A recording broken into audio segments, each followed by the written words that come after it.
another authority for export promotion when you have a whole authority, the Ghana Export Promotion Authority, dedicated to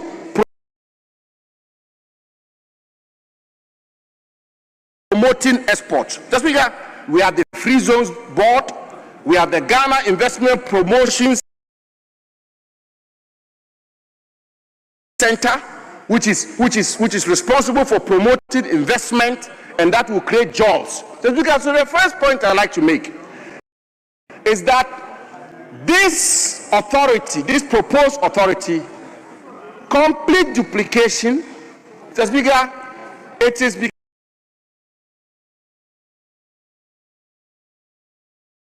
becoming clear that our friends want to buy time and want to continue to give the youth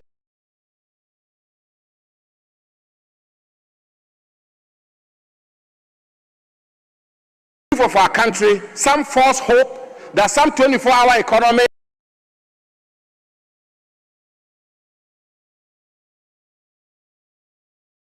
is about to be birthed, which will then generate jobs for the youth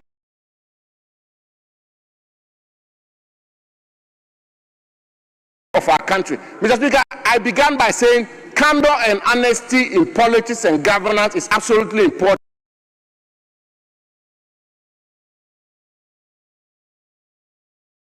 You don't need another authority to promote export and thereby create a 24-hour economy and deal with the unemployment situation in our country. We have the Ghana Export Promotion Authority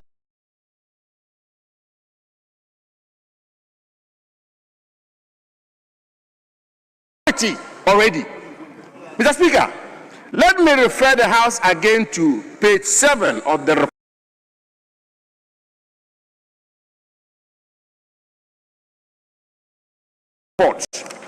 And at page 7, Mr. Speaker,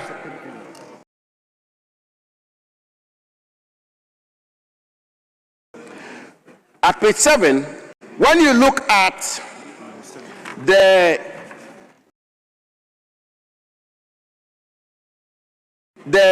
part that talks about the second pillar, and with your permission I quote, Mr. Speaker, the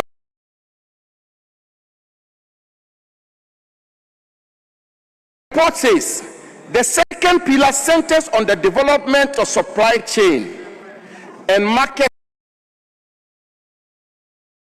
systems with emphasis on the provision of reliable energy security. Mr. Speaker, the report is telling this House and telling the country that the 24-hour authority is to be established to provide reliable energy security in order for us to have a 24-hour economy and create jobs for the youth of our country. Mr. Speaker, there is a whole ministry, the Ministry of Energy, whose whole mandate is to ensure reliable energy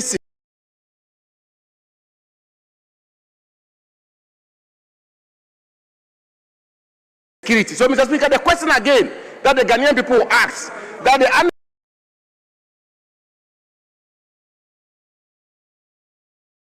unemployed youth will ask, do you need an authority in order to establish a reliable energy security, to build a 24-hour economy, and to generate jobs for the unemployed youth of our country? Mr. Speaker, the clear answer is no, because there's Ministry of Energy. Mr. Speaker,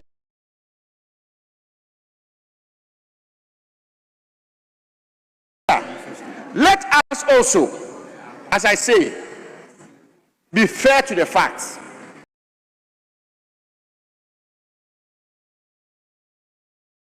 And Mr. Speaker, this is serious business being conducted in this House. The fundamental question is, what did President Mahama and the NDC promised the Ghanaian people and the unemployed youth of our country. And with that, Mr.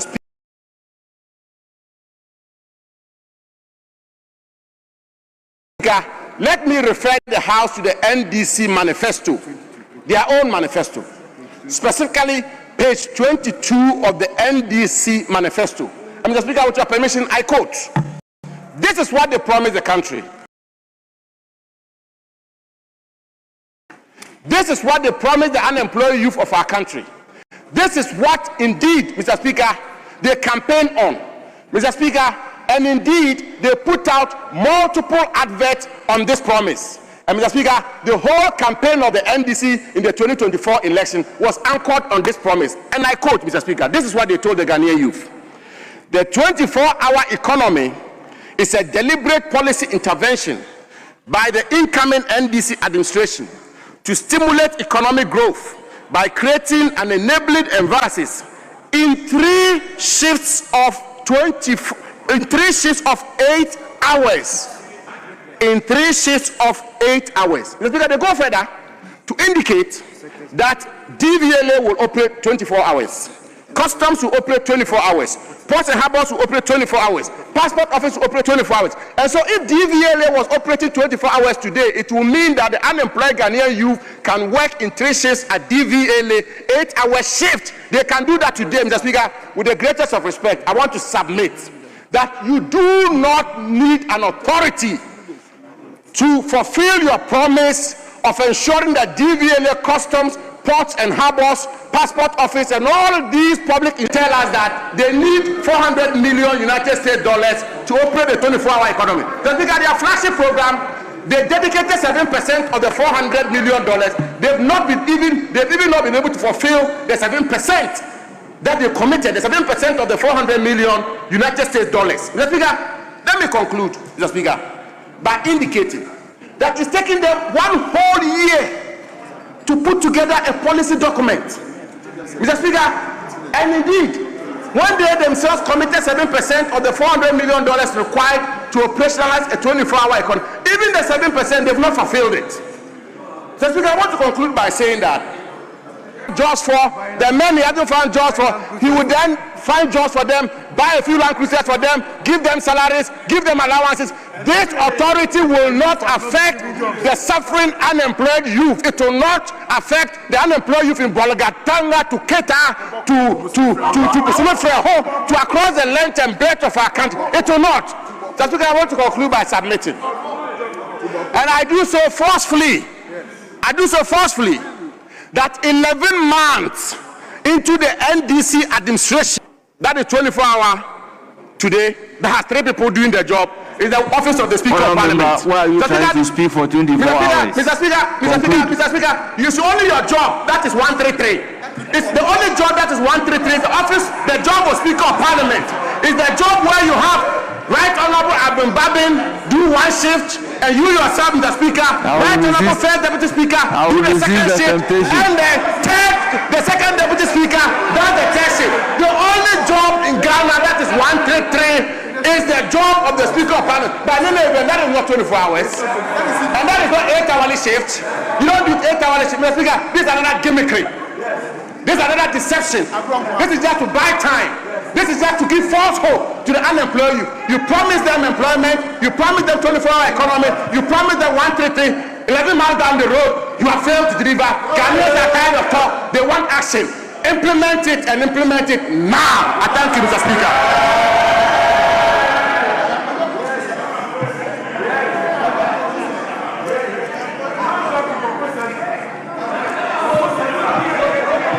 Honorable Zuera, you have the floor.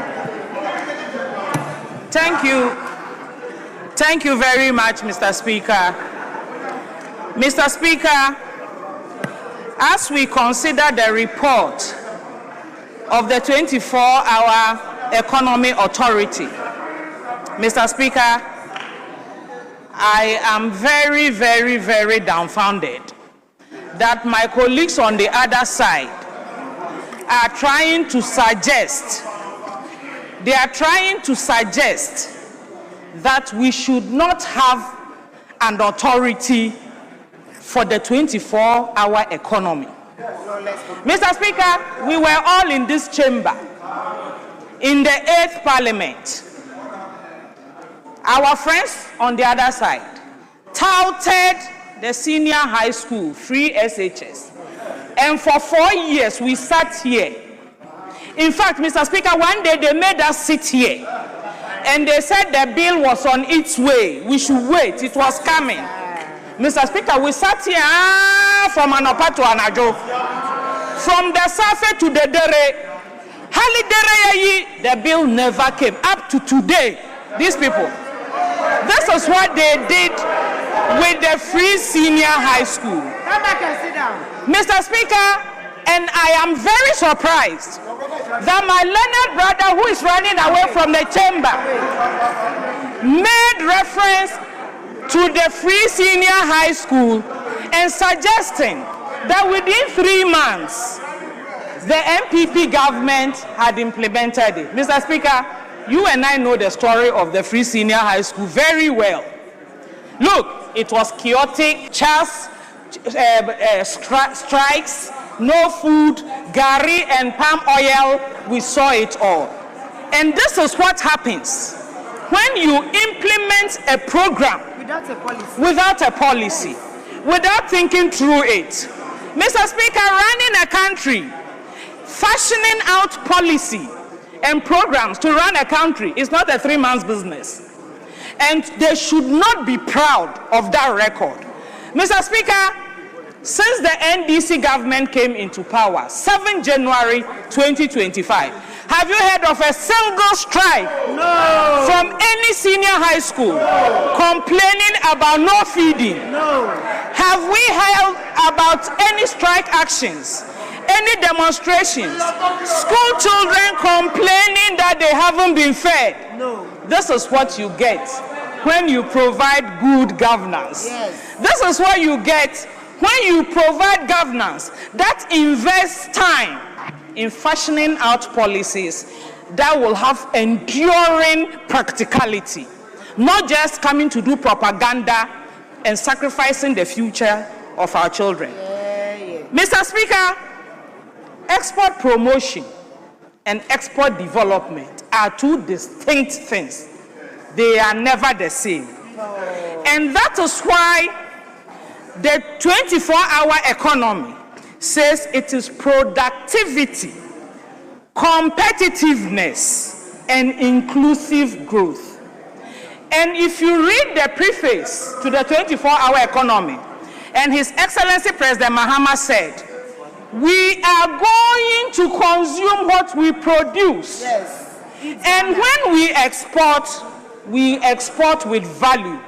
We are cutting out the export of raw materials. Mr. Speaker, this week, today, this morning, I woke up coming to work and I felt proud as a Ghanaian. My only regret, Mr. Speaker, was that I didn't see the news item before I left home. I would have come here in my fugu. His Excellency President John Dramani Mahama has given expression to the productivity and export of finished Ghanaian products by arriving in Zambia in his beautiful Ghanaian fugu.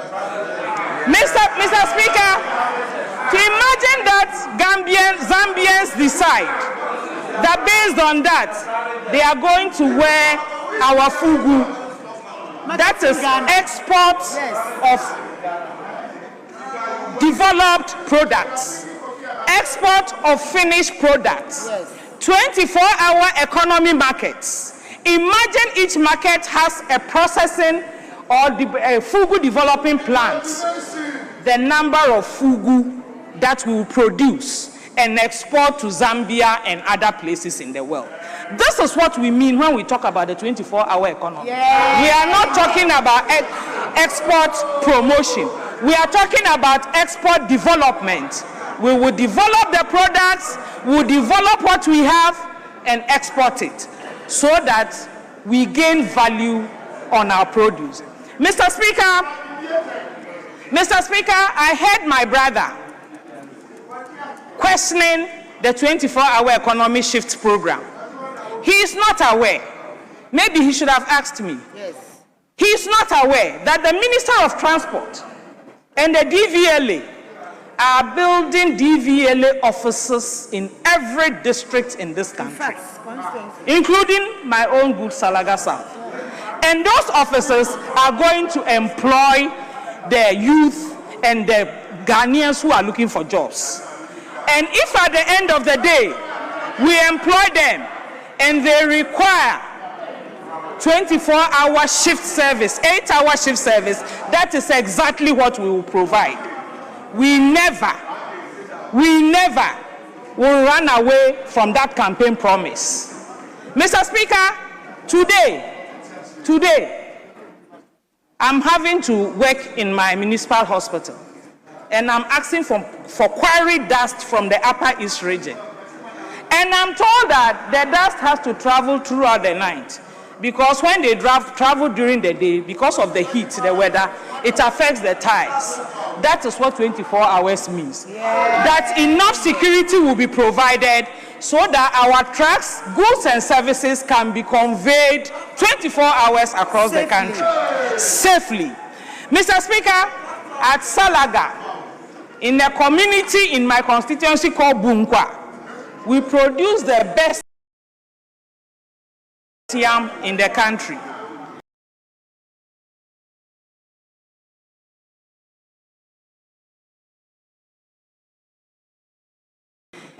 Fortunately, the road minister is here. In the budget, we were told that 1,000 kilometers of roads are going to build to farming areas and communities. So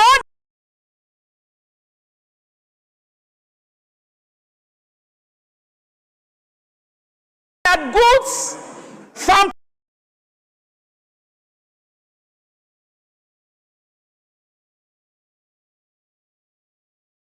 produce will be moved to the market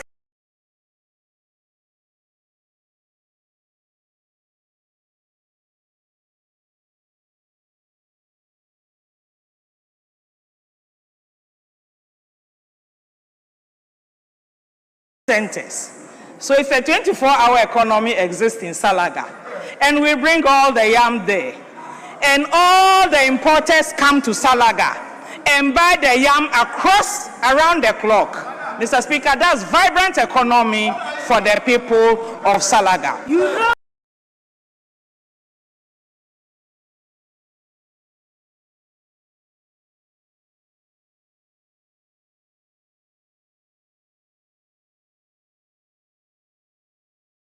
If anyone sits here in this house and tries to suggest that we should not have an authority because some other authorities already exist, to what extent did those authorities provide service to affect the local people in this country? This is a policy that is drilling down to the people of this country. It's not going to be a headquarters sitting in Accra and people don't know what is happening. Every district, 24-hour economy will be represented in every district. Mr. Speaker, I don't know that there's an export promotion office in Salaga. No. I don't know about that. But I know, as we speak, and I've seen the prototype of the 24-hour market. Hospitals, fire stations, police stations, everything is in there. Pharmacies, clinics, to provide service to the good people of this country around the clock. And that is what sensitive leaders do. Leaders who think about the people. Yes. President Mahama had the option yesterday to arrive in Zambia in a Louis Vuitton suit. He can afford it. He wore the fugu from Daboya. He wore the fugu from Daboya. And I know when he's coming back, he's going to wear our Ghanaian made, because we'll be producing it here. We will consume what we produce. And so our factories will work 24 hours. Yes. Our security services will work 24 hours. Our hospitals will work 24 hours. And our markets will work. We salute all our market women in this country. They should look forward to the 24-hour economy market. Thank you very much, Mr. Speaker. Honorable Jerry Ahmed, will you be yielding the leadership to somebody behind you? Even the list I shared with you. And as I will take it, or you yield to somebody behind you? Respectfully, that was your discretion.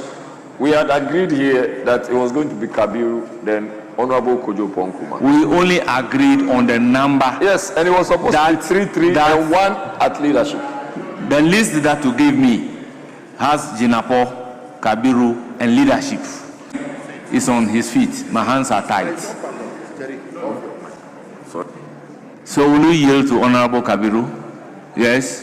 Mr. Speaker, the arrangement you had. Mr. Speaker, this is a very important matter we are discussing.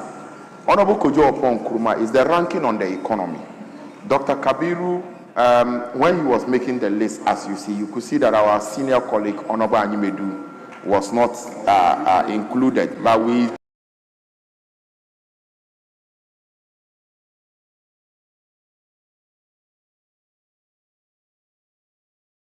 agreed that it was supposed to be 3.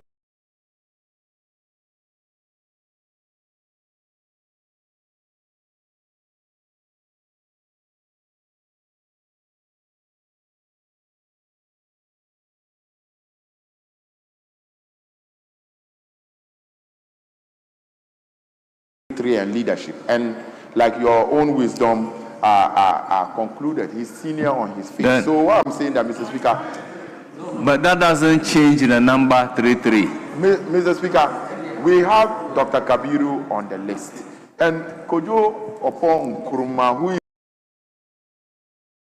the Honorable, I just asked a simple question.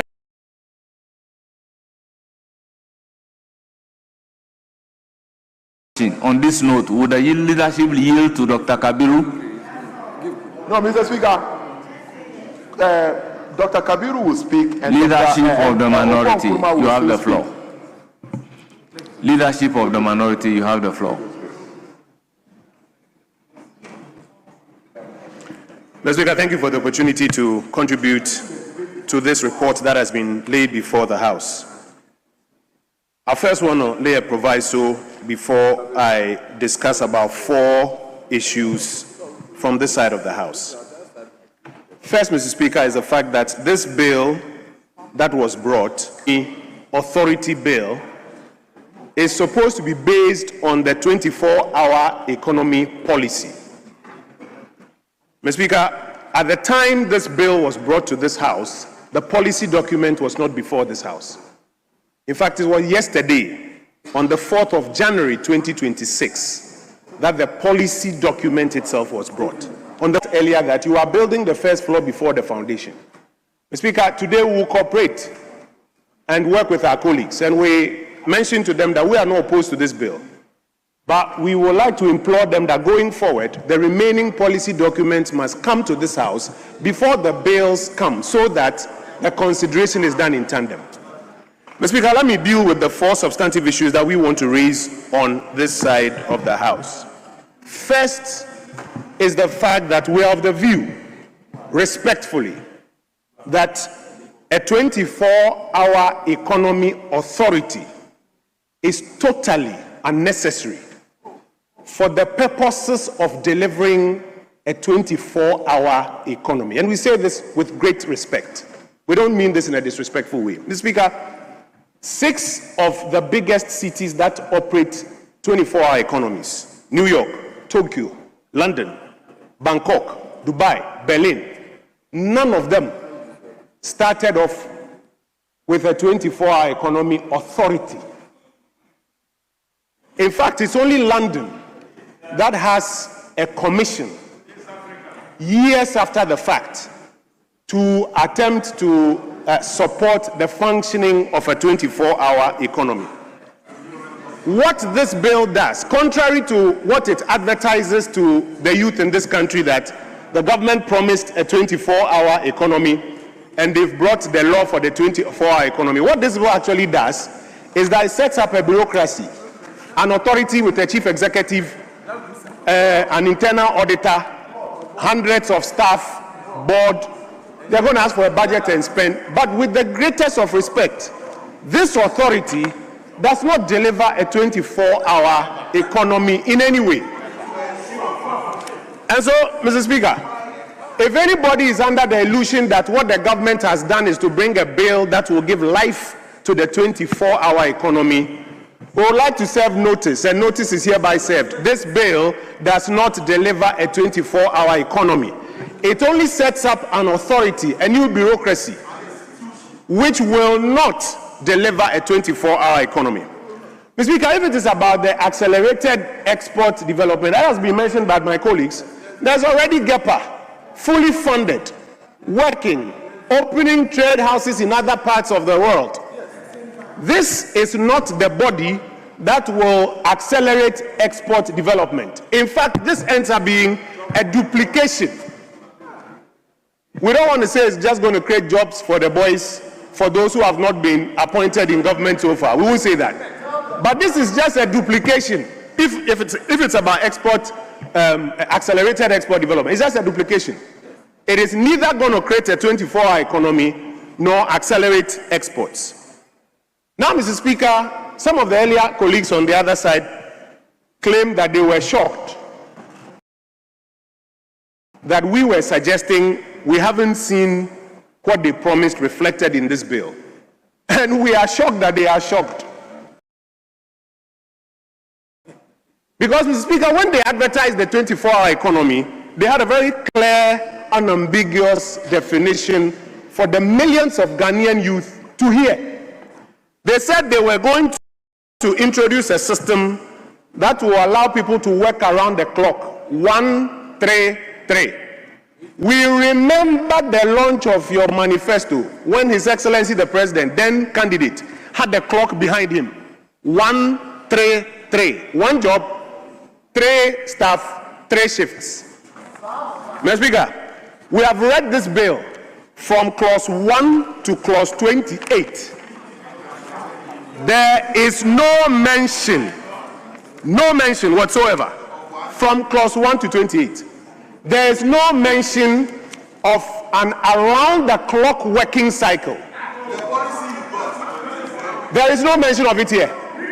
If there's any Ghanaian youth out there who labors under the apprehension that what the government has brought is about 24-hour working cycle, please read it.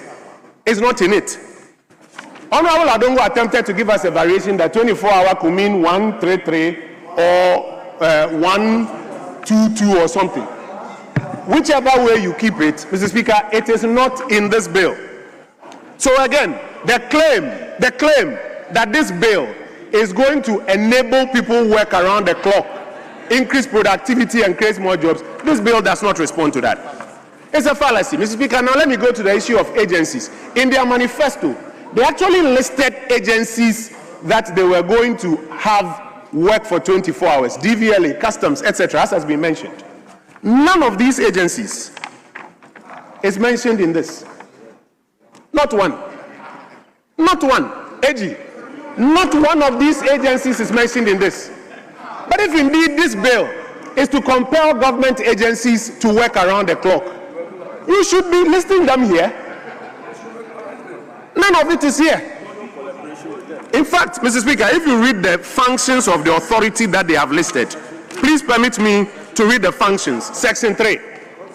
Promote the optimization of volume, variety, and quality of products produced in the country for domestic consumption and export. Is that 24-hour economy? Promote the development of micro, small, and medium-scale enterprise sector. Is that 24-hour economy? Promote the role of micro, small, and medium-scale enterprise. MBSSI was doing that. Is that 24-hour economy? The closest you will find is in subclause K, and it says, propose the incentive regime applicable to companies operating in the 24-hour economy value chain, including fiscal and monetary incentives. What is the Finance Ministry doing? What is the Trade Ministry doing? So, Mr. Speaker, this authority they want to create, with the greatest of respect, is totally unnecessary if the purpose is to enable the economy function for 24 hours and allow people to work round the clock. The 133 they spoke about is nowhere here. The agencies they've mentioned politically on platforms is nowhere here in this bill. Mr. Speaker, the minister responsible for roads said thousands of jobs have already been created under the 24-hour economy. He said that a few minutes here ago. But out of respect for the rules, we did not want to rise up and challenge him. We would have been pleased if he had given us examples of those thousands of jobs that have been created under the 24-hour economy already. This is a house of records. How can you say that today there are thousands of jobs that have already been created under the 24-hour economy? Then why are your youth complaining that no jobs have been created? Thousands of jobs have already been created. Mr. Speaker, that's a palpable untruth. He went ahead to say that there are already contractors that are working 24 hours in Ghana. Mr. Speaker, I would have been happy if he had named one. We would have gone there at 2 a.m. with our cameras to find out if he's really working 24 hours around the clock. Let's not do this. Let's not do this. Mr. Speaker, the real reason for which they are promulgating this authority, and we have come to that view, is just to buy time. From January 2025 till February 2026, the 24-hour economy has become a hoax. And they know very well that it is not going to bear fruit. So what they are doing is creating an impression in the minds of Ghanaian youth that we are now creating an authority. The authority is working. They are now starting. It is coming. It is not coming anywhere. What they have put in this document will not create a 24-hour economy. My last 2 points, Mr. Speaker.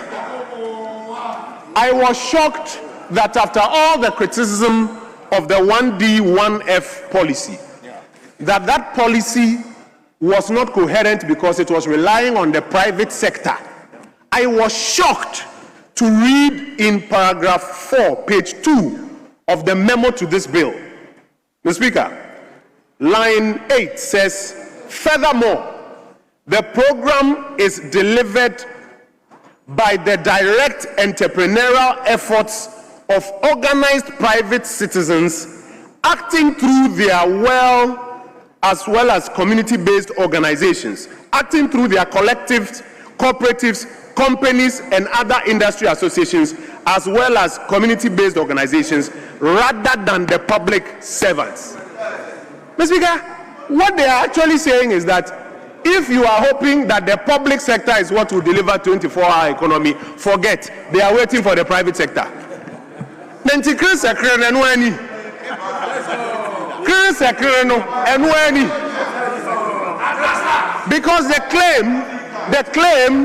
claim was that they were going to ensure that public organizations were working 24 hours. Now the bill comes before us and you say you are waiting for the private sector. This is disappointing news to the millions of youth who believed the promises that you made. Mr. Speaker, now we come to the conclusion that if this is what it is all about, then the 1B, 1F program was a whole lot better than this 24-hour economy bill which they have brought before us. Mr. Speaker, the NDPC of the Republic of Ghana, not me, has reported that at least 150 functioning factories were left at the end of 2020.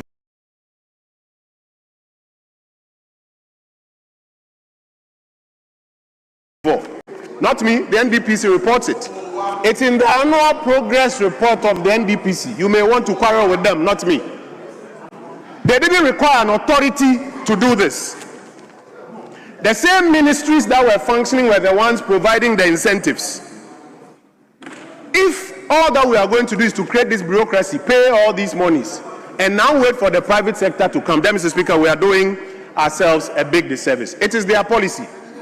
They have decided this is how they want to implement it. We will not be opposed to it. We will help them to fine-tune the bill.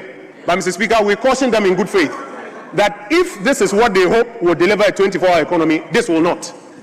They still have time to reconsider and come up with something that can deliver. The last time we had a conversation, and I'll conclude here, we drew their attention to a bill they were passing, the Gold Board Bill. that if they mixed some of the provisions in it, regulator and operator, they will be in trouble. Mr. Speaker, in we say Fofia and Tuata, we've seen the trouble that has come, and now we are waiting to take the motion for the parliamentary inquiry. Our prayer is that this doesn't become another such incident where they will refuse to listen, only for us a few months down the line to find ourselves in a place where we've passed the bill, we've created the authority, people have been paid, they've bought cars, and no 24-hour economy has been created. Mr. Speaker, with these few words, we will support their report and we will help them to pass their bill, but we pray that they help to fine-tune it so that it delivers what they promised. I thank you, Mr. Speaker, for the opportunity. Yes, Majority Leadership.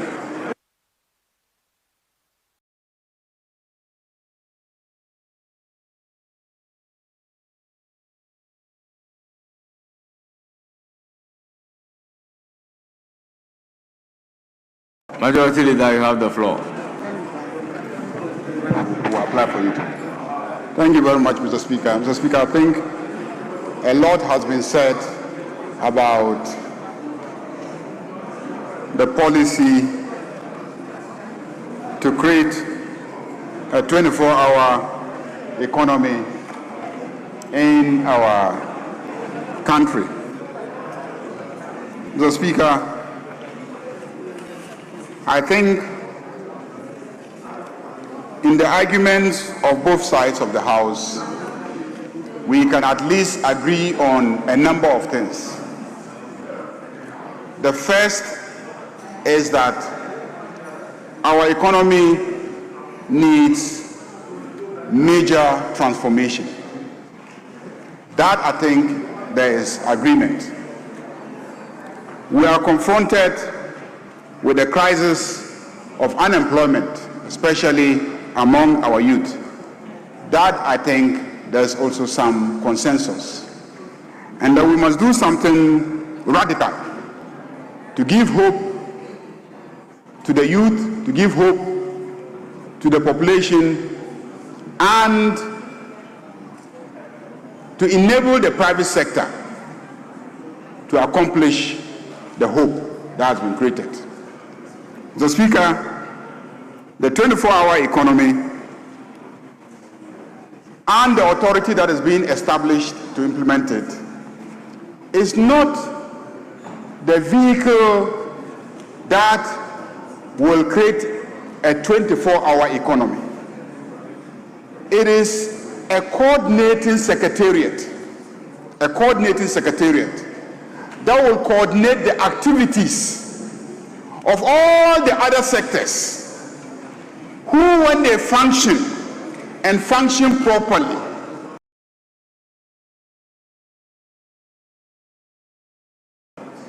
would deliver a very productive sector and will deliver employment. That is the whole idea.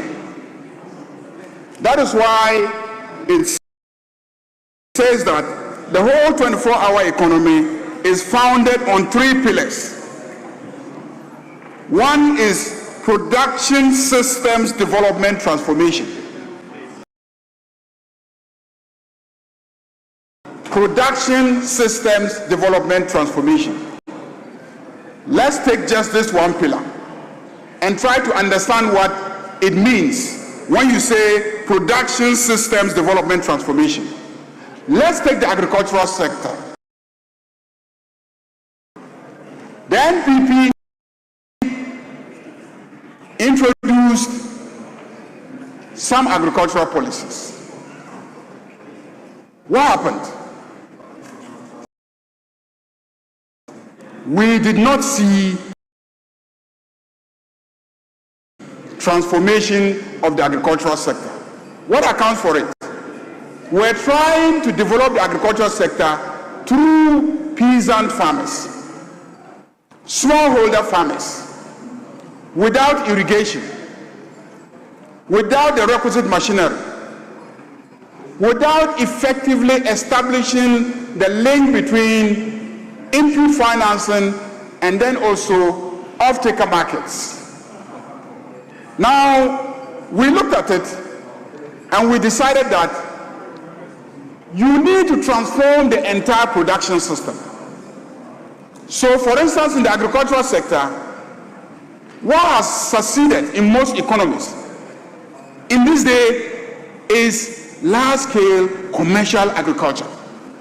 Large-scale commercial agriculture is a well-organized business requiring huge capital investments, huge machinery, highly qualified skilled labor, a lot of technology.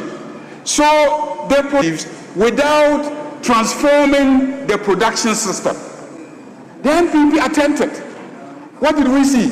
Fertilizer, a few input supplies, and etc., without attempting to transform the entire production system, uprooting the old system.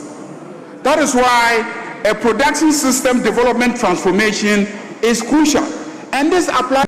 So the secretariat, the authority, what you call the authority, is simply a secretariat, which is in existence already in the office of the president.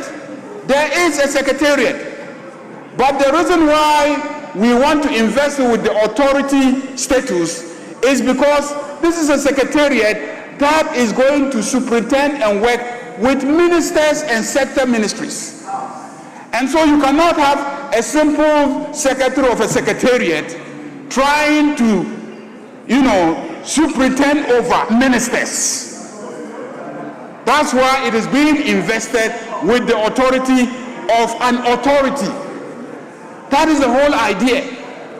So the secretariat exists already. NDC did not wait till today to establish a vehicle for the implementation of the 24-hour economy.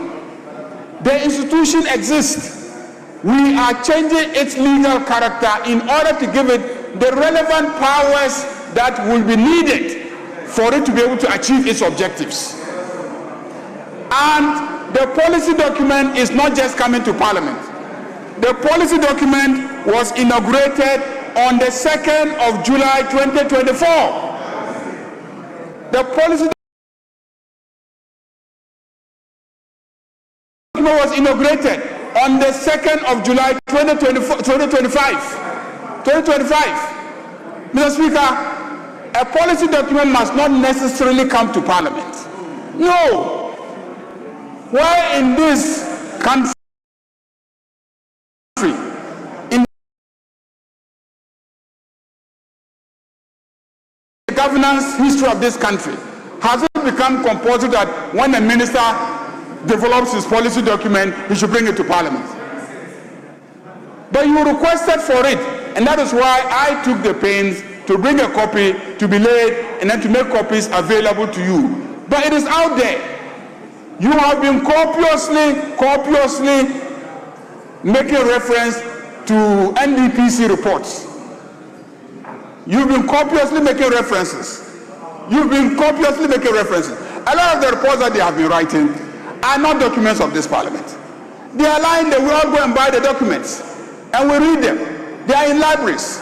So when the president goes to inaugurate the policy underpinning the 24-hour economy, as a diligent member of Parliament, the first thing you do is to make sure that you take steps to get your own copy so that you are well informed. So I'm not surprised that I've heard some of the arguments that are being made today. But it's clear that some people did not make time to read the policy document. And that is why I took pains to bring copies and make the copies available to you. Now we will have to focus on the development of supply chain and market systems. Let me say that when you say it is not necessary, indeed, it appears to me that you are even arguing against a position that your own regime advocated. I recall in this House several State of the Nation addresses, during which President Akufo-Addo decried what he called the Gettysburg economy, referring to the economy created by Governor Gordon Gettysburg, I think somewhere in 1920, when he was governor, where our economy is fundamentally just an export economy, exporting only raw materials and not finished products. And so he made it one of his major objectives to pursue a program of industrialization. That has been the basis of the one district, one factory policy. So there was an attempt, except that because the attempt did not pay attention to systems, we went and constructed factories to process tomatoes where there were no tomatoes. Because we hadn't paid attention to the transformation of the production system of tomatoes. We went and constructed factories to process watermelon where there was no watermelon. Why there was no watermelon? Why there was no watermelon? Because we hadn't paid attention to the production system transformation. So watermelon was not produced, tomatoes were not produced. So we have all sorts of factories dotted in all the bushes that are not producing anything, because we did not pay attention to the transformation of the production systems and the value chain system. That is why we are establishing the 24-hour economy authority, so that it can pay attention to systems. That is production system development transformation, development of supply chain and market systems, and the development of labor. These, when put together, will enable an economy that will operate 24 hours. It will be naive to imagine that on the heels of the very, very, very bad economy that you handed over to us, the day after, this economy will become a 24-hour operating economy. It will be naive to have that imagination, that the economy that was overburdened with debt, to the extent that the entire international financial system had written us off, the economy that was burdened with inflation at the rate that you left it, the economy that was burdened with exchange rate at the rate that you left it, the economy that was burdened with interest rate at the rate that you left it, where the private sector could not have access to capital to expand. How was it humanly possible that anybody taking over an economy like that will within a year transform that economy into an economy that is working 24 hours? Mr. Speaker, the fundamentals need to be addressed. It is obvious that in the last 11 months, we have demonstrated capacity. We have brought inflation down to 0 digits. We have reduced interest rates. We have reduced the debt. The debt to GDP has reduced drastically. And Ghana has been given excellent ratings by all the international rating institutions. So this economy is ready to be transformed into a 24-hour economy. And that is why we are now establishing the authority that will implement the 24-hour economy. That is why I urge all of you today to vote, so that we will have the second reading, adopt the report, let's go through the consideration stages, and where there are changes to be made, we will make the changes, and we will establish the 24-hour economy. We still stand by the fact that the gold board, and I'm not sitting there without addressing this, which you raised. We do not see any problem with the gold board. Absolutely nothing. On Tuesday, when Honorable Afaro-Markin raised the issue, I gave him a befitting response. Yes, it is said that $214 million is perceived to be unaccounted for. Perceived to be unaccounted for. I'm saying perceived because the Bank of Ghana has its audit system. The system we had benefited by raking in 3.8 billion United States dollars. 3.8 billion United States dollars. The volume of gold that small-scale miners gave to the government of Ghana increased in value by 3.8 billion in 1 year, compared to the volume of gold that small-scale miners sold under the NPP government. So if we gain 3.8 billion United States dollars, and we are perceived to have lost $214 million, do the mathematics. Why will I jettison a policy like that? So, Mr. Speaker, we are well guided in every step that we take. And that is why I want to assure you that in establishing the 24-hour economy authority, we are equally well guided. So, Mr. Speaker, on that note, I urge colleagues to vote in favor of the motion that we take this through the second reading, adopt the report, and proceed to the consideration stage. Thank you very much, Mr. Speaker.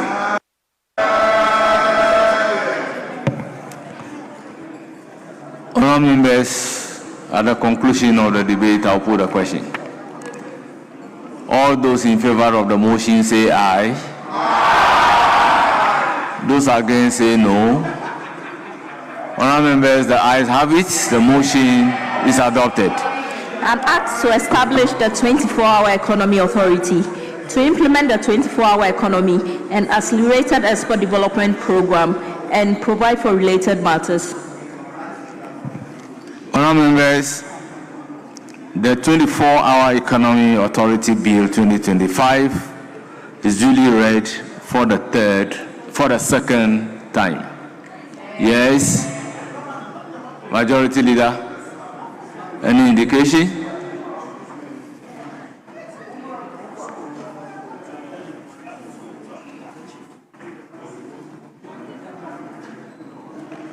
Are we moving to motion number 20? Mr. Speaker, motion number 20. Yes, Mr. Speaker. You can take motion number 20. Yes, Attorney General and Minister of Justice, motion number 20. 20, no, it's 30.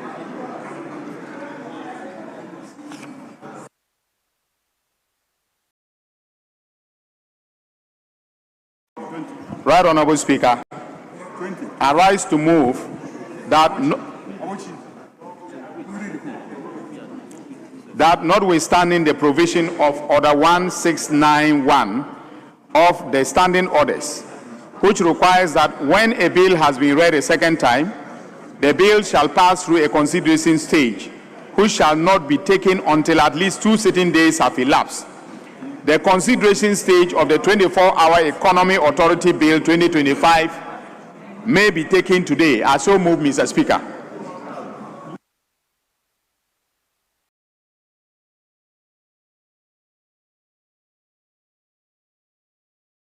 Motion ably move. Any seconder? Yes. Speaker, I rise to second the motion.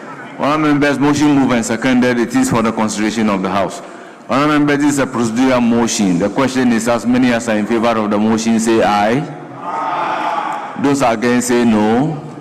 The ayes have it. The motion is accordingly adopted.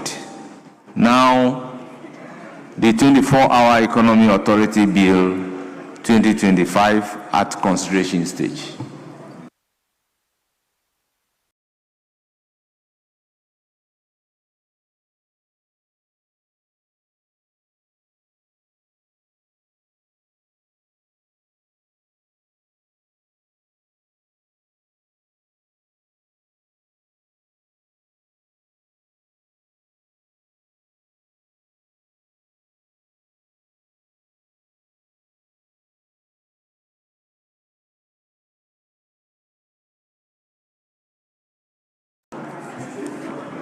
Honourable members, clause 1. Establishment of the 24-hour economy authority. Chairman of the committee. Speaker, no proposed amendments. Honourable members, there is no proposed amendment to clause 1. It is for the consideration of the House. Yes. Speaker, we're hoping that we would have copies so that we could peruse and support, or otherwise. We don't have copies. No, I've checked my pigeon. It's not there. We don't have copies. Please, let's have copies. Okay. So we can proceed. So, Honourable Majority Chief Whip, I will suspend for just 5 minutes to enable copies to be distributed to members. He's giving a copy. So, No. Speaker. Sitting suspended for 5 minutes.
Mr. Speaker.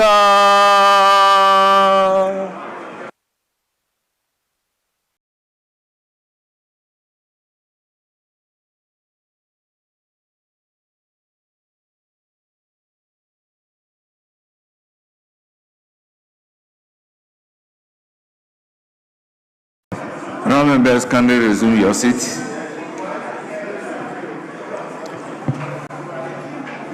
Honourable members, clause 1 is for the consideration of the House. Any proposed amendment? Mr. Speaker, no proposed amendment. Honourable members, in the absence of any proposed amendment to clause 1, I'll put a question. The question is, as many as are in favor of clause 1 standing part of the bill say aye. Those against say no. Honourable members, the ayes have it. Clause 1 is ordered to stand part of the bill. Clause 2. Authority. Chairman of the committee. Mr. Speaker, no proposed amendments to clause 2. There's no proposed amendment to clause 2. It is, however, for the consideration of the House. Honourable members, any proposed amendment to clause 2? The object of the authority. Honourable members, in the absence of any proposed amendment, I'll put a question. The question is, as many as are in favor of clause 2 standing part of the bill say aye. Those against say no. The ayes have it. Clause 2 is accordingly ordered to stand part of the bill. Clause 3. Functions of the authority. Chairman of the committee. Mr. Speaker, amendment proposed. Opening phrase after shall insert in collaboration with relevant agencies. I so move, Mr. Speaker. Honourable member, what will be the new rendition? Speaker, the new rendition is to achieve the object under section 2, the authority shall, in collaboration with relevant agencies. I so move, Mr. Speaker. It is for the consideration of the House. I'll put a question on the proposed amendment. Yes, Honourable Jerry Shaib Ahmed. Speaker, just to bring to your attention that if you look at 3D, there is the increased collaboration among producers. Does it not still talk about some sort of collaboration? Well, his amendment is to the opening phrase. Yes. That's to achieve the object under section 2. The authority shall, in collaboration with relevant agencies, then the A, B, C, D would come. I'll put a question on the chairman's amendment. As many as are in favor of the amendment proposed by the chairman of the committee say aye. Those against say no. The ayes have it. The proposed amendment is ordered to stand part of the bill. Yes. Chairman of the committee, you will move the amendment to clause 3 in II. Yes, Mr. Speaker, amendment proposed in II, paragraph E, line 2, delete, in partnership with cooperative and corporate sectors. Mr. Speaker, the new rendition will be support, facilitate, and develop job creation and decent work. Members, the proposed amendment as in clause 3, II is for the consideration of the House. I'll put a question. As many as are in favor of the amendment proposed by the chairman of the committee say aye. As many as are in favor of the amendment proposed by the chairman of the committee say aye. Those against say no. The ayes have it. The amendment proposed by the chairman of the committee is ordered to stand part of the bill. Members, I'll put a question on the entire clause 3. Yes, Honourable John Darko. Yeah, Right Honourable Speaker, on clause 3, 3G, which reads that the authority shall revive the national culture of community and all of that. Revive the national culture of community, self-organization and mobilization. Mr. Speaker, it looks to me that this particular provision is not measurable. If we are looking at the functions of an authority, I believe that the functions must be measurable.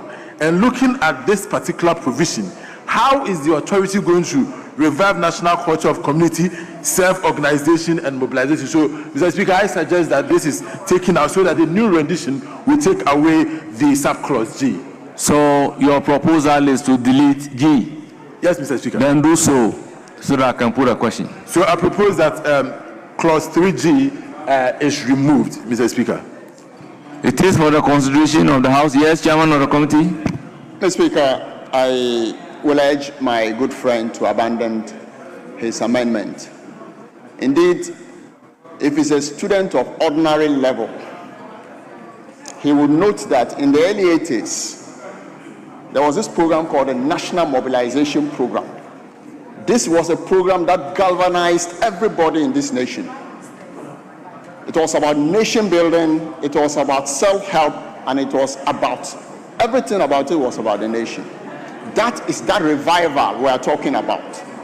And so please, let's get back to history and get to know who we as a Ghanaian, who we were before today.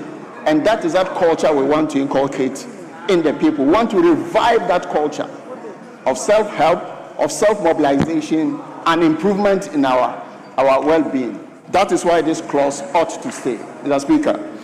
So to read it properly together, it will be to achieve the object under Section 2. The authority shall, in collaboration with relevant agencies, revive the national culture of community self-organization and mobilization. That is what the full rendition will mean.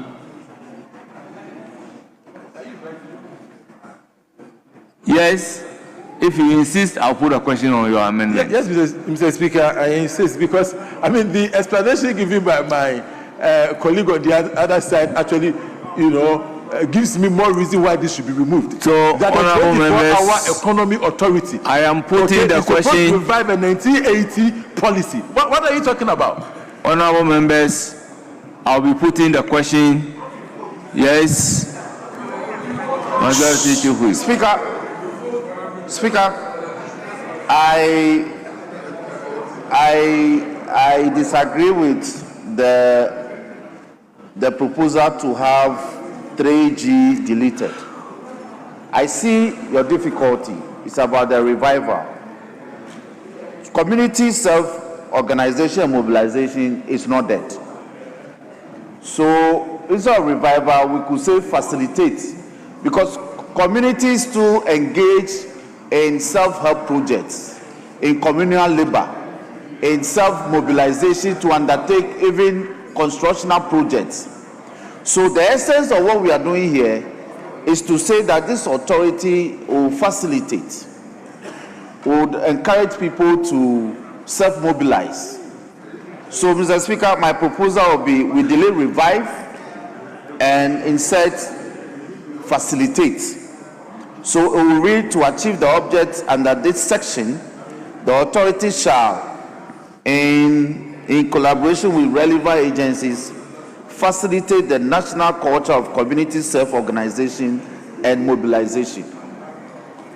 Mr. Speaker. Honorable members, the proposal of John Darko is to delete G in its entirety.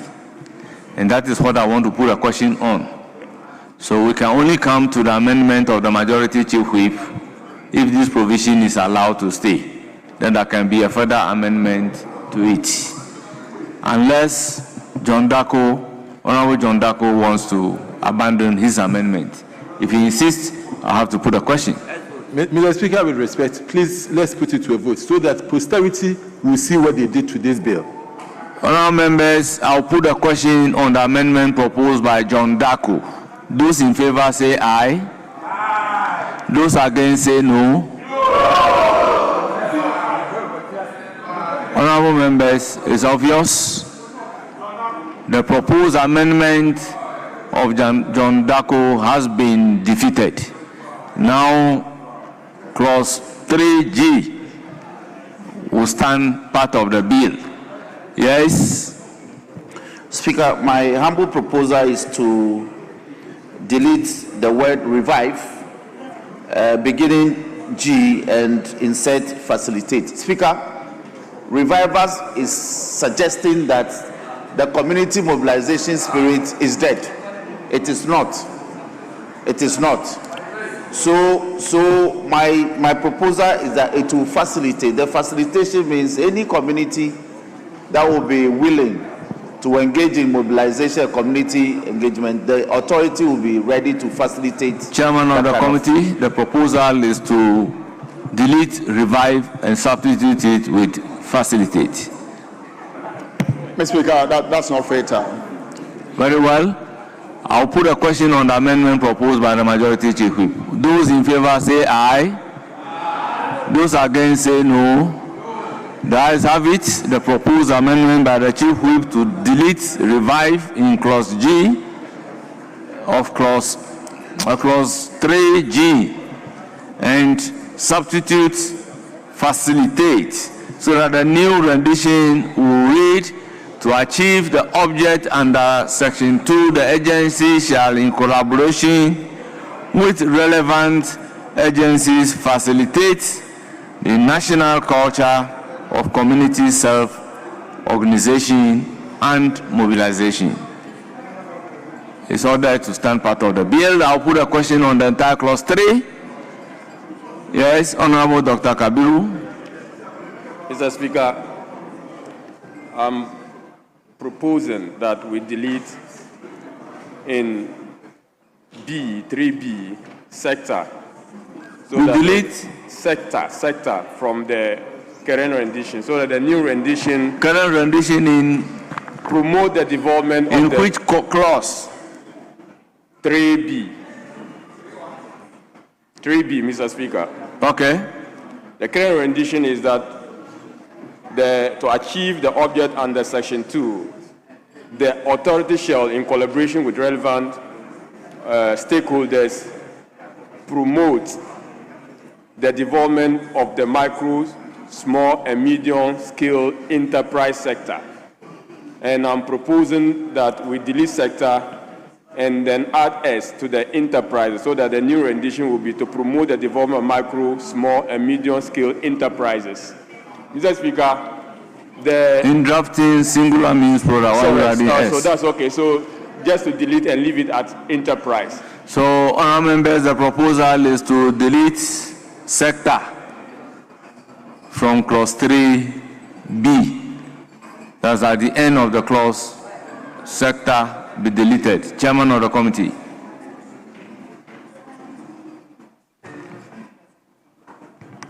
Mr. Speaker, it's not fatal.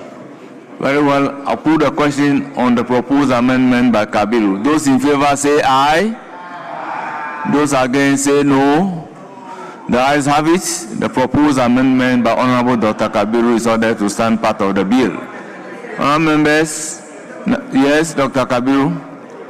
Mr. Speaker, I propose in 3D the deletion of increased collaboration among producers in the country and providers of, and replace him with promote, so that the new rendition will read: to achieve the object under section 2, the authority shall promote affordable finance, technology, data increases, and management services. This is because of the preamble that has already been created with the amendment that was proposed by the chairman of the committee. Yes, chairman of the committee. Speaker, may I want him to repeat what he said? I didn't hear that. What he's saying is that in 3D, instead of increased collaboration, you use the word promote collaboration. I think the basis is that in A, you use the word promote. In B, you use the word promote. In C, you use the word promote. In F, you use the word promote. In K, you use the word promote. So he is also seeking to delete increase and substitute promote. Mr. Speaker, I think there's already collaboration amongst producers in the country. This clause seeks to say that we want to up that collaboration, hence the word increase. It's not a substitute for promote.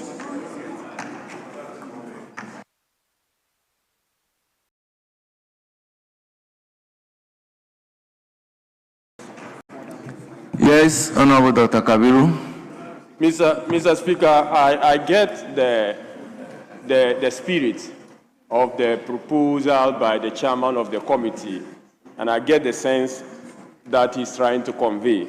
But if you use the word increase, you are even introducing absurdity. How do we assess increase in collaboration?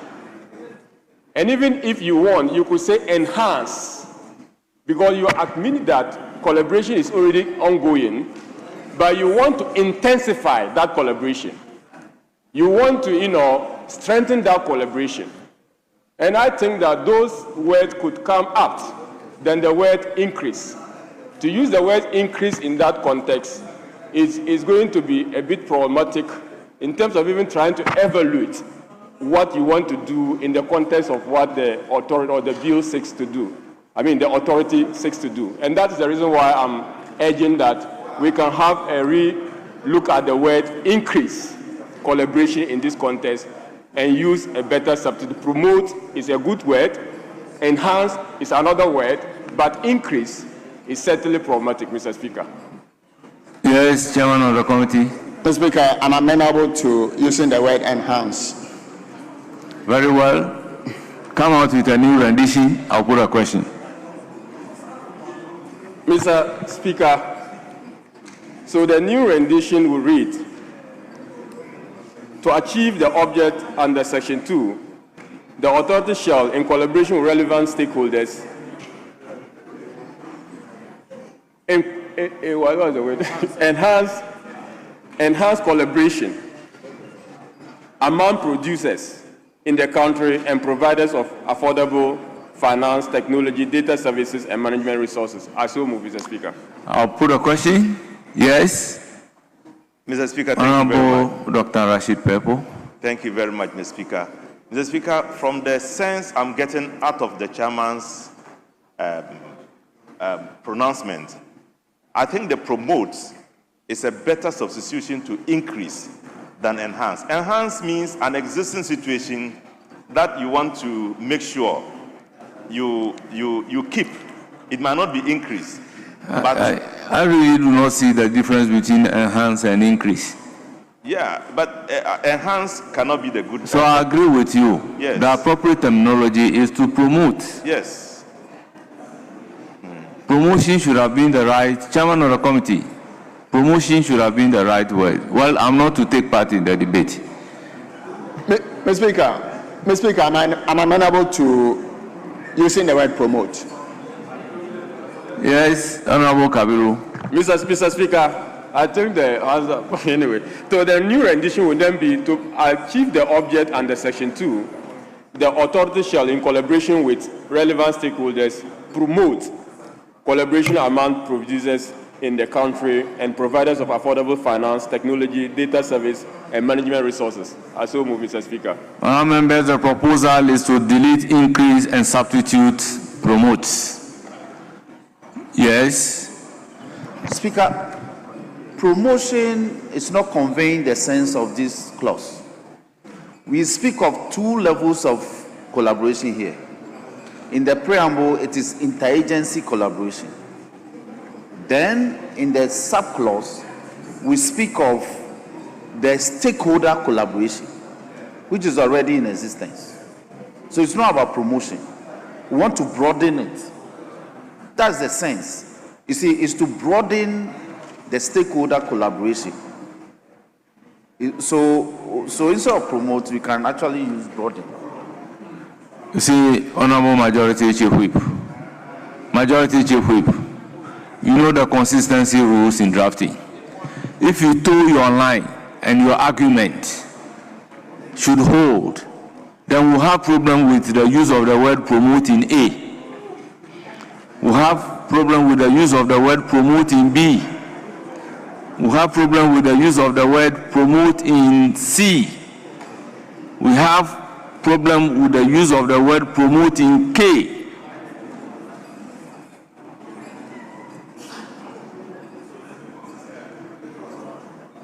No, A, B, C. We have problem. So Speaker, for consistency, Speaker, not at all. Speaker, we introduced collaboration in the preamble and in clause D because we speak of the two layers. And this was the explanation that the promoters gave. The first layer is interagency collaboration. The second layer is that there is already in existence a collaboration between the stakeholders, producers, and all that. But the essence is to broaden it, is to increase it. But he has a problem with the use of the word increase. But I recall that the essence was to broaden the collaboration at that level.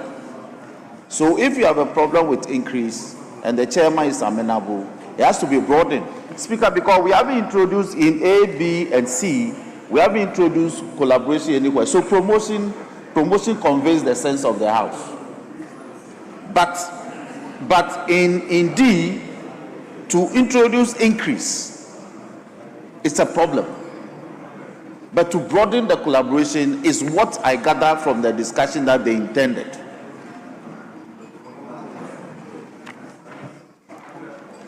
you see, Honorable Chief Whip,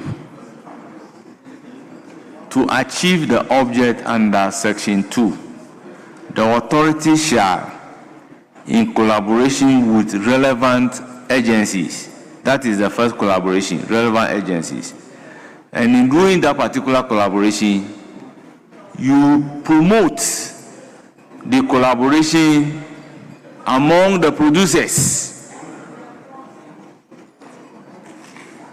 So the first and the second layer in terms of collaboration is very clear. Because the promotion that you are going to do among the producers must be in collaboration with the relevant agency. Which is the second layer of collaboration. Which is the second layer of collaboration. Because we are we'll yes. make progress. So we can bring back promote. Yes. So the proposal is to delete, increase, and substitute promote. I'll put a question. Those in favor of clause 3D as proposed by Honorable Dr. Kabiru, say aye. Those against say no. The ayes have it. The proposal is carried. I'll put a question on the entire clause 3. Now, yes, Honorable Dr. Kabiru. Mr. Speaker, I'm proposing an amendment to H. And by H, I am proposing the deletion of the phrase for the rapid synergistic expansion of different kind of production. Mr. Speaker, so that the new rendition will read simpler as, to achieve the object under Section 2, the authority shall, in collaboration with relevant agency, support the designation and development of strategic economic corridors, full stop. Mr. Speaker, to add the end goal of what that support will achieve is basically going into the realms of outcome of that particular function. And this, leaving it at, ending it at support, corridors will make it a bit tidier for the purposes of the functions of the authority. So this is my proposal, Mr. Speaker. Thank you. Well, don't you agree that the rest of the clauses are bringing the reason for the support? Yeah, Mr. Speaker, are we saying that when that support leads to any other desirable outcome, other than what has been stated here, is to say that the Company Act is, for a lack of a better word, ultra vires? I am making this point because we want to have a board, an authority that... Well, you are not here when we drafted. The principle of ultra vires is no more. Yeah, Mr. Speaker, for company, I understand. And that when it comes to company, principle of ultra vires is no more. But I'm just saying that in the context of this particular bill, you are only envisioning a certain one specific end goal. And I'm saying that we shouldn't clip the hand of the authority in that in the performance of their role, that only specific end goal should be within their prims of attention. But when we limit it to the designation and development of strategic economic corridors, it ends the matter, and that end goal of synergistic expansion of different kind of production would come, and other outcomes would come as of the outcome of this particular performance of this particular person. Yes, it's even saying different kind of production. Well, Mr. Speaker, I do not agree with you, but let me hear from the chairman of the committee. Chairman of the committee. Yes. Mr. Speaker, may I urge my younger brother to abandon his proposed... you see, there's a qualifying phrase to the support that is proposed. So that support is for the designation and development of strategic economic corridors. But then what is it meant for? For the synergetic expansion of different kinds of production. It just qualifies what that support is meant for. And so, Mr. Speaker, I will encourage him to abandon it and leave the rendition as it is. You see, the argument that you are making, this kind of support that they are giving, is not for transportation. Yes, I'm just giving you an example. It is for synergetic expansion of different kinds of production. That is why this particular provision is very important. But you are asking that they should leave it for others. The law is clear what you should be giving the support towards. So the law is not giving you the opportunity to use it for anything else. Mr. Speaker, I agree, but we hear before this House the different illustration of what 24-hour economy is supposed to do. The argument by the people on this side has convinced us on what 24-hour economy is supposed to do. Yes, and that when you are formulating, you will see that the functions of the authority is not limited to one. You understand? There are various, but in terms of this age, they are gearing it towards a specific field. So there is nothing wrong if the specificity is specified in the law.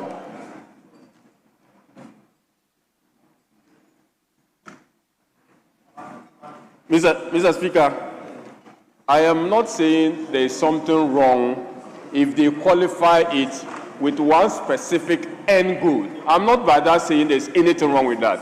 But I am only arguing that we give the authority an opportunity to have other end goal questions, especially so when you raise an important point about transportation. Have you looked at E? I have, Mr. Speaker. What does it say? Which I promote an amendment to. Which yes, the E. E was amended to by the chair of the... Yes, what does it say? It says that, Mr. Speaker, preamble referred, promote the role of the micro, small, and medium-scale enterprise sector in inclusive wealth creation and development through cooperative enterprise. That's what... No, sorry, that's what C says, sorry. E is support, facilitate, and develop job creation and decent work, which stop at that, please. Honorable Majority Leader, let me hear you. I will urge the honorable member to abandon the proposal. The reason is that one of the ideas behind the 24-hour economy is to develop specific production corridors. So, for instance, that whole stretch from the Volta region into the Oti region up to the Savannah region. You have the Akosombo Dam, Volta Lake there. It provides enormous opportunities for that whole area to be transformed into a major agricultural corridor. But for that to succeed, a number of agencies and policies working in a certain synergistic way need to be mobilized to produce the results. For instance, you started by trying to develop a rail line, okay? Now, when you do the rail line to Akosombo, you need to now develop the lake transport system, let's say to Bupe, and several other infrastructure needed to be able to give that corridor the opportunity to actually develop an integrated production system. So the clause is simply trying to say that it is to support the designation. So the authority will say that we are designating this as a Volta Economic Development Corridor. So once they designate it as such, what is the objective? The objective of designating it as such is for the rapid synergistic expansion of different kinds of production.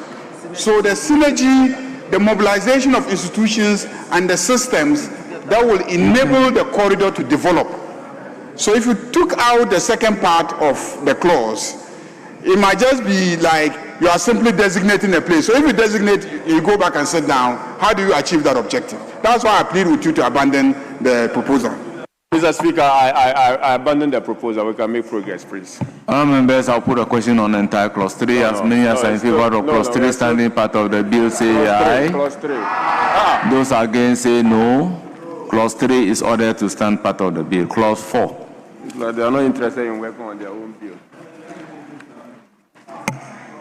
Clause 4. Chairman of the committee. Governing body of the authority. Chairman of the committee. Mr. Speaker, no proposed amendments. It is for the consideration of the House. Yes. Speaker, same clause 4, and I'm thinking that if you look at 4(1)(c), it's not specific. It's very general. It's not definitive. It goes on to say that 5 other persons with specialized knowledge and experience in matters relevant to the functions of the authority.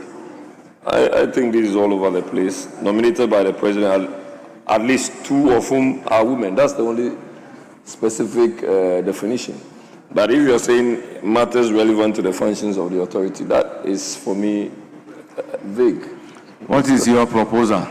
Well, Speaker, I'm just thinking that just like, so for instance, if it's Kolebu and you are looking for a lawyer, you should be able to indicate. And that is why I'm only bringing to your attention so that members could deliberate upon that. Yes, Majority Leader. Again, as indicated, this is not a function that relates to a specific sector. This is a coordinating function in which you may need economists, you may need finance experts, you may need engineers. So it is now up to the president, because it's his vision to create a 24-hour economy, and he's creating an authority to advance that vision. So he's being given the opportunity, given that it's your vision and you have an idea what you want to achieve, what kind of expertise do you need to populate a board? In the past, we've always said that you You will pay one lawyer, one this, one a representative of the Bar Association, a representative of Ghana Football Association, a representative of Food Vendor Association. Then we tie our hands, and without meaning to underrate the intelligence of anybody, they will just send us anybody. For sometimes they just want to take somebody who is worrying them in the office out of the office, and they send him to this board to come and populate the board. And that person comes, and he cannot even help the board to achieve its objectives. So in this case, you leave the president, say, look, this is your board. You are clear in terms of your objectives. So choose the people that you think can best perform the functions. So the rendition, I don't think, is faulty in any way, because the objective is clear that 5 other persons, so the number is specific, 5. That is what is important. The number is specific, 5 other persons. Then even their qualifications is implied, which is that specialized knowledge and experience in matters relevant to the functions of the authority. Meanwhile, you have already defined the functions of the authority, Parliament. The clause that you just approved, clause 3, defines the functions of the authority. So the president is being asked to mobilize people with relevant skills and expertise in the execution of the functions of the authority. So I don't see what else is needed to advance the objectives. So I think that it should be allowed to stand. Yes, Honorable Jerry Ahmed. I think the majority leader has even given me a better explanation with reference to why I'm soliciting for this specific roles be indicated. If you're already aware that there are functions, we should know those who will be assigned to play those functions, rather than say that matters relevant to the functions of the authority. Speaker, here, it doesn't even bring any qualification, really. It still brings a general qualification. So you will even know whether the first person has to be a farmer with a certain number of degrees or a certain number of qualifications. All we would now see is that the place will be populated with people just because somebody in his mind. Honourable members, the power to appoint under Article 70 is vested in the president. All these words are there to just guide the president in doing the appointment. That's all.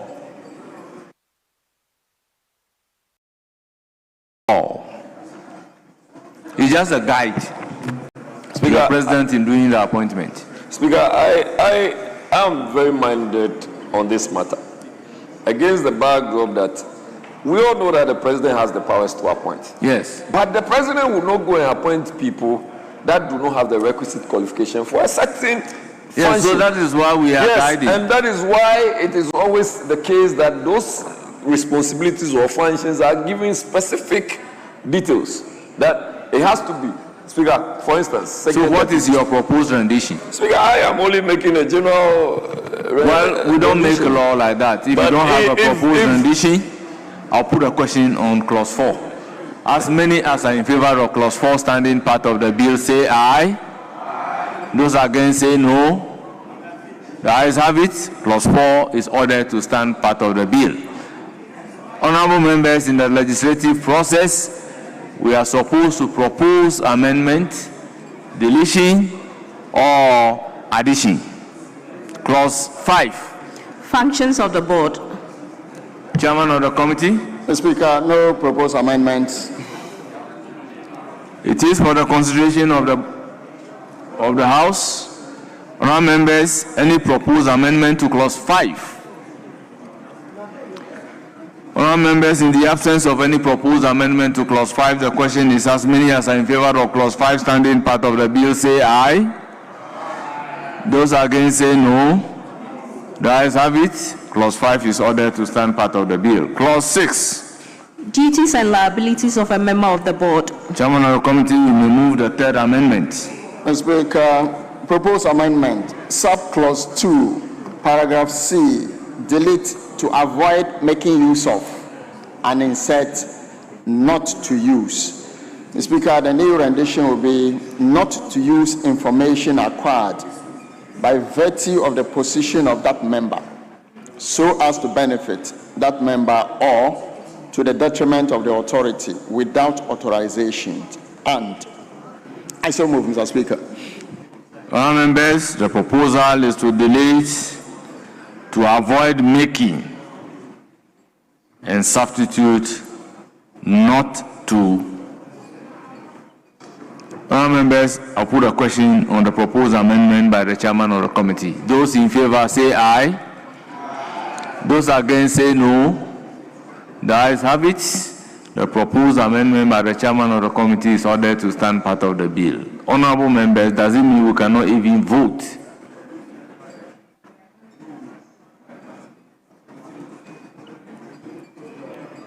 I'll put a question on entire clause 6. Yes? Okay. Mr. Speaker, I would like to propose yet again to clause 6(2)(c). In my view, I don't think anybody should have the authorization to use information he or she has acquired to the detriment of the authority. And in that regard, I propose that we delete entirely without authorization. So the new rendition will be not to avoid making use of information. Not to avoid has been deleted. Yes, and I'm saying that the new rendition not to use. Not to use. Not to use the information acquired by virtue of this position of that member so as to benefit that member or to the detriment of the authority, full stop.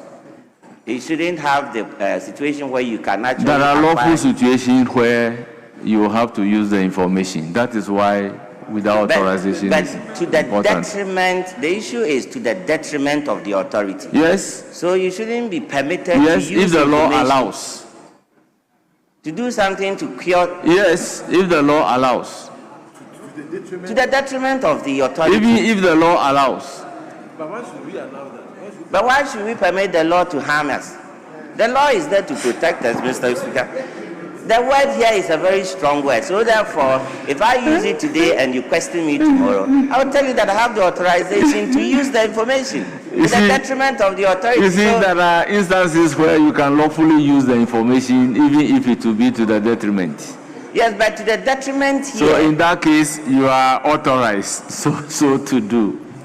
This thing features in most of our laws. No, it doesn't.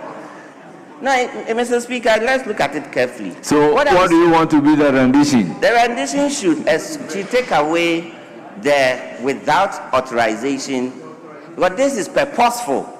This means that one can go and take authorization and come and use the information.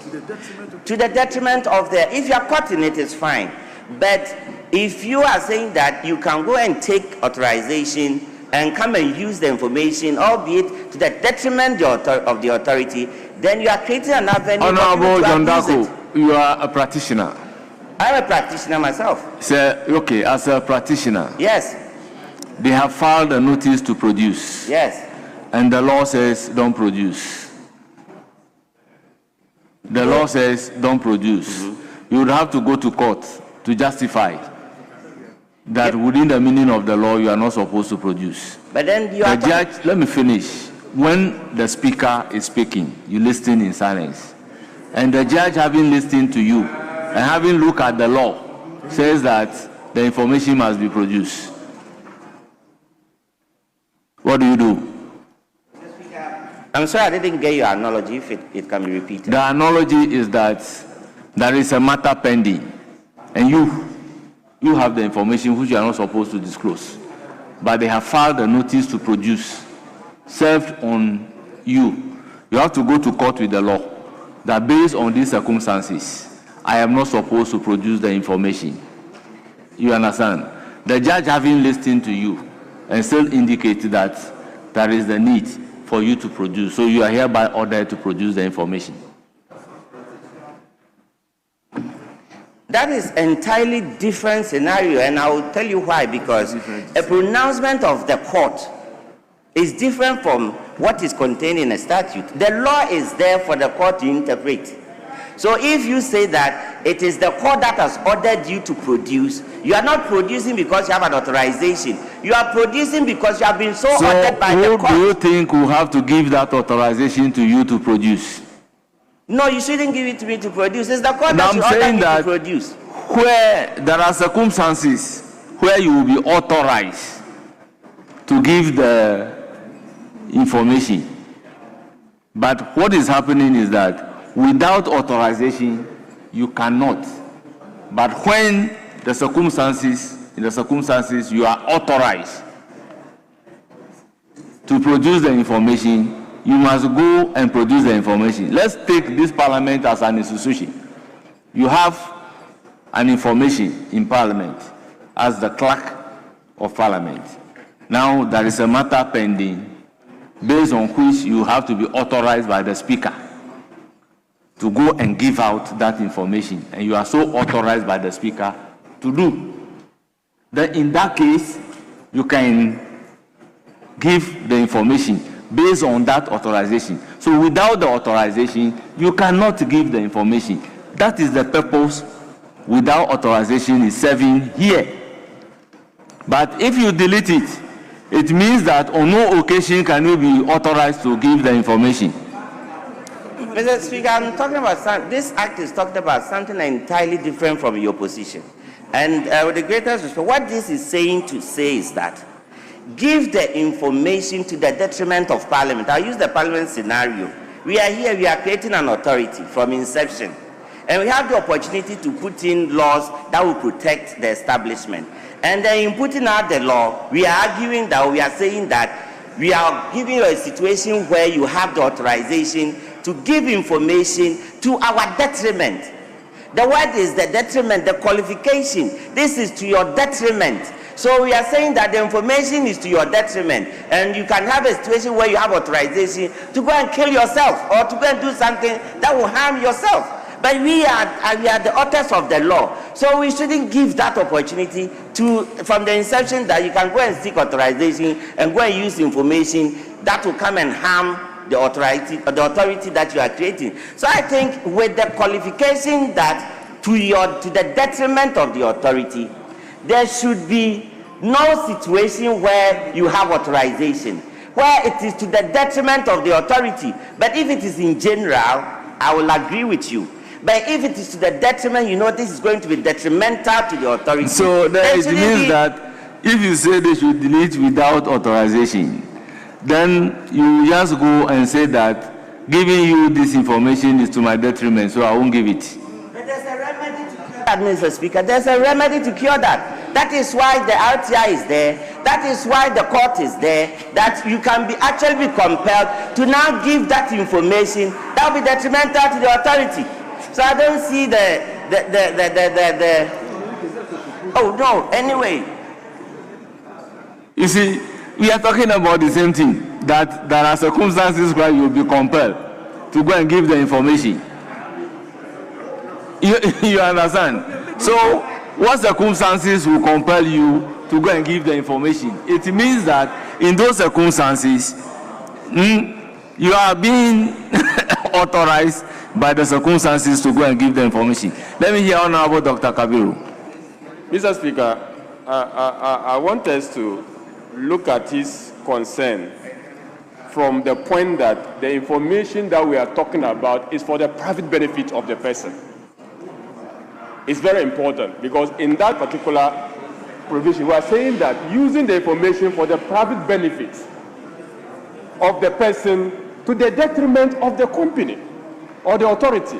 And that is where you need to tie the private benefit to the concern is raising, that the law should not make provision. The use of information for private benefit ab initio is a legal wrong. That is the first thing. And now you are now saying that a person can use it for his private benefit to the detriment of the company when there is authorization. Mr. Speaker, let me read. Let me read it. And if you endorse C, not to use of any information acquired by virtue of the position of that member so as to benefit that member. Yes, and the word is or. Read, yes, continue. To benefit that member or yes. to the detriment of the authority without authorization. Yes, because of the or there. Because of the or. I agree. You have to read the provision disjunctively. I agree, Mr. So Speaker. two scenarios are being created. One is for your benefit. Two is to the detriment of the company. Whether it is for your benefit or to the detriment of the company, when you are authorized to do so, you have to do it. That is what the rendition is talking about. That's my understanding. You understand? The information may be to your benefit if you have the authority to give it out. That one, you are exonerated. You understand? Yes. So you are not to use it for your benefit unless you are authorized so to do. Yes, Majority Leader. Mr. Speaker, you see, let me give you a plausible scenario that we can be dealing with. You notice that the board membership is made up of persons with specialized knowledge and experience in matters relevant to the functions of the authority. These tend to be consultants, experts. By virtue of the work that they will be doing on the board, they will access information. They will come across information that they could use it for their own private business. Are you getting the situation? So what the clause is seeking to do is to say that you are not allowed to use information that you have acquired as a result of your functions for your private business unless you have authorization. So yes, that is leg one. Leg two is saying that you should not use the information to the detriment of the authority. No. Leg two does not necessarily create an authorization arrangement because it is it is inconceivable that the authority will grant anyone authorization to use information that will be to its detriment. No. What Mr. Speaker is drawing your attention to is that read the or there. See, the or makes the authorization applicable to the first leg.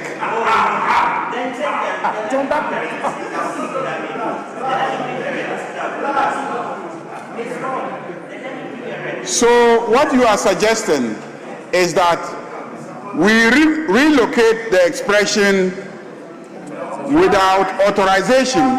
We relocate it before the or, so that without authorization only pertains to the use of the information for personal benefit, but then when it comes to the detriment of the authority, there should be no authorization.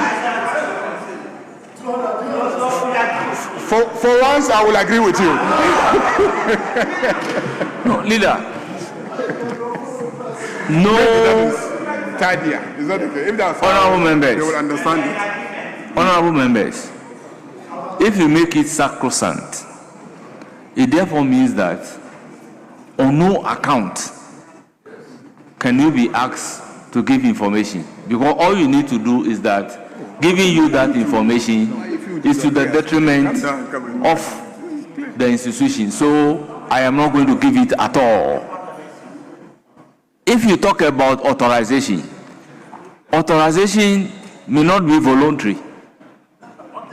There are circumstances where you would, by necessity, have to give those information. So, yes, so the court order, what is it doing? It's authorizing you. Is the court order not authorizing you? Yes, yes. You can be ordered by even the head of the institution to go and do it. Well, it is all the basis of which you are doing it without necessarily violating the law. You understand? Other than that, in the circumstances like that, if there is a punishment for it, if you disclose the information in those circumstances, you can. You see, let's even look at it in terms of the security of the state. There are instances where you will be called upon and lawfully you would have to disclose some information. You understand? So you are under the authority of the law to do so. That is why you have done it. So the whole law is telling you that if you don't have those kind of authority, you can't disclose the information. Well, Majority Leader, I will propose that we defer the consideration of this bill for the Winnowing Committee.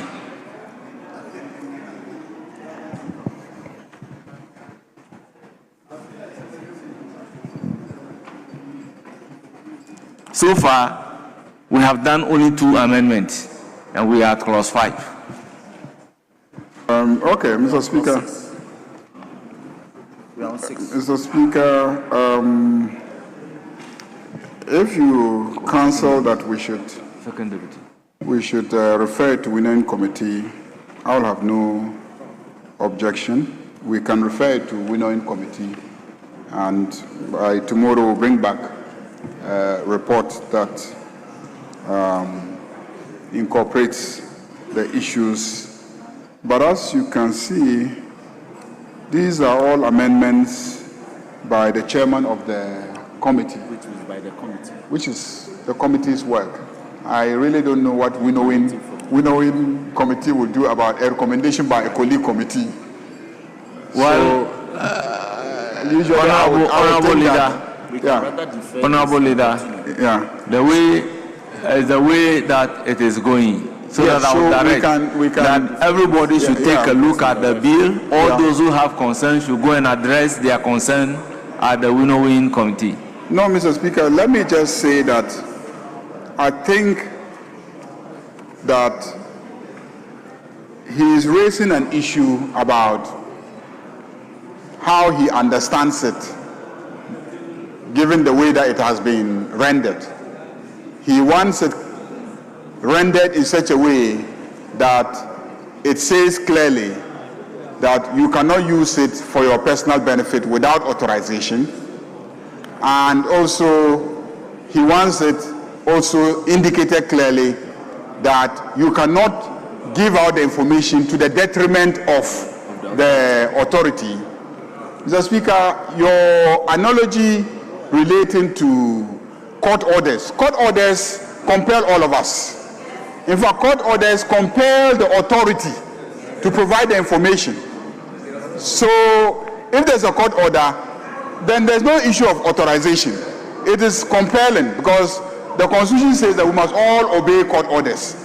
So, I think that it is simpler if we just go by his recommendation, because court orders ordinarily compel us to provide the information, and you must disclose if it's a court order. Honorable Majority Leader, if you bring it to a practical terms,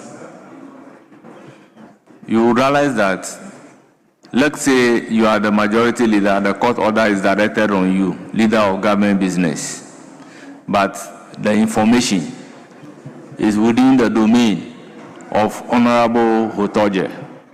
You will realize that pursuant to that particular court order, you are going to authorize Hotoje to go and disclose the information to where the information is needed. So there are elements of exercise of authorization in the chain. So if you delete without authorization from there, you create a practical problem on the ground. You are a managing director of an institution, a court order is served on you seeking for an information or somebody right to information, and your subordinate is not expected to disclose the information, but you will have the authority to order or instruct or give authority to that subordinate to go and give the information. So if you delete without authorization, you can create a problem. And we have done this severally in many laws. Yeah, I can understand that when a court order is served on, let's say, the MD of the company to come and disclose certain things, there may be a need for authorization from the board by the MD to go and disclose those pieces of information.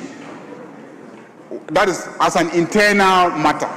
The organization is bound by the orders of the court. But then you, the specific individual who will need to go and disclose, must also show from your, you must show from your internal paper trail that you, for instance, will do a memo to your bosses and say, I was summoned in court, I was asked this question, the questions require that I produce this information about the organization, and so please provide clearance for me to go and then provide the information. That's the context in which Speaker... Let me clarify it. You that I help you, now I'm begging you so that we'll make progress, and then you are refusing. Let's make progress. Let me give another... We'll make progress. Let me give another scenario. Let's say a bank. There is an order served on the bank to come and do ABCD. The disclosure of the information may be to the detriment of the bank. Now, a decision will be taken that Honorable Ayariga, who is the employee working on that particular schedule, should go and give the information. He is not the one ordered by the court so to do. So internally, he must be authorized to go and give that information, whether it is to the detriment of the bank or not to the detriment of the bank. That, what do we call it? Is it not an authority given to that particular employee to go and disclose? No, there's not that type of authorization here. This is a use of information. And, Mr. Speaker, the fact must be made clear here. No amount of internal authorization will supersede a court order. It's as simple as that's fundamental. So the order from court and authorization. Okay, let's say it is not an order. Let's say it's not an order of the court. Security intelligence are conducting information, and you are an employee of an institution seized with the information, but that information needed to be disclosed, and your superiors are contacted. How would your superiors get you to disclose that information? The point we are making is that if that information sought after is detrimental to the authority... You cannot tell the security intelligence that that information is detrimental. So against the interest of the state, you won't disclose it. But then this has been determined by the Supreme Court just last week. Mr. Speaker, in the matter taken to court in the case involving the AJ and let me finish. AG and Dubois. Yes. Where they refuse, it borders on disclosure. Yes. Where they pick and choose information that they wanted to disclose. And they say that by the order of the court, if you are ordered today to produce, this is even by rules of the court, that was requiring the production of the documents, and they were selective. And they sought to do what they want based on relevance. The court said that no, if it is mandatory, it's mandatory. So the point I'm trying to make is that anything that is to your detriment, you shouldn't. That is why it's even in the Constitution that you are not permitted to even take your own life. No. You can't. You are not getting. You are not getting it. Do something that is detrimental. You are not getting the argument. Under the Securities and Intelligence Act, if they demand an information from you, that law allows you to give the information. So you are a front desk officer. The information relates to a front desk. And under that law, your superiors are contacted that this information is needed. And they have sat down, take decision. And there is the need for you, the subordinate, to go and disclose that particular information. And your superiors have authorized you to go and give the information. So in those circumstances, it doesn't matter the nature of the information. Once you are authorized, you understand, you are giving the information without the authority, and you will not be caught by this very provision that is being stated here. Mr. Speaker, I understand very well. And for this, because of what you have just said, I think it is in the best interest of this House to even defer this clause. Because what you are talking about is clearly an exception. That provision must be made in this clause to cater for it. So without the authority there, without the authority there, means that there are exceptions to the rule. That is, you are not supposed to do something. However, when you are authorized to do so, you can do it. That is what this thing is saying. Exception is not catered in vacuum. Mr. Speaker, exceptions are not catered in vacuum. Mr. Speaker, with the greatest respect, you can't create an exception in vacuum. Exception, you can just say that except where the matters borders on national security. You have to be specific. If you are creating an exception, you have to be specific. Exceptions are not created in vacuum, that without authority, and therefore you pick this. Then you are giving the discretion to the authority to decide what is an exception and what is a special case. Honorable so members, clearly, if you want to go in there, to defer this to the Winnowing Committee, you must go there with different laws that we have passed with the same rendition. Mr. Speaker, the use of authorization, it appears that you have a certain fixated meaning of authorization. I am saying, please, I'm saying it appears. Please, I listen to you quietly.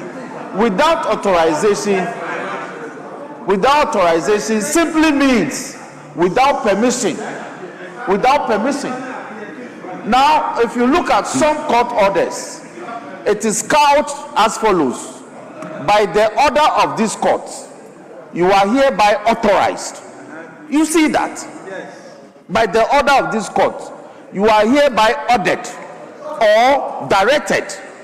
So the word authorization simply means permission. You are permitted to provide the information.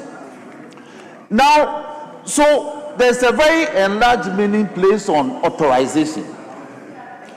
But if you understand, if your argument is limiting authorization to a certain limited meaning, the intent of this House is that if you are permitted to use the information, even though it is to the detriment of the authority, you proceed to do so. You have a problem, but that's what you've been saying. So, honorable member, move your amendment. Let me put a question.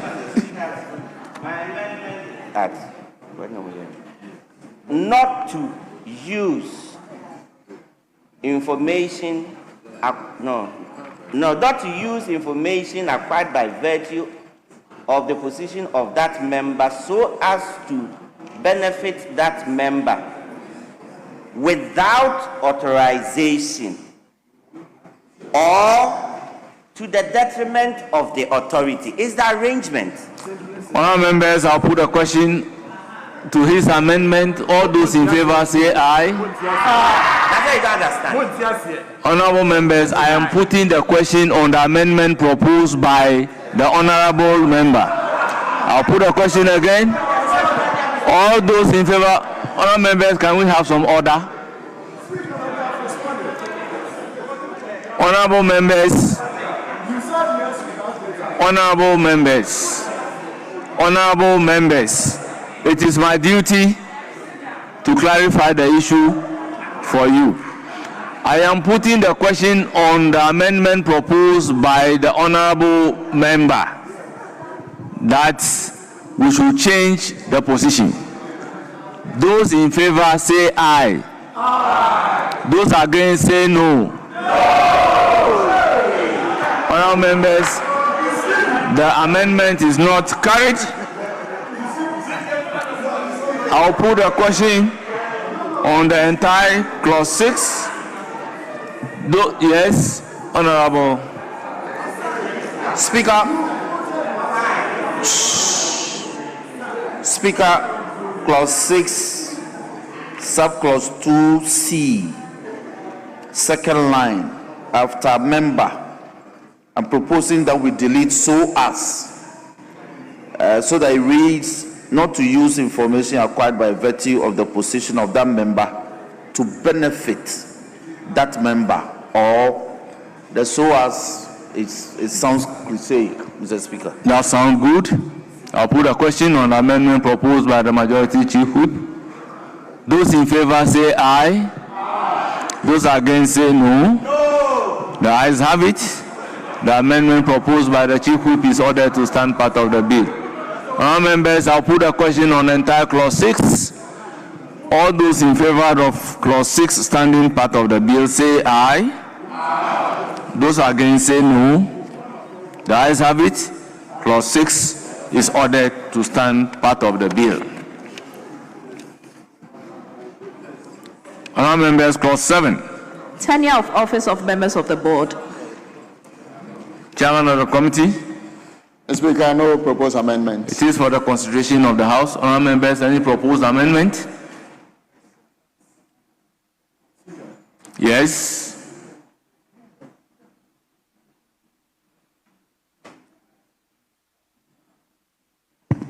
Thank you very much, Right Honourable Speaker.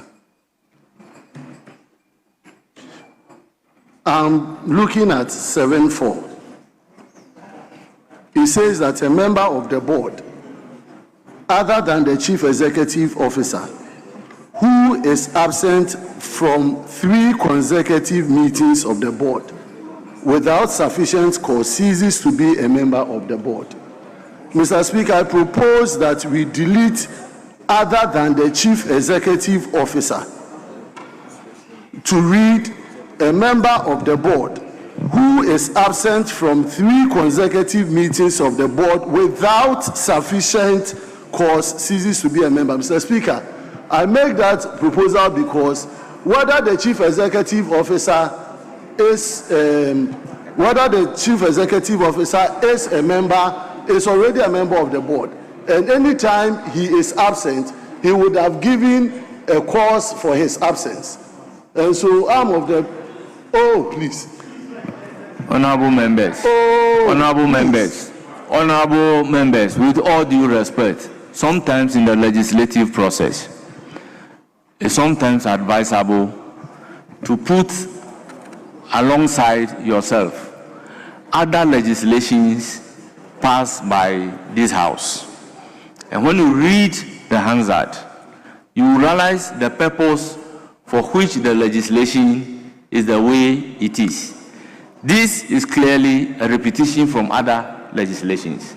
And the reason is that some of the positions on the board are institutional representation. Now, the law creates a position for chief executive to be a member of the board. If you say the chief executive has absented 3 times without a reasonable excuse, therefore he's not going to be a member of the board. However, he remained a chief executive of the board. What happened? You see, that is why for institutional representation, they try to create some exceptions in the law. So some of the things, it should not be like the whole clause 7. It's a standard provision in every law. Mr. Speaker, Mr. Speaker. No, yes, and this practice of saying that this has been, we've done laws and that has been made. And so if we are passing existing laws and we have issues, we cannot make comments on them and change. Mr. Speaker, I beg to differ. My position is that we are looking at tenure of office of members of the board. And we are making provision on basis upon which a member will lose his membership on the board. The chief executive, whether he is coming to the board as an institutional representative or not, is still a member of the board. And the clause is saying that to be a member of the board, you cannot absent yourself 3 times without sufficient cause. And I'm saying that it should not be the chief executive officer is held accountable on the same basis of a board member.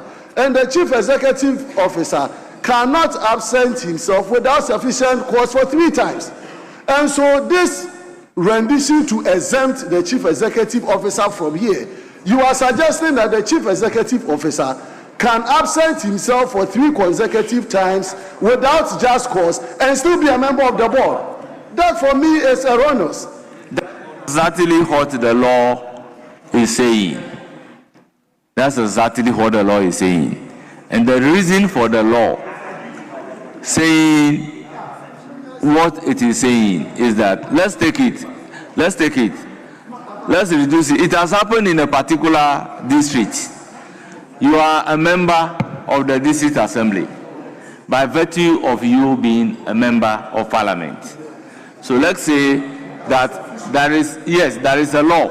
There is a law that says, let's say you are even a full member. There's a law that says that if a member of the district assembly absents himself 3 times without reason, you cease to be a member of the district assembly. However, your membership of the district assembly is by virtue of you being a member of parliament. So tell me,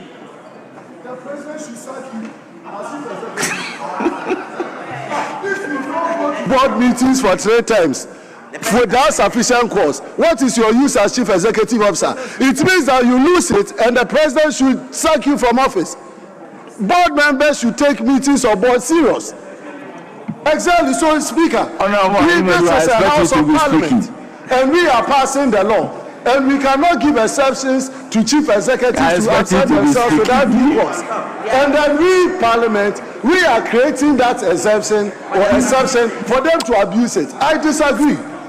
Let me hear Honorable Animedu. I'll come to Honorable Richard Achampong. Mr. Speaker, it is true that the laws we have created, this is a standard provision. But I see some sense in what he's saying, especially when this is the board for the 24-hour economy.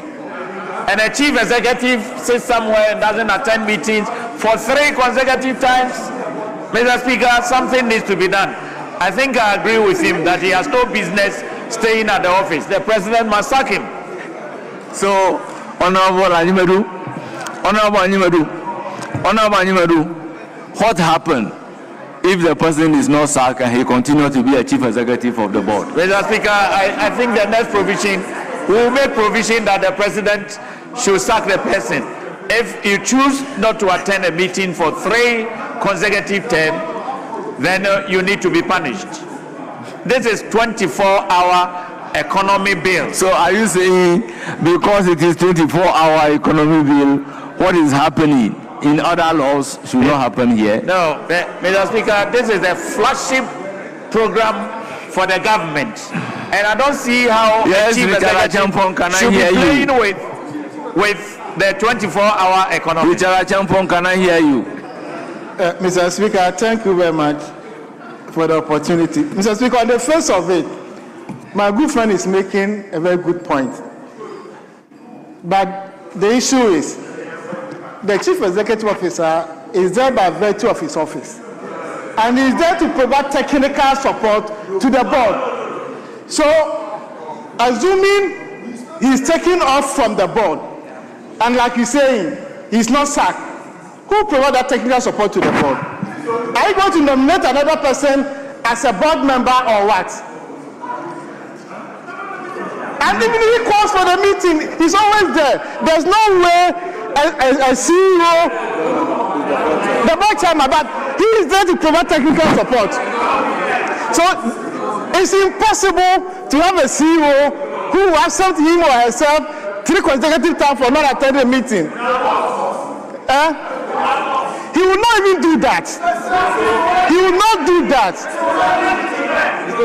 So that instruction should be given to the chief executive officer. This is not even applicable to only a chief executive. It's in many laws. For instance, in some of the laws, ministers are members of the board, and the minister is a member of the board by virtue of being a minister.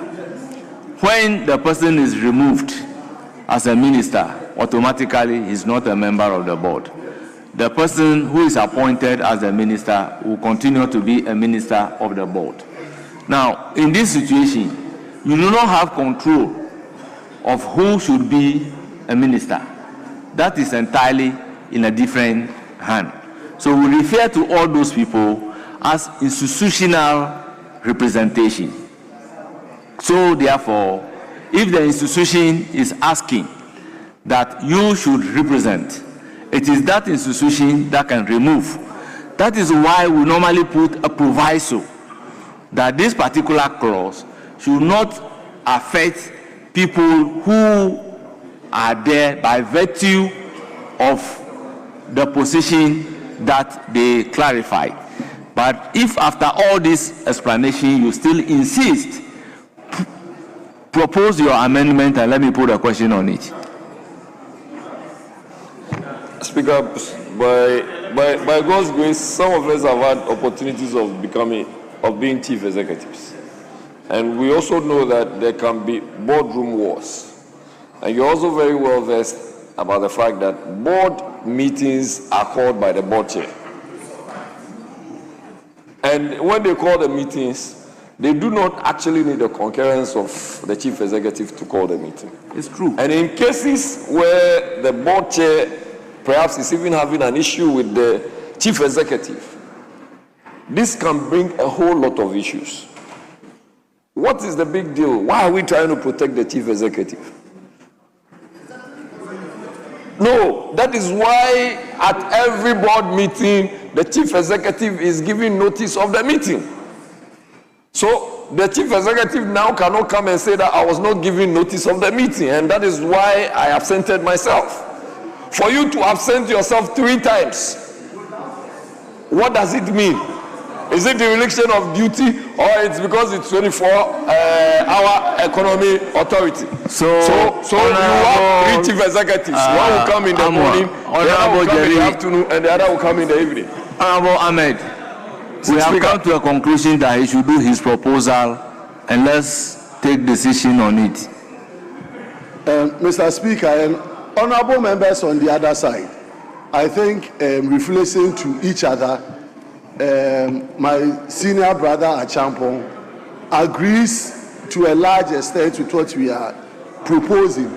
And I'm saying, and it's an appeal to you, and I've said this on record, bills that are passed in this house are passed, every bill that is passed in this house is passed for posterity.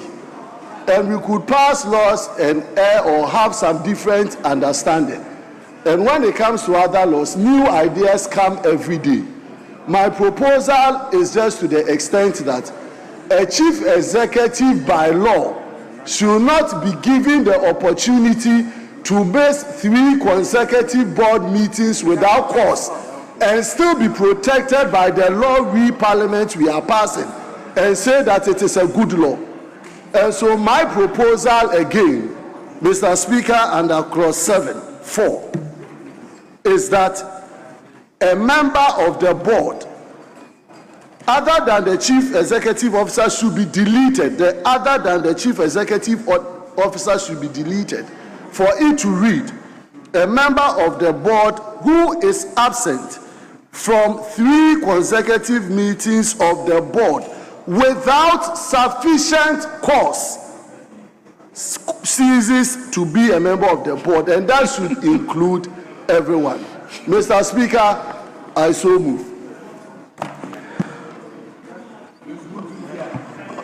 Honorable members, that is the amendment on the floor. Yes? Honorable Sule. Mr. Speaker, I want to support the contribution of my colleague, the last person who has just contributed. If indeed the Chief Executive Officer is a board member, why should he be treated separately from the other board members? If they are all board members, the same rules must be applied. In any case, if there's anybody who should be present at all meetings, it should be the Chief Executive.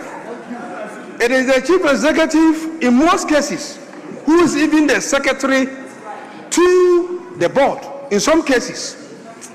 And so I think that the clause as it stands should not be supported. Rather, my colleague's amendment should be considered. Thank you. Okay. Sule, you raised a very good point. I have cited an example that you are by law a member of the assembly. The conditions at the assembly should apply to you. But you are just a member of the assembly because you are a member of parliament. That's why the law makes you a member of the assembly. The law says so. Because the law says so. In this case, you are a member of the board because you are the chief executive officer. You understand? You are a member just because you are a chief executive officer. If tomorrow you are not a chief executive officer, you are not a member of the board. In the same way, if tomorrow you are not an assembly member, you are not a member of the board. So if you create the law this way, we'll have instances where you will continue to be a member of parliament, but you are not a member of the assembly when the law says so. You will continue to be a chief executive, but you are not a member of the board because the law says so. That is why jurisprudentially that proviso is created. You see, that's why Majority Chief Whip, on this note, I want the bill to go for winnowing. You have the opportunity to explain this to members. Other than that, would make a very bad law. Will make a very bad law. Oh, Speaker. Yes. Speaker, I agree with you that we should defer the rest of the considerations of this bill to the winnowing committee to tidy up and return to the House. Yes. So that members who have issues, we can join us at the winnowing committee for us to take that. So please join us. Mr. Speaker, my last comment is you are just there because the law says you should be there. Mr. Speaker, we are learning from you. But the scenario you cited, we have boards where you have institutional reps. Those institutional reps are there because they belong to some institutions. And any day they cease to be members of those institutions, then they will cease to be board members. Yes. But the same law applies to them. And so the example is given. When you are making this particular provision, you exempt all the institutional representations. That's why if you see other laws that we have passed, all the institutional representations, all those who are members of the board by virtue of the position that they occupy are exempted. So probably at winnowing, you put various laws, the argument that ensue on this floor in arriving at those decisions in place, then you can come to a conclusion. Okay, that's okay. If it's going to apply to the other institutional reps, yes, then it makes sense. If not, I don't think that it should stand the way it is. Thank you.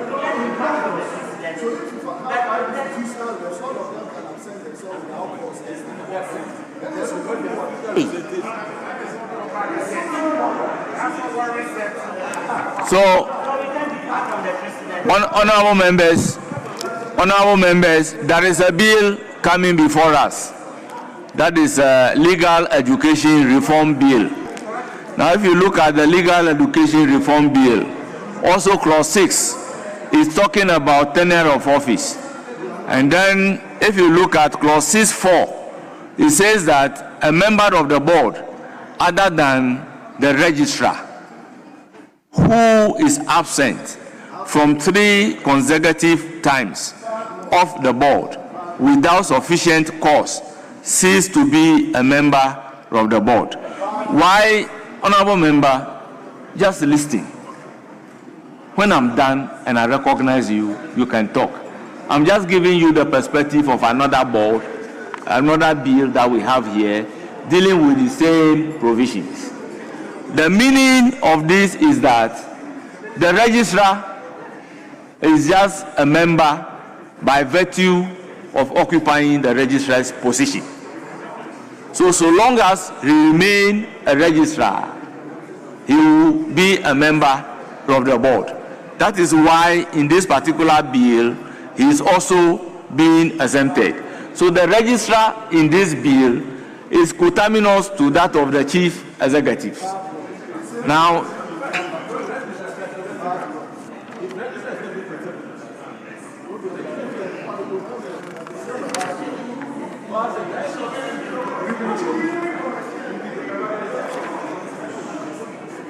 yes, majority leader. I think we've agreed that we'll refer this bill to. Yes. The rest of the yes. Speaker is only guiding the house. It's not debating. I'm not debating. I'm only guiding the house.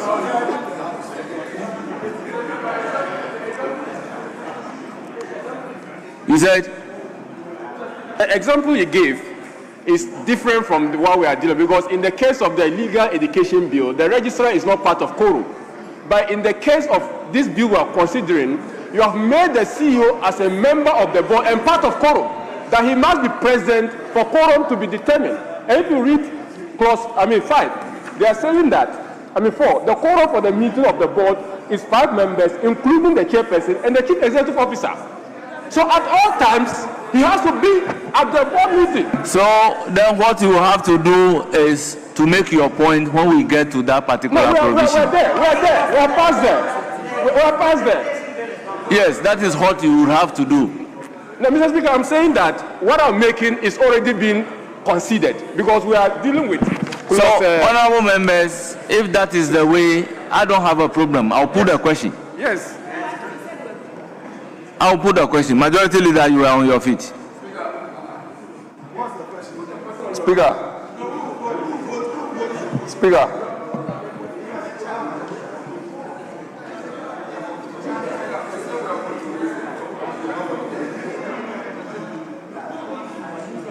Majority leader, can I hear you on this? Mr. Speaker, I think you should stand down that clause. Stand down that clause for further consultations.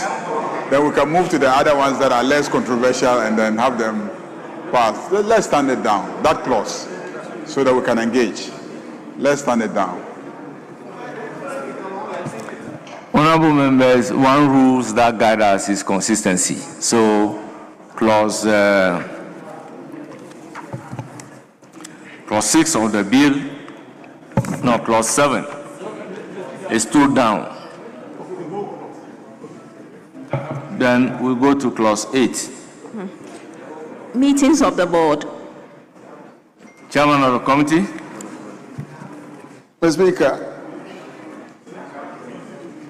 proposed amendment, clause 4, line 2, delete, including the chairperson and the chief executive officer, and insert of the board. Mr. Speaker, the new rendition will be a member of the board other than the chief executive. The new rendition will be The quorum for a meeting of the board is 5 members of the board. I so move. So you are proposing to delete, including the chief executive. And honourable members, the proposal is for the consideration of the House. Yes. Thank you very much, Right Honourable Speaker. Mr. Speaker, I think my very good senior on the other side, guided by 7 that has been stood down, was very quick in making sure that... Honourable member, this proposal has been on the order paper for some time, before the argument. So, thank you very much, Speaker, for the guidance. But I'm only saying that it is consistent with the 7 that has been stood down, because if the chief executive officer necessarily has to be part of quorum, and then he absents himself 3 consecutive times, then it means that you are actually closing the 24-hour economy authority because of one chief executive. So I support the rendition so proposed. That is why when reference was made to this clause, when we are talking at 7, I said hold it. When we get to 7, then we can effectively deal. When we get to 8, that talks about the inclusion in the quorum, then we can deal with it.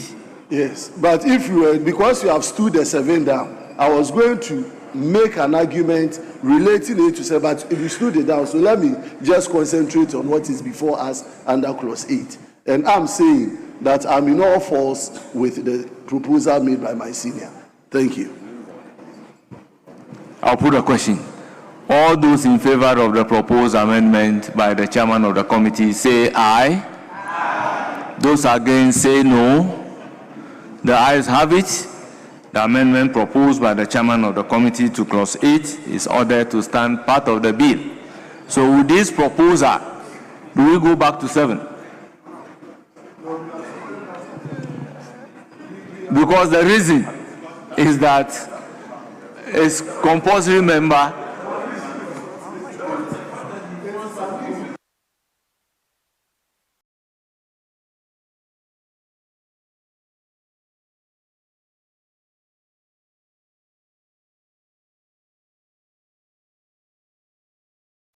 Mr. Speaker, I do agree with you that one strong argument that was used to buttress the proposed amendment in clause 7, one strong argument that was used to buttress the proposed amendment in clause 7 had to do with what has been corrected in clause 8. So I think that we can stick to tradition and maintain clause 7 so that it is consistent with all previous legislation. I equally feel strongly that we should not treat chief executives differently from board members in terms of the workings of a board. But you know that board members may not necessarily be as busy as chief executives. Are you getting the situation?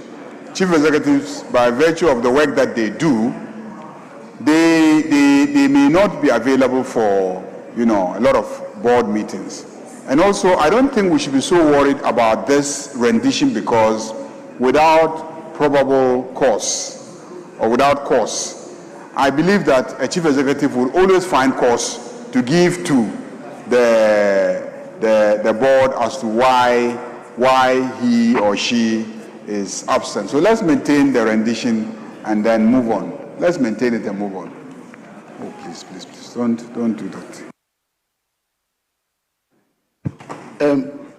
Honorable Leader of the House, I think you've made a very fantastic submission, and that is consistent with our position, that the chief executive would almost always have a cause to be absent from a board meeting, particularly even if he's traveling.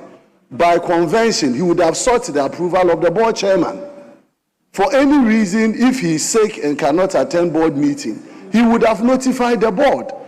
And so this house should be we shouldn't loosen up the import of laws that we pass. We don't pass it for nothing. So once we know that the chief executive would almost always have sufficient cause to be absent, there is no reason why that particular clause 7 should make provision that he can absent himself without cause for 3 consecutive times and still be admitted as a member of the board.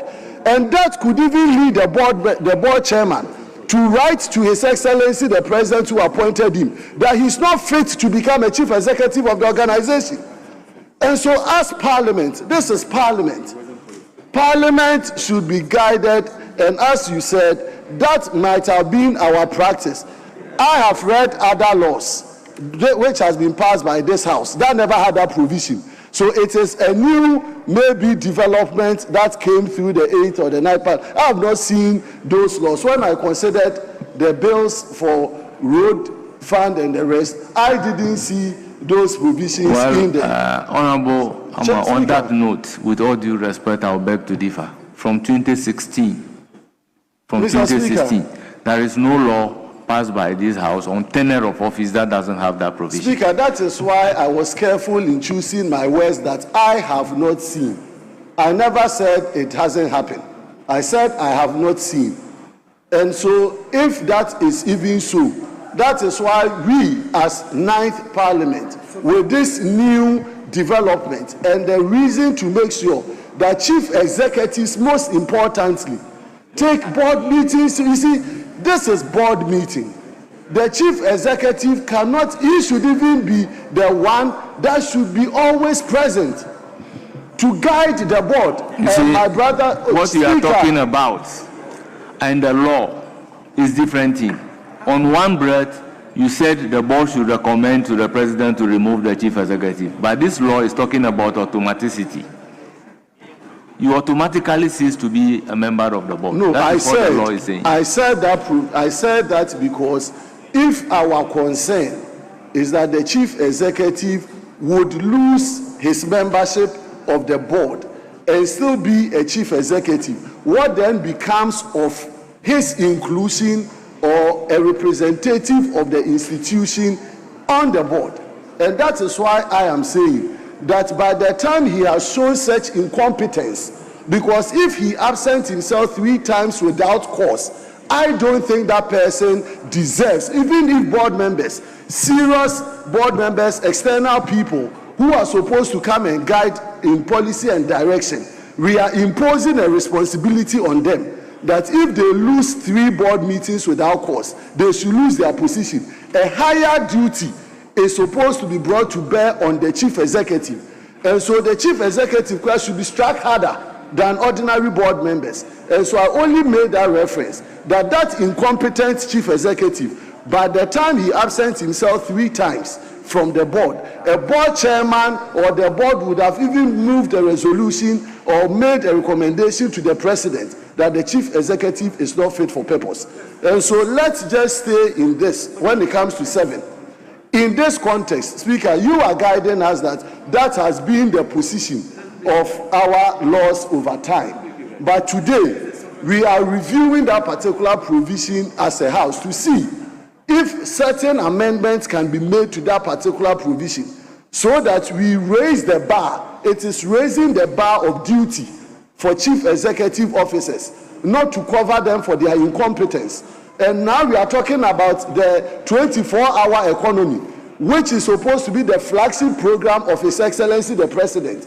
And this House, the majority of this House, are telling us that we should allow a chief executive to absent himself 3 times without cause and still be chief executive. Is that what you want? Majority, tell me, is that what you want? That chief executive should absent himself 3 times without cause and still be chief executive. Is that the reset? Let me hear the chairman of the committee. Speaker, before, let me hear the chairman. I'll come to you.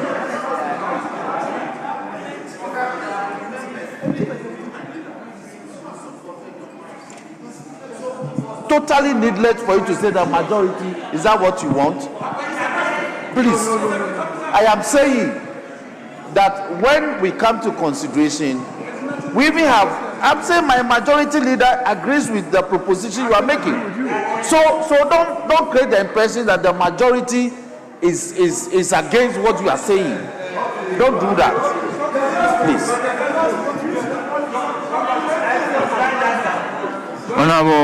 Honorable members, my experience in this house is that when it comes to a consideration stage of a bill, we make the law to govern the people of Ghana. In our contributions, it should be devoid of the use of some political language. So we should take note of this and move along that side. You don't take a position because of politics. You take a position because the law will be in the interest of Ghanaians. So, Chairman of the committee. Mr. Speaker, having listened to the arguments, the clause, I think we have to look at some practical stuff in the corporate world. The structure of the company is a board of directors, and then the chief executive officer of the company reports to the board of directors.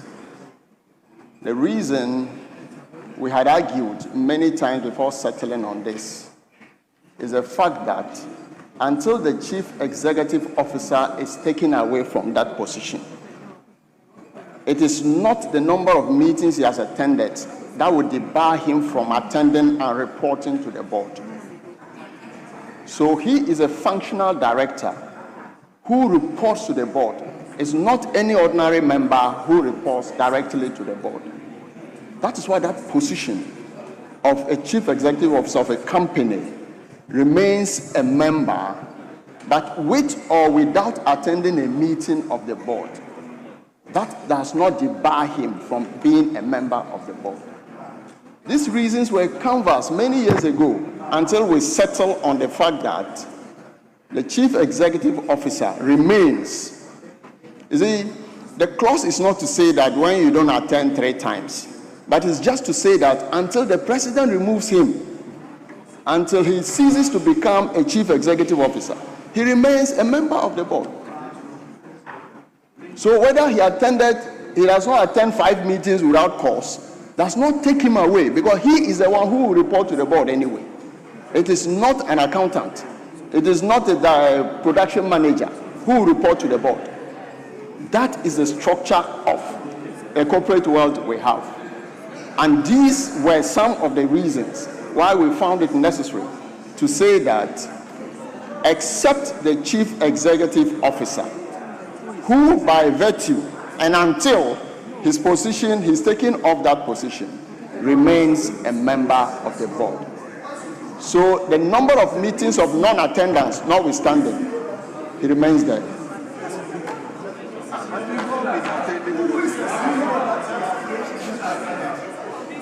Very well. Yes. Mr. Speaker, I just, whilst we're having this deliberation, I just went through 1 or 2 previous bills that we have passed in this House, and I observed that we have hardly ever tried to make this distinction. Generally, we outline the members of the board and we include the chief executive, but then when it comes to attendance, it is neutral. It says any board member that does not attend 3 consecutive meetings, without cause, is deemed to have to leave the board. So I think, Mr. Speaker, adding this obligation, because I believe that a chief executive will always be able to establish a cause, a reason why he is unable to attend a board meeting. So to spend so much of our parliamentary time on such a matter, I think that Chairman should accept the recommendation. We'll defer it, we can make progress. I'll put a question on the entire clause 8. As many as are in favor of clause 8 standing part of the bill, Yes.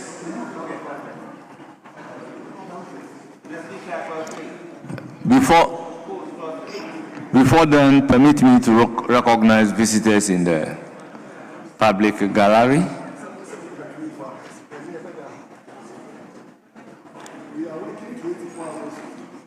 Honourable members, the World Lotteries Association leadership, as part of a one-day official working visit to Ghana and the National Lotteries Authority,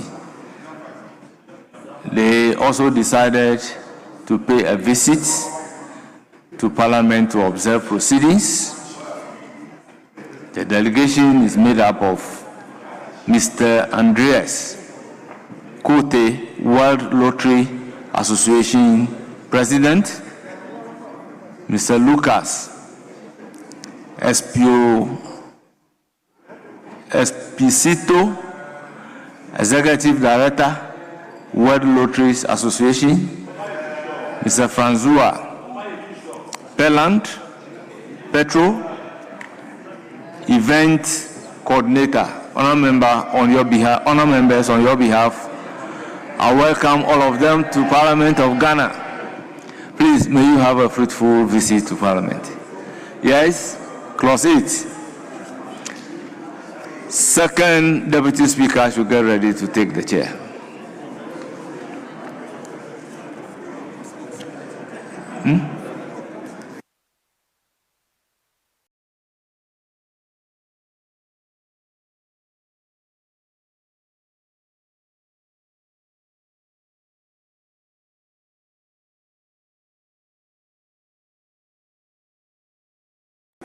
Yes, I want to put a question on clause 8. Yes. Speaker, let's proceed. Thank you.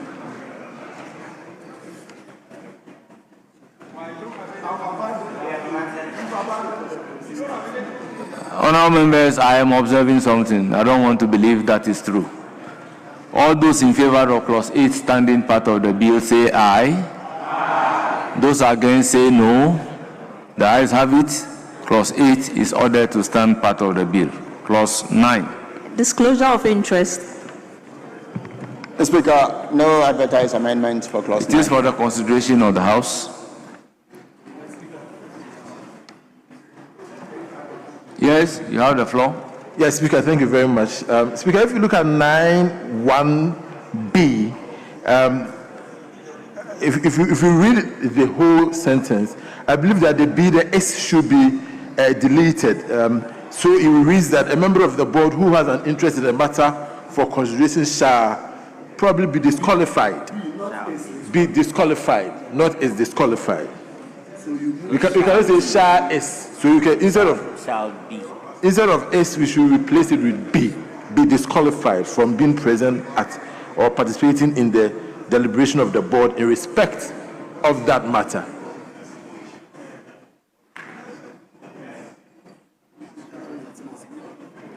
So, what is your proposed amendment?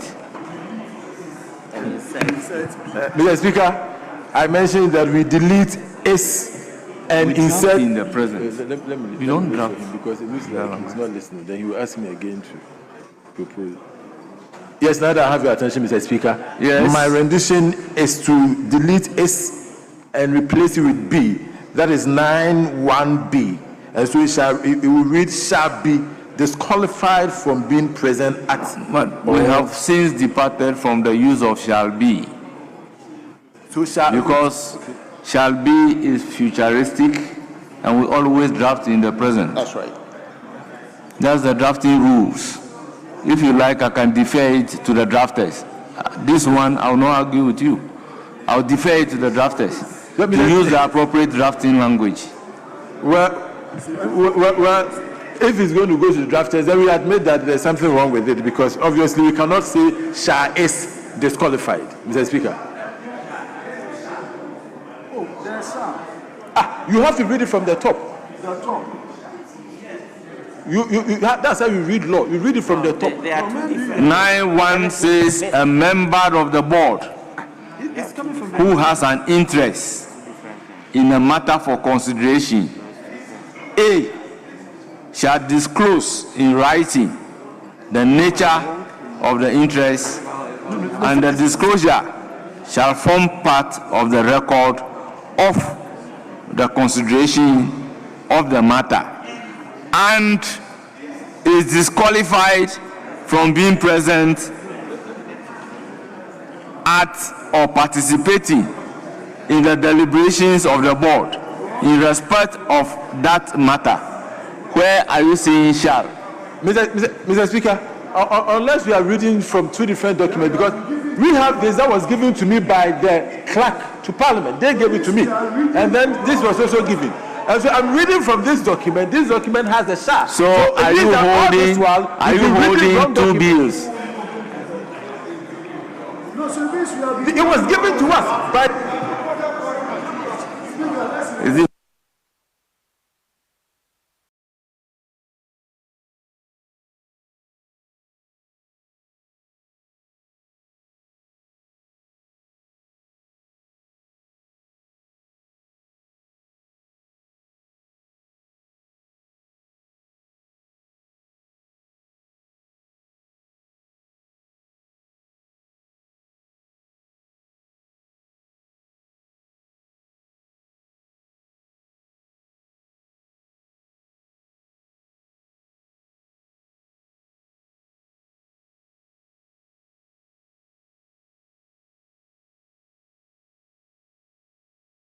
Honorable members, this is the bill that we are using.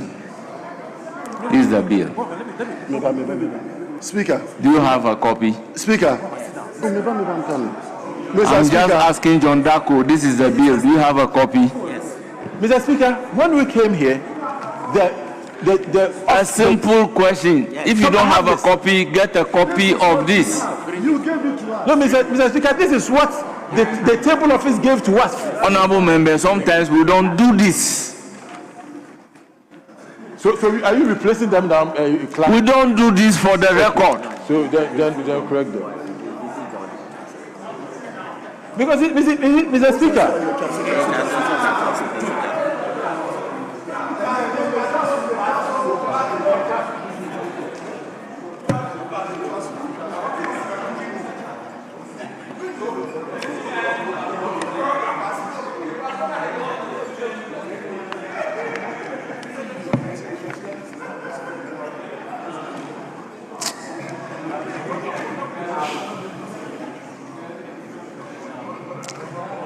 Any proposed amendment to clause 9? I'll put a question. As many as are in favor of clause 9 standing part of the bill say aye. Aye. Those against say no. The ayes have it. Clause 9 is accordingly ordered to stand part of the bill. Clause 10. Establishment of committees. Chairman of the committee. Speaker, no proposed amendments. It is for the consideration of the House. Any proposed amendment to clause 10? Establishment of committees? I'll put a question. As many Speaker, as are in favor, yes. Mr. Speaker, I'm just looking at 10 with respect, just for guidance. I'm sure this one is correct. Mr. Speaker, if you look at 10, it says that the board may establish committees consisting of members or non-members of the board. On that particular one, I just want to be sure whether the framers or the proposers actually want a committee that can have no board member, because it's strange to me. If you're going to have a committee that has some members and non-members, that is always the practice. But a situation where there will be non-members forming a committee, I believe it might be a problem. And even in terms of reporting, how non-members can form a committee and report to the board will be a problem. So if you can take that out and make it members and non-members to form a committee, then I believe that can work. But as it stands now, Mr. Speaker, I believe that this has to be corrected. So what is your view? Or what is your proposed amendment? Mr. Speaker, I'll propose that the board may establish committees consisting of members and not members to deliberate on matters that to deliberate on matters and make recommendations to the board. So by your proposal, a committee cannot be made of members and non-members. No, I'm saying that if you look at this, it gives the impression that you can have a committee that is only non-members of the board. Yes, that is what exactly is being communicated. The board may establish committees consisting of members or non-members of the board or both. So it means that there are instances where the board will form a committee made up of purely members of the board, made up of purely non-members of the board, or both. Mr. Speaker, it is the solely non-membership board that is agitating my mind. I believe that at any point in time, at least a member should be, because it's a board subcommittee that is being established. How do you establish a board subcommittee without a member of the board representing? I believe that at least a member of the board should be part of that subcommittee. Well, honorable members, again by practice, I have seen only one clause missing. The clause that is missing is that a committee made up of non-members are advisory only. That's the usual rendition that we have been putting in. But by practice, the boards are not prevented from forming a committee of non-members to come and advise the board. The board is not prevented from forming a committee made up of members and non-members or only members. So, well, Majority Leader, let me hear you. Yeah, Mr. Speaker, I think it is possible to have a committee, a board set up a committee within the organization that is not made up of board members. You can establish that. If it's a technical matter, you want technical advice, even if it is a matter you want investigated and you think the board members may be prejudiced and etc. In fact, you may even bring in non-staff and set up a committee. So if we are so stringent on this issue of and fixated on this issue of, because it is a committee set up by the board, then it must have members of the board, I think that will not be giving room for innovation. I believe that it should be possible for a board to set up a committee that is made up of non-members of the board. They will report back to the board. And the board will exercise the discretion to either accept or not accept the report of that committee. Same way, they may just be members of the board and then they may need to incorporate non-members who have certain expertise in certain matters, except that the law says that in that case, the chairperson of that committee must be a board member. So I think we should leave it that way. It should be possible to do that.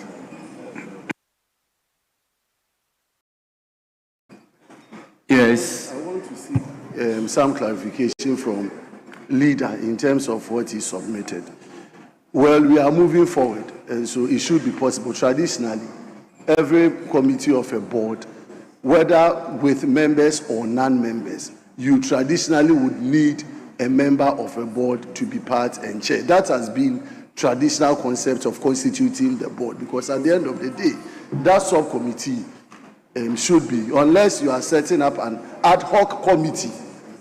If you are setting up ad hoc committees of the board, then that could, because of the purpose, have a complete non-members. But I don't have a challenge with the way we want to go. But my little clarification I wanted from the submission made by the leader is with the two, which says that a committee composed of members and non-members of the board shall be chaired by a member of the board.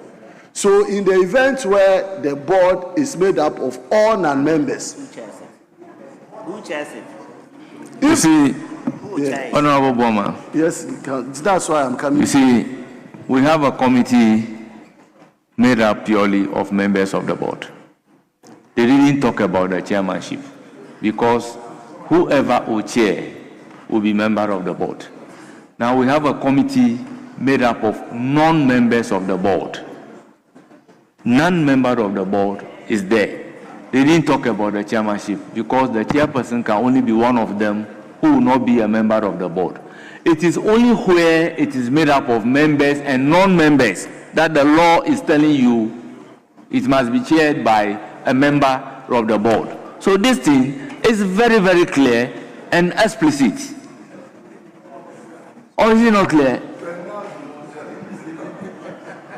Yes. I just want to support you. It's clear. This is the way they are usually carried out. These are committees of the board, and so where there is a different understanding, like the leader said, my respected leader said, then that is where you can say that it has to have a particular set of people. But if not, this is the way. I'll put a question. Yes. All those in favor of clause 10 standing part of the bill say aye. Those against say no. The ayes have it. Clause 10 is ordered to stand part of the bill. Clause 11. Allowances. Chairman of the committee. No proposed amendment. It is for the consideration of the House. Any proposed amendment to clause 11? I will therefore put a question. As many as are in favor of clause 11 standing part of the bill say aye. Those against say no. Clause 11 is ordered to stand part of the bill. Clause 12. Executive oversight. Chairman of the committee. Speaker, no proposed amendment. It is for the consideration of the House. Honourable members, any proposed amendment? Yes, Honourable Boma. Clause 12. Mr. Speaker, executive oversight. 1.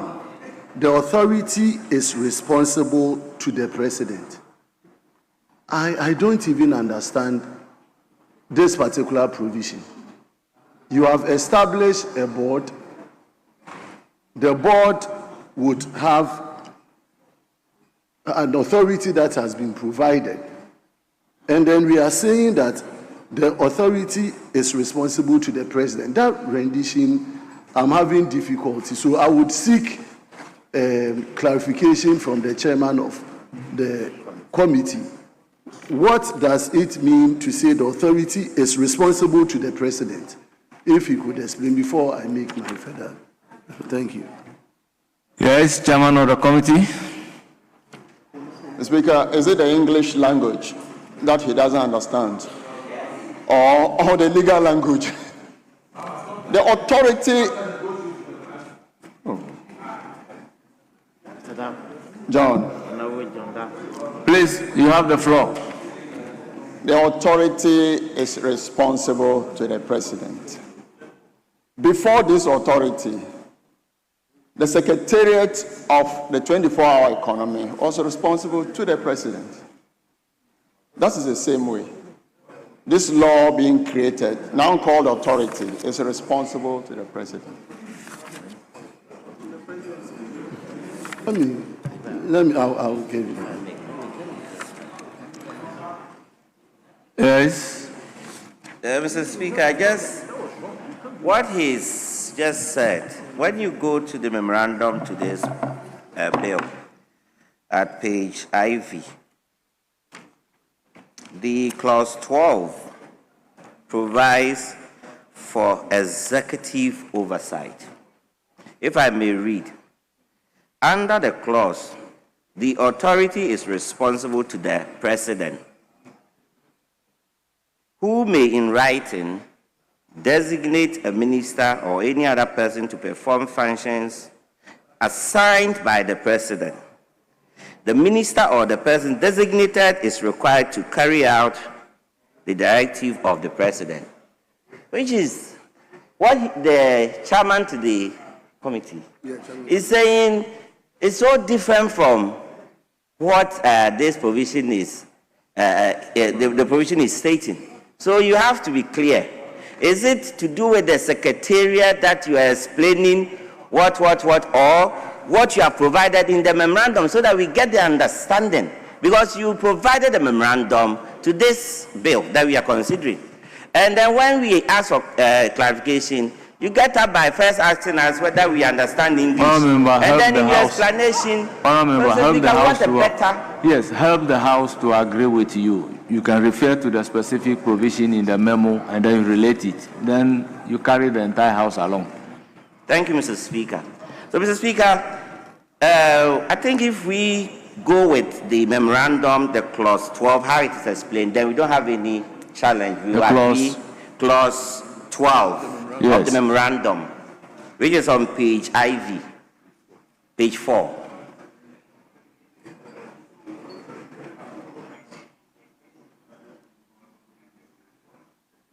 So, if you read the clause 4, it says that provides for executive oversight.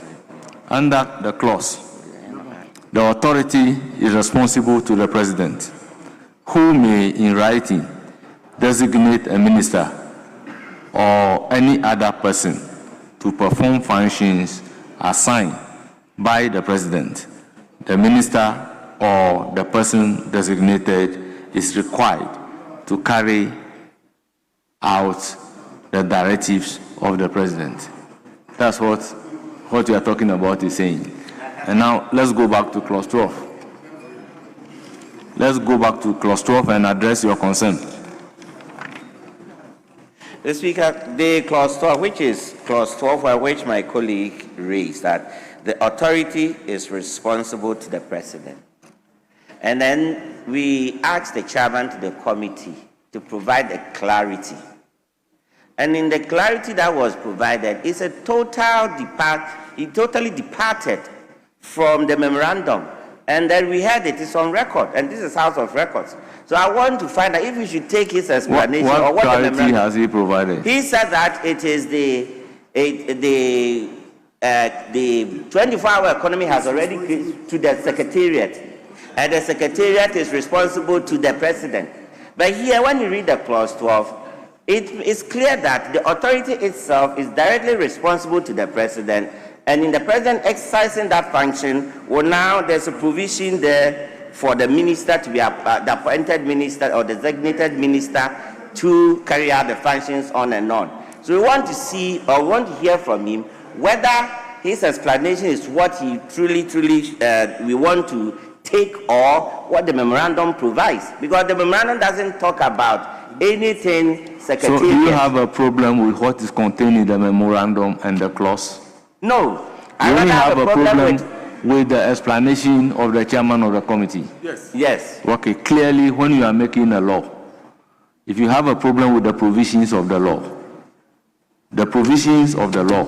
which is in writing, takes primacy over whatever explanation that will be given. So if you have a problem with the provision as it is, raise it.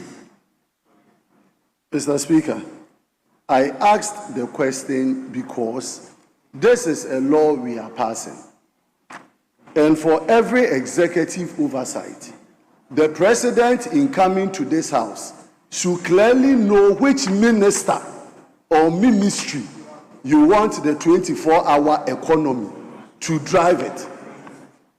But whereas at the time this bill is coming, there is no executive clarity as to which ministry or minister that the 24-hour economy board is going to report to, then it means that there is already confusion in the mind of the president or the president. Buama, why are you making me to speak plenty today? Oh, because we are passing 24-hour economy. For us, as members of parliament, when we are making law, we don't make policy. We make law to back the policy. And your brother has really quoted from the memorandum. So it is only when the provisions of the law depart from the policy that you can raise an issue. But apart from that, all that you are raising, with all due respect, is a figment of your own imagination. Mr. Speaker, I believe... I use the word imagination. Oh, no, I'm not offended by the English. Yes. Yes, I'm a student of Addis Adel College, so I'm not really bothered about the English. My concern, and which is what we express, I have a right to express concern and views on it, even if it departs from the memorandum, as an individual who is contributing to the passage of the bill, so that subsequent times, whoever is listening to it can also be guided, the executive, the House, and even my leader. I'm again doing this because you are my very good friend and the first timer. When you are debating the principle at second reading, you make this argument. But when it comes to a consideration of a bill, you make proposal for deletion, you make proposal for addition, you make proposal for alteration. You don't argue at the consideration stage of a bill as if you are debating the bill at second reading. So what you are doing, there's no difference between it as if the bill is being considered under second reading, under second reading of the bill. I'm guided accordingly. Yes. Thank you. You're welcome. Yes, Honorable Dr. Kabiru. Mr. Speaker, the proposal I have under clause 12 is to delete the whole of the, Mr. Speaker, the grace were to delete the whole of that particular clause. My reason is that in this particular bill, and we'll come to that, when it comes to reporting, they have stated that the authority will be reporting to the minister responsible for finance and the president. And everything in this bill, the spirit of this bill, the letter of this bill clearly states that it is supposed to be under the Minister of Finance. If you look at the functions of the authority, if you read through the reporting channel, if you look at even the approval of financing, it's clearly situated with the ministry responsible for finance. Now, if we leave it at the current rendition or the current form in terms of clause 12, we are going to create a difficulty in terms of oversight by the executive, by the legislature.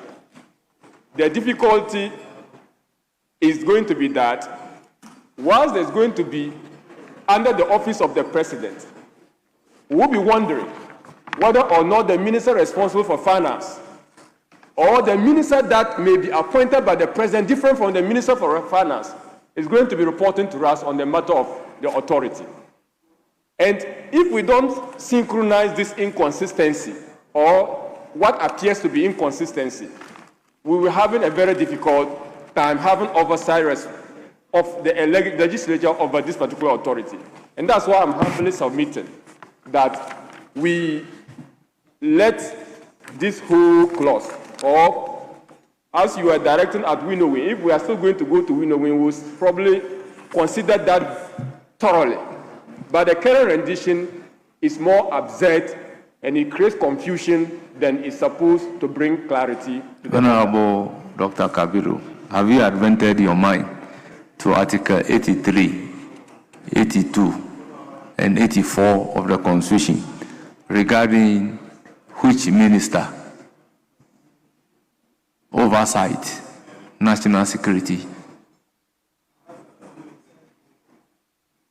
Well, Mr. Speaker, I will be guided, but the National Security Act clearly provides that there must be a minister responsible for national security, which we argue sometimes, even in the past, that if the president appoints a minister, without clearly appointing a minister responsible for national security, is in violation of that statute.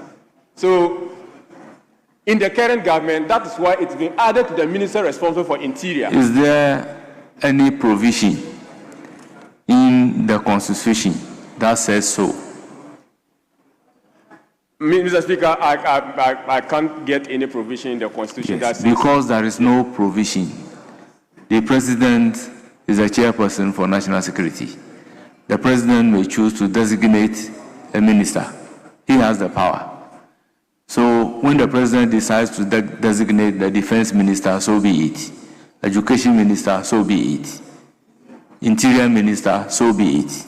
So here, they are placing the 24-hour economy under the president, giving the power to the president to designate a minister. So what is wrong with it?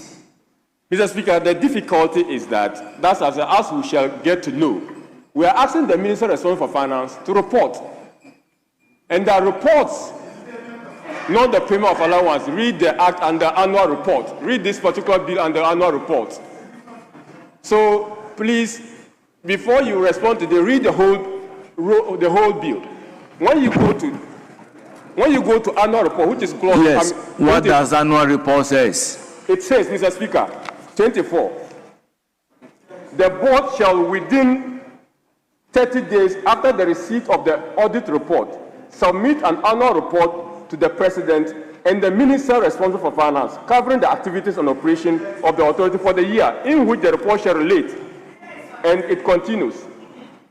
The report shall include A, B, C, D. The Minister responsible for Finance shall, within 30 days after the receipt of the annual report, submit the report to Parliament with a statement that the Minister responsible for Finance considered necessary. So I agree with you. If you come to 24, you should read a minister designated by the President.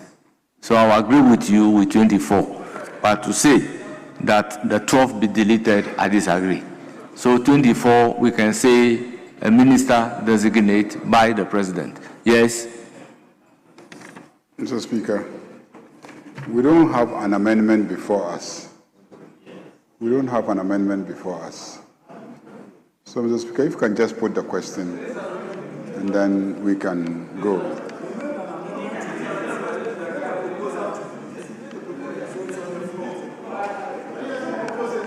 He has not proposed an amendment. So, Honorable Dr. Kabiru, do you still want the provision to be deleted in view of the explanation given? Mr. Speaker, in the spirit of the guidance you have given, that the concerns may be reflected in clause 24, I will abandon the proposed amendment. Very well. So that we'll I'll put a question on clause 24, clause 12. As many as are in favor of clause 12 standing part of the bill say aye. Those against say no. The ayes have it. Clause 12 is ordered to stand part of the bill. Clause 13. Appointment of Chief Executive Officer. Chairman of the committee. Mr. Speaker, no proposed amendments. It is for the consideration of the House. Honourable members, any proposed amendment? I'll put a question. As many as are in favor of clause 13 standing part of the bill say aye. As many as are in favor of clause 13 standing part of the bill say aye. Aye. Those against say no. The ayes have it. Clause 13 is ordered to stand part of the bill. Clause 14. Functions of the Chief Executive Officer. Chairman of the committee. Amendment V. Speaker, amendment proposed. Clause 14, subparagraph 1. Subclause 1, paragraph A, line 2, delete affairs of the. Speaker, the new rendition will be the Chief Executive Officer is responsible for the day-to-day administration of the authority. I so move, Mr. Speaker. Honourable members, that's the proposed amendment. It is for the consideration of the House. I'll put a question. As many as are in favor of the amendment proposed by the chairman of the committee to clause 14(1)(a), say aye. Aye. Those against say no. The ayes have it. The proposed amendment to clause 14(1)(a) by the chairman of the committee is ordered to stand part of the bill. Now, I'll put a question on entire clause 14. All those in favor of clause 14 as amended, standing part of the bill, say aye. Aye. Those against say no. Members, the ayes have it. Clause 14 is ordered to stand part of the bill. Clause 15. Appointment of other staff. Chairman of the committee. Speaker, no proposed amendment. It is for the consideration of the House. Members, any proposed amendment? Members, in the absence of any proposed amendment, I'll put a question on clause 15. As many as are in favor of clause 15 standing part of the bill, say aye. Aye. Those against say no. The ayes have it. Clause 15 is ordered to stand part of the bill. Yes, Mr. Speaker, even though you have already... You need to bring a motion to reverse my decision. No, far from that. Just to raise my concern for the records. Because I thought that there would have been an opportunity for the appointment of a deputy CEO. Where? Keep quiet. Because, Mr. Speaker, this is going to be a very, very important authority. And an authority, if you look at the mandate of this authority, it will require a deputy to support the CEO in the administration. Well, you have made your point. So the question is that the policy that came before us did not make provision for appointment of deputy CEO. But once the bill is introduced, it's in the domain of Parliament. And you are suggesting that we should introduce deputy CEO, yes, chairman of the committee. Well, Mr. Speaker, once there will be a second consideration, we may want to defer this. Very well. Majority, let me hear Majority Leader and Leader of Government Business. Yes, Honorable Jerry Ahmed.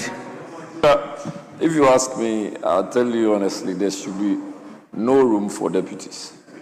They will go and cause him problems. They will think that they have the same remit and powers like him, and they will end up not doing anything. So if you want to save us some more money, take away deputies and allow whoever is going there to go and function properly. Unless you want to create one job, 3 shifts. So yes, Majority Leader and Leader of Government Business. Mr. Speaker, I think I will urge my colleague to drop that. It's not part of the policy proposal. The President shall, in accordance with Article 195 of the Constitution, appoint other staff of the authority. So there's opportunity for other people to be appointed to assist with the work if the President deems it so fit to do. But I think we should leave it the way it is. When you legislate deputies, it creates problems, especially for these agencies. You create a chief executive and then you legislate a deputy chief executive. It tends to create friction. I agree with Honorable. In any case, the policy came without a decision to have a deputy. So I think we should drop it. But in the past, we've been creating a position for 2 deputies. I know. In fact, I know of those who did 3 deputies. It's okay. Yes, so clause 16. Secretary to the board. Chairman of the committee. Mr. Speaker, clause 16, we have some proposed amendments. Indeed, subclause 2, paragraph C, delete on the advice of and insert or. Mr. Speaker, the new rendition will be: the board shall appoint the secretary to the board. The secretary shall perform any other function that the board or the chief executive officer may direct. I so move, Mr. Speaker. It is for the consideration of the House. Yes, Honorable John Darko first. Yeah, thank you very much, Mr. Speaker. We are doing clause 16. I propose that on their proposal. Okay, then I will use to my brother. Mr. Speaker, I'm sorry. I will use. Mr. Speaker, I want to comment on the proposal made by my colleague and then make a counter proposal. Mr. Speaker, the rendition as so read to us is to read that the secretary to the board perform any other function that the board, on the advice of the chief executive, if I got it right. Mama, if you could state it again. I don't want to misquote what you said and then The proposed amendment is to delete on the advice of and then replace it with or.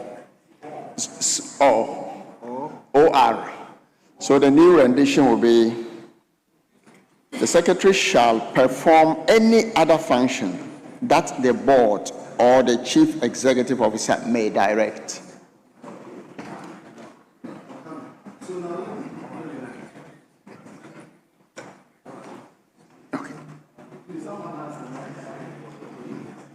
Okay, thank you. So, Mr. Speaker, I think clearly in this House, we have made the provision that the secretary to the board should report to the board directly.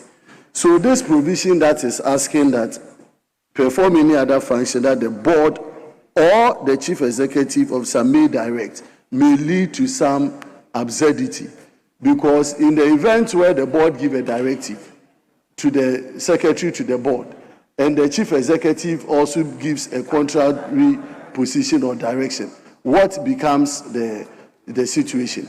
So clearly when it comes to secretary to the board, the direction should be to the board and not all the advice of the chief executive. I so submit.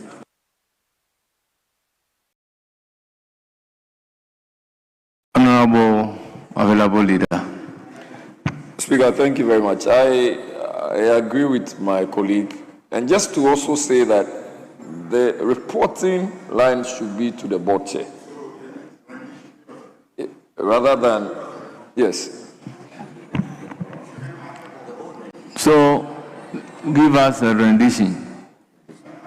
Yes, thank you very much, Mr. Speaker. So, Mr. Speaker, I would go with the old rendition, that's perform any other function that the board may direct. That is so. I so submit. Yes, Chairman of the committee.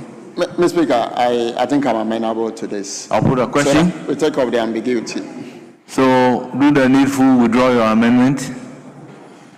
Mr. Speaker, my amendment will still be re-amended. Indeed, we'll still be deleting on the advice of, but we will delete again the chief executive officer. So the new rendition will be... So all those in favor of the rendition, perform any other functions that the board may direct. Say aye. Aye. Those against say no. Honourable members, the amendment is carried and is ordered to stand part of the bill.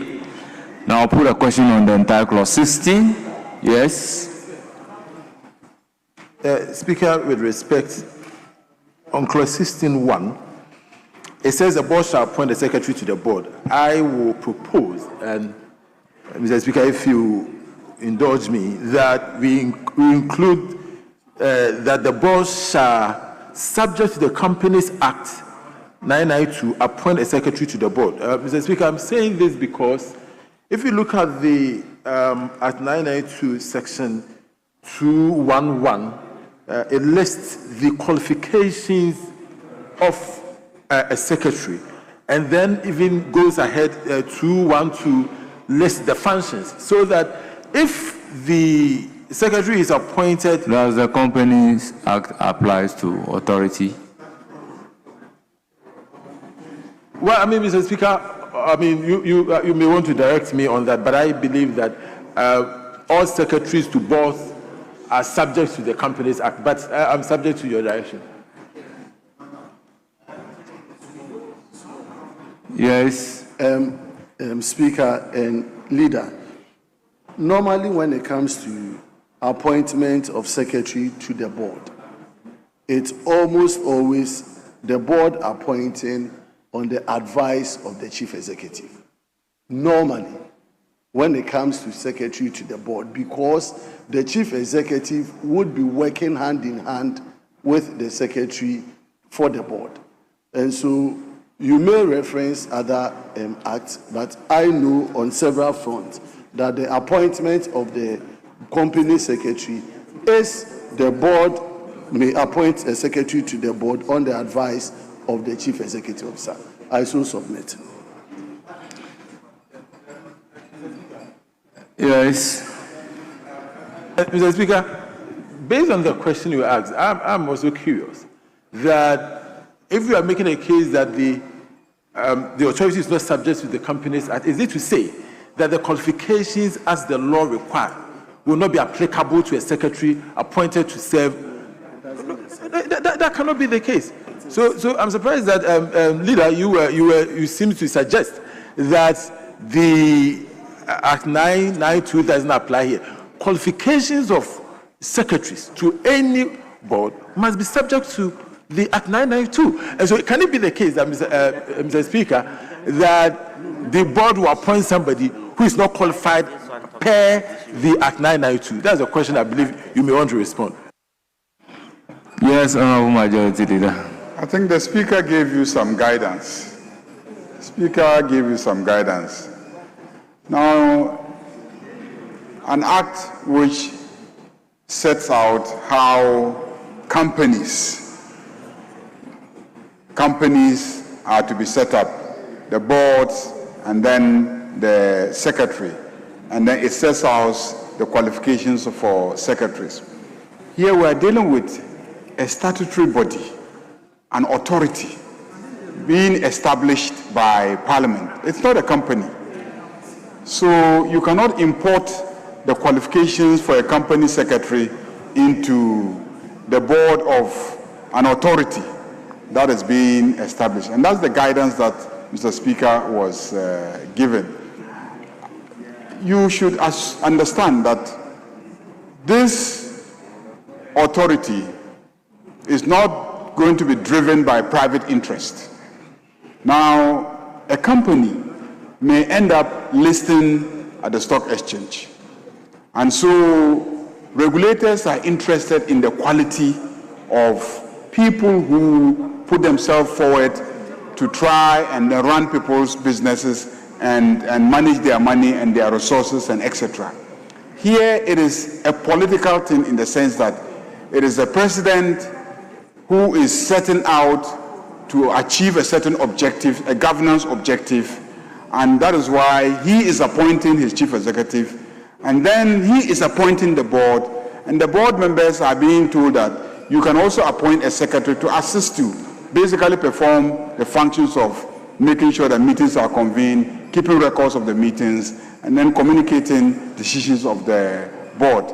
So I believe that they will look for people who are competent to carry out those functions. If they fail to do that, they will suffer politically because they will have an incompetent authority, because it is served by an incompetent board, because it has a bad secretary that makes the board inefficient, and there will be a political price to pay for that. So let's just leave it as structured. I'll put a question on.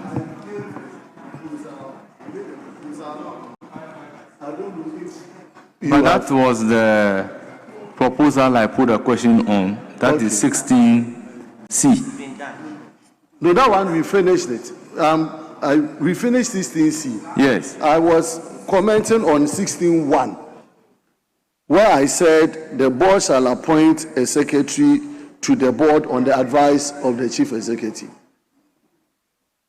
Okay. Well, it is for the consideration of the House. Let me hear from Sule. Yes, so, Mr. Speaker, I don't think that we should tie the hands of the board and to suggest that the chief executive should be the one recommending to them. The point is that no board will appoint somebody who will not be competent enough to be able to, as it were, perform the functions that are stated here. And so there's no justification that we should allow the chief executive officer to be the one recommending to the board. And so for me, I think that the rendition that we have should stay. Thank you. Yes, I'll put a question. Yes, you still. So, Mr. Speaker, I think the proposal is not for the chief executive to recommend. I said on the advice, but I don't have a problem abandoning the proposal to proceed. Thank you. All those in favor of... Mr. Speaker, yes. You know the chief executive is already a member of the board. So he will be there to advise them. He's on the board. He's there to advise them. So if your concern is advice, then you don't have a problem because they will get the advice. He is there, so he will advise them. But he is also part of the appointing authority because the law is not saying the board chairman. It's saying that the board, and he is part of the board. So how can he be part of the board and again come out as a member of the board to be advising a board of which he is a member? The chief executive wears two hats as a management head and a board member. So yes, but this one, we'll debate that in the act of the board would include the chief executive. So it's part of the decision-making body. All those in favor of clause 16 standing part of the bill say aye. Those against say no. The ayes have it. Clause 16 is ordered to stand part of the bill. Clause 17. Internal Audit Unit. Chairman of the committee. Speaker, 17, a minor amendment. Subclause 5, line 3, after copy, delete H. So, Speaker, clause 17, subclause 5, after copy, delete H. Speaker, the new rendition will be the internal auditor shall, in accordance with subsection 4 of section 16 of the Internal Audit Agency Act 2003, Act 658, submit a copy of the report prepared under this section to the chairperson of the board. I so submit, Mr. Speaker. Those in favor of the proposed amendment say aye. Those against say no. The ayes have it. Clause 17.5, as amended by the chairman of the committee, is ordered to stand part of the bill. I put a question on the entire clause 17. All those in favor of clause 17 standing part of the bill say aye. Those against say no. The ayes have it. Clause 17 is ordered to stand part of the bill. Clause 18. Funds of the authority. Speaker, no proposed amendments. It is for the consideration of the House. Any proposed amendment? In the absence of any yes? Yes? Looking at the object of this bill, the functions of the bill, and what we want to achieve as a nation with this bill, I want to propose that clause 18B, the funds of the authority, should automatically exclude loans. Yes. Because, Mr. Speaker, the objective of this 24-hour economy is not to burden the state with loans. It is rather intended to take out from loans to a 24-hour economy where the economy will be self-sufficient. So if rather in achieving that, so Mr. Speaker, I just let me put my proposal. Let's do some exercise. Go back and look at clause 1 of the bill. Clause 1. Mm-hmm. What does clause 1 say? Clause 1, establishment of the 24-hour economy authority. So read clause 1.1. Clause 1.1, there is established by this act the 24-hour economy authority as a body corporate. So why would you want to make a law and deny a body corporate from taking loan? By the nature because a body corporate is a juristic person.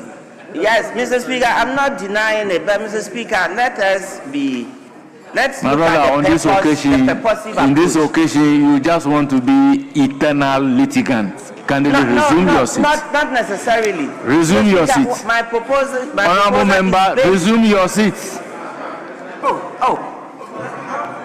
Honorable members, I don't think it will accord with common sense and reason to establish 24-hour economy as a corporate body.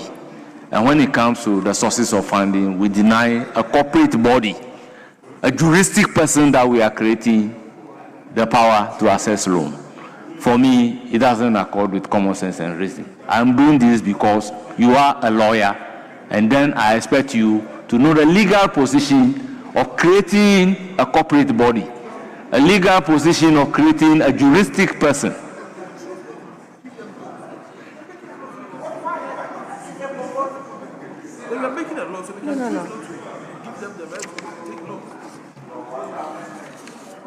All members, yes. The amendment is to delete the law. Yes, Majority Leader. Let me just explain that part of the model of the 24-hour economy is to pool partnerships and raise funds to invest in certain critical ventures. So the authority in some instance will be required not just to take a loan by itself, but it can be part of a venture in which they will have to take a loan, and all of them will be responsible for the loan. So I don't think that you can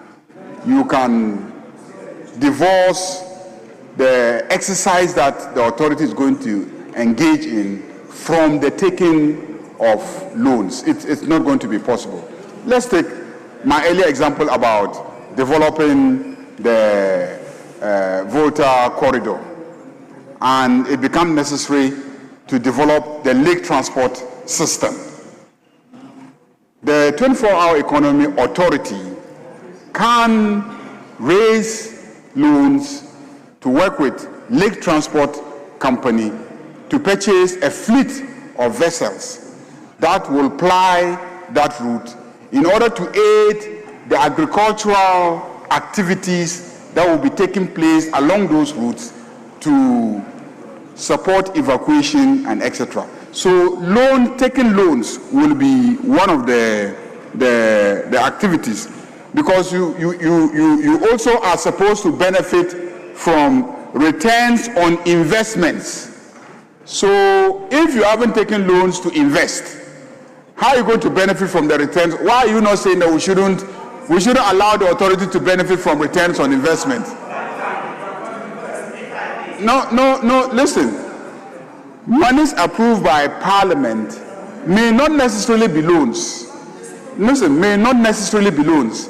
They could be simple budgetary allocations. Okay? They could also be loans taken by the government of Ghana and given to the authority. But there is a category of loans where the authority itself can deal directly, the authority itself can deal directly with financial institutions and take those loans. That is why this one is being made explicit, so that the authority is not constrained, and that any time that they have to take a loan, they will have to come to this house for authorization. No, that is the object of this clause. So that taking a loan is part of the things that they can do. I beg you, let's make progress. Honourable members, this is very novel in the legislative process. The whole world is listening to us. On one breath, we are making a law to say that we are establishing a corporate body. I mean, this kind of deliberate litigations, we try as much as possible to avoid it in our legislative process. So you can say you are creating a corporate body. Then on one breath, you say, I have created you as a corporate body, juristic person, yet I'm denying you the power to take loan. It is never done anywhere. So sometimes the deliberate nature of it, I mean, it's clear for everybody to see. So sometimes we should try as much as possible to do it in a way that glaring, it will not be seen that this is the game that we are playing. Humility. Mr. Speaker, with all humility, I'm not playing a game. I was coming from the purposive approach when it comes to interpretation. What this act or what this is seeking to achieve, this bill is seeking to achieve. And I referred my mind to section 3 that we have done. Functions of the authority. And there are so many functions from A to M. And then I didn't see any of these functions that will require the authority to assess a loan. That's all. Do you agree with me that in law, when you create a corporate body, it is a juristic person, just 100%. Like a human being? 100%. So can we make law based on the circumstances, based on the functions that you perform, that you cannot take loan? Oh, yes. If it is intended to achieve a purpose. What kind of law would that be? Oh.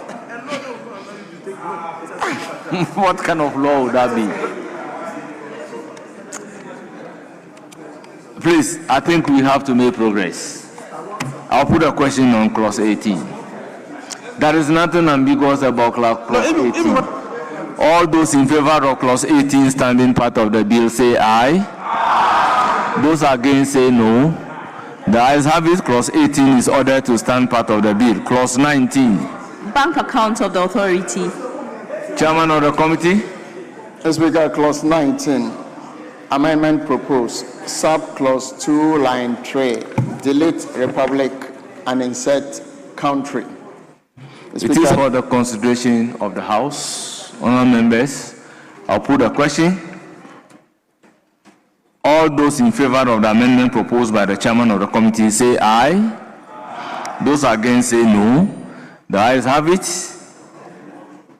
The amendment proposed by the chairman of the committee to clause 19 is ordered to stand part of the bill. I will then put a question on the entire clause 19. All those in favor of clause 19 standing part of the bill say aye. Those against say no. The ayes have it. Clause 19 is ordered to stand part of the bill. Clause 20. Expenses of the authority. Chairman of the committee. No proposed amendment. It is for the consideration of the House. Honourable members, any proposed amendment? In the absence of any proposed amendment, the question is as many as are in favor of clause 20 standing part of the bill say aye. Those against say no. The ayes have it. Clause 20 is ordered to stand part of the bill. Clause 21. Exemptions from taxes. Chairman of the committee. No proposed amendment. It is for the consideration of the House. Honourable members, any proposed amendment to clause 21? Yes. Mr. Speaker, I'm a bit concerned with the provisions of clause 21, which seeks to exempt the authority from the payment of taxes that the Minister of Finance may in writing determine with the prior approval of Parliament. We already have the Exemptions Act, as rightly indicated here, which gives the Minister of Finance that authority to make that proposal to Parliament. And so I'm just interested in why we want to bring this back under this provision. I don't know if the chairman of the committee can explain. Chairman of the committee, they want you to specifically explain. It's clear though, but explain. Mr. Speaker, too much meat doesn't spoil the soup. For emphasis, just so you know that it is also in this law. Thank you. Are you convinced? Very well. All those in favor of clause 21 standing part of the bill say aye. Those against say no. Clause 21 is ordered to stand part of the bill. Clause 22. Borrowing powers. Chairman of the committee. Mr. Speaker, no proposed amendments. It is for the consideration of the House. Any proposed amendment to clause 22? Those in favor of clause 22 standing part of the bill say aye. Those against say no. The ayes have it. Clause 22 is ordered to stand part of the bill. Clause 23. Accounts and audits. Chairman of the committee. No proposed amendments. It is for the consideration of the House. Honourable members, any proposed amendment? The absence of any proposed amendment, the question is, all those in favor of clause 23 standing part of the bill say aye. Those against say no. The ayes have it. Clause 23 is ordered to stand part of the bill. Clause 24. Annual reports and other reports. Chairman of the committee. No proposed amendments, Mr. Speaker. Honorable Kabiru. Yeah, Mr. Speaker, I have proposed amendment and it's consequential to the previous discussion, clause 12. And by this, I'm proposing the deletion of N after president, and also deletion of responsible for finance after minister, and then insert in place of N or, and after there we add this. And the new rendition, Mr. Speaker, if I may just read, we read, the board shall within 30 days after the receipt of the audit report submit an annual report to the president or the designated minister covering the activities and the operation of the authority for the year to which the days release. Mr. Speaker, I so submit.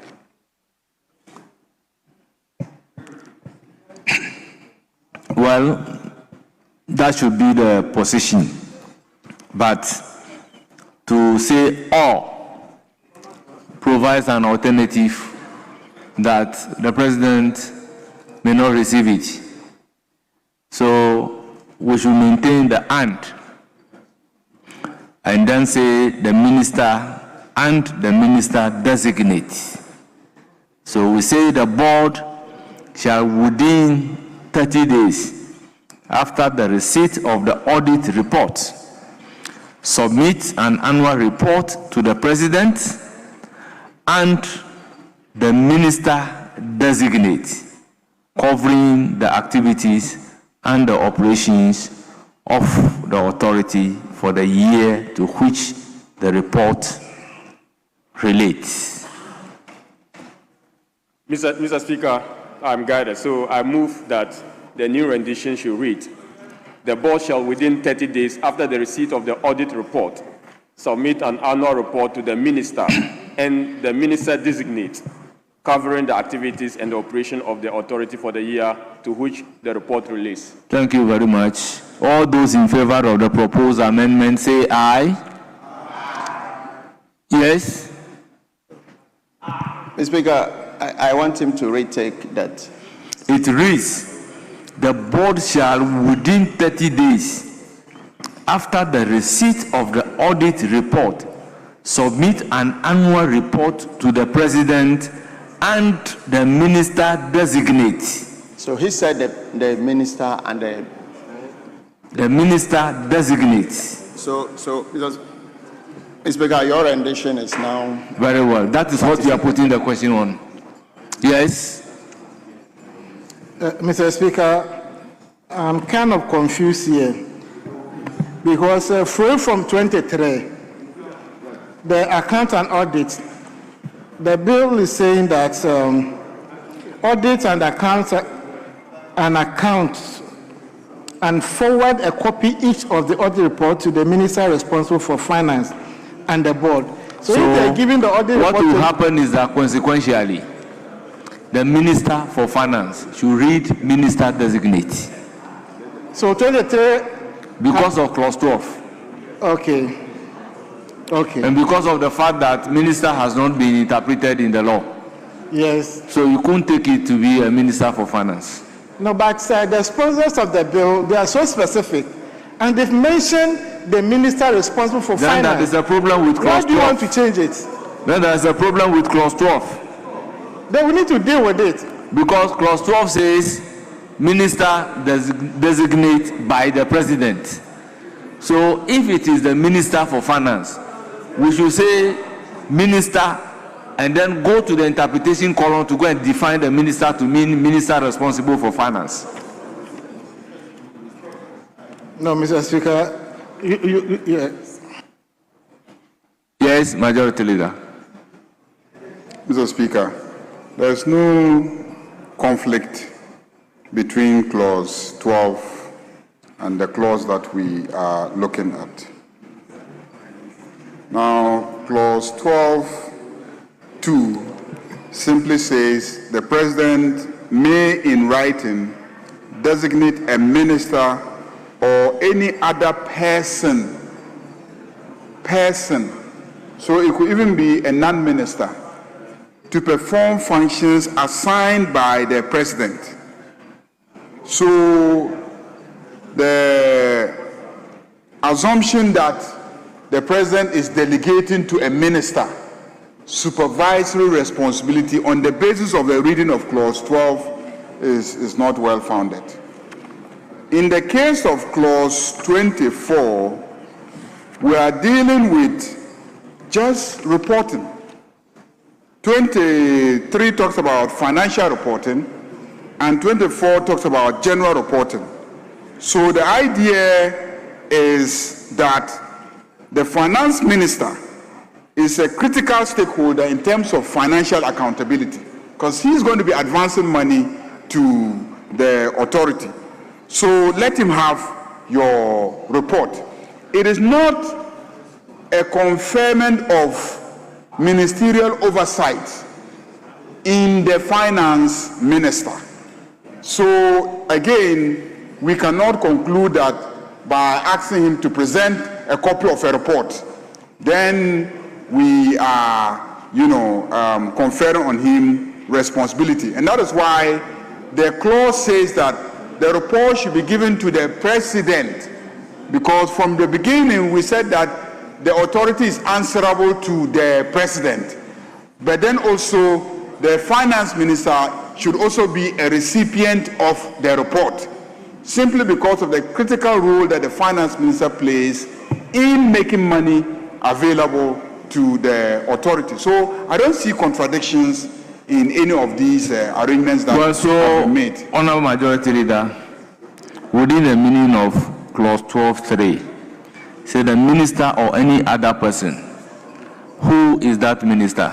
Is he a minister different from the finance minister? It could be, for instance, that the president will find out that this particular project that the authority is overseeing, the most critical minister is the Minister for Agribusiness, Trade and Industry. So the president may designate that minister and say, on this issue of value chain development project, I want you, the Minister for Agribusiness and Trade and Industry, to anchor. Yes. No. It's talking about executive oversight. It is in relation to the executive oversight that a minister is designated. Yes. You see, so this one is not talking about a specific project to say that this project relates to agribusiness. So the Minister of Trade and Agribusiness, you are going to be responsible for this. So if there is another one dealing with railway, then we say a minister responsible for railway, you are in charge of this. So for me, the understanding is that the president would designate a minister. So who is that minister designate? So would the president designate a minister to exercise the executive oversight, yet the report and other things will go to the finance minister if that minister happens not to be the finance minister. So in this context, if the minister designate is going to be a finance minister, please, let's say so in the law. Yes, Chairman of the committee. Mr. Speaker. Let me hear from the Chairman of the committee. Mr. Speaker, the rendition in 24 is very basic and cuts across. The Public Financial Management Act makes it mandatory for covered entities to submit annual reports to the Minister for Finance. Now, we make this provision to add the minister responsible for this particular ministry to the finance minister, so that those reports are given to the two ministers. In this particular case, because we said oversight is with the presidency or a minister or a person that he will designate, we can either change the president. Here, the only difference we have here, as for Minister for Finance, that is what the PFMA says, that annual reports must go to the Minister of Finance and the minister responsible for the particular authority. In this case, the president was put here because we contemplated that oversight is with the president or any person or minister that he designates. So we can tweak 24 to say that the board shall, within 30 days after receipt of the audit report, submit an annual report to the minister designate if we want to replace the president. But as for the minister responsible for finance, that is what the law says under the Public Financial Management Act. So the only change will be going straight to the president or whoever he designates to be. So in this case, the minister designates. So who gives the policy directives? Who gives the policy directives? The president. Yes. Majority Leader, let me hear you before. Yeah, Mr. Speaker. The object of this bill is to place oversight in the hands of the president. That is clear in every respect. Clause 12, the rendition of Clause 12, Mr. Speaker, if you observe, is not the same as the provisions that we have in other bills where we say that the president may assign a minister to be responsible for an agency. That one is express, that the president may assign a minister to be responsible for an agency. If you look at 12.2, it says the president may in writing designate a minister or any other person. We've never said that the president can appoint any person to oversee an agency. Yes. It is always a minister. It is always a minister that we say the president can appoint to oversee an agency. And we always say so in view of the fact that the president cannot be coming to parliament himself to come and answer questions. That's why we put a minister so that when it comes to relating to parliament, the minister has standing to come and answer questions, to come and, present papers and reports on behalf of that agency, and that is why we always do it that way. So what I see here, and my understanding, unless, I go back and then check and then there's a completely different thinking, is the fact that the role of the authority largely is to coordinate. And so when the role of the authority is largely a coordinating role, and I indicated from the beginning that a lot of ministers are involved in this exercise. A lot of agencies will be involved in this exercise. And that is why there's a special provision that says that the president may in writing designate a minister or any other person to perform functions assigned by the president. Functions, we haven't been told exactly what functions they will be. So let's leave it that way. And the clause 24 and 25 are simply reporting obligations. And the report is to go to the president and the minister of finance. I think that is the whole idea. If the president takes the report and he has designated somebody to perform some function, he wants to forward the report to that person, so be it. If he has designated a particular minister to perform some functions and he thinks this report is useful for that minister, he refers it to that minister. So let's leave it as simple as it has been crafted and then make progress. Honorable Dr. Kabiru. Mr. Speaker, when I first broached this issue in respect of Clause 12, I had envisioned what we are discussing now. And this will be the first time, unless, of course, independent constitutional bodies that we have within the structure of this House, that a minister will be responsible for an authority and a different minister will be reporting to Parliament on same authority. This is going to be the first. And I don't want us to create that situation where you would have a different minister responsible for an authority and a different minister is required to come and report. And the report to be submitted is not just financial. If you read clause 24, it's clear that it's not only financial. The minister would accompany the report with a statement, including the challenges of the authority. Mr. Speaker, how will the Minister of Finance be talking about challenges of an authority I don't have oversight over? And unless, of course, you are saying that the President will not appoint a minister responsible for the authority and the President can decide to exercise the power of reporting to any minister. In this case, you contemplate the minister responsible for finance.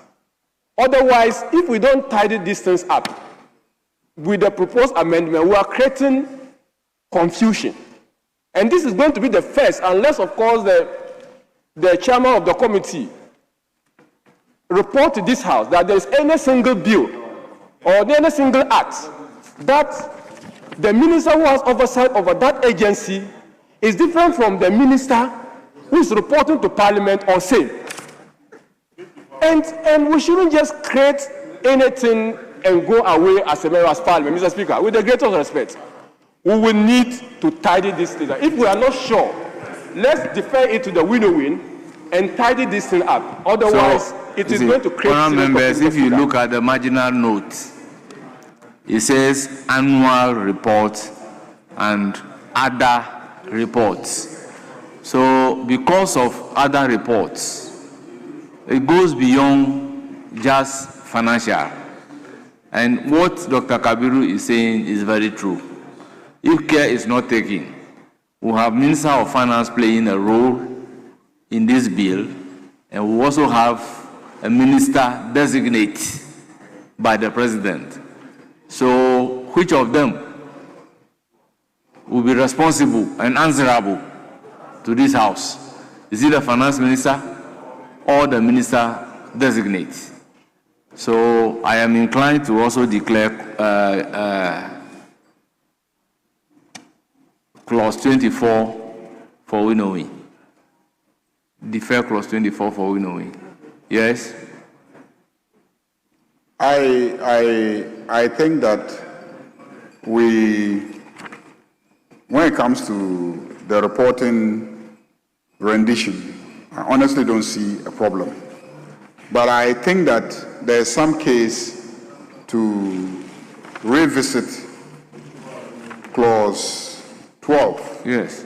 There's a case for revisiting Clause 12 to confer with the proponents of the bill to have a sense of what the contemplation is when it comes to 12.2.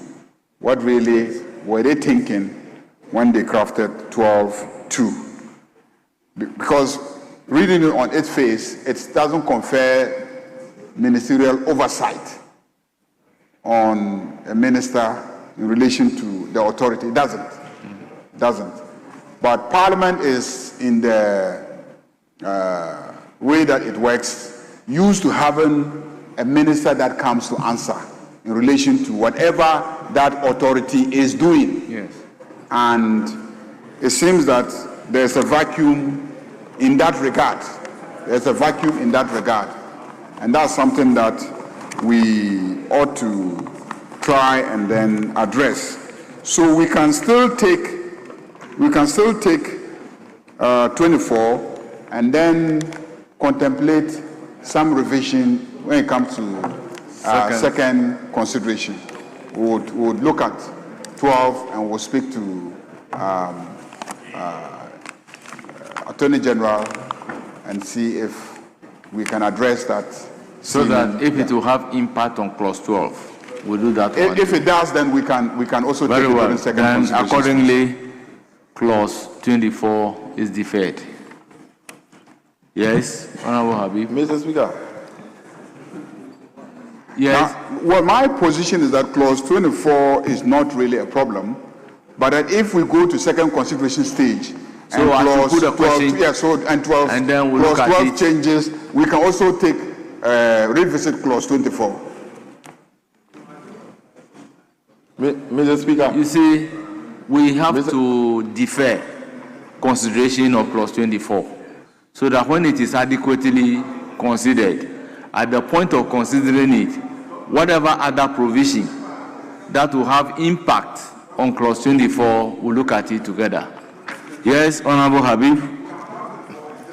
Yeah, Mr. Speaker, I just wanted to speak to support what the majority leader was proposing. Save that whatever proposal might happen in clause 24 might have an effect in clause 12. And Mr. Speaker, even the way the bill has been introduced into this House might also be problematic, because you are talking about the Attorney General being the one the entire 24-hour economy is under.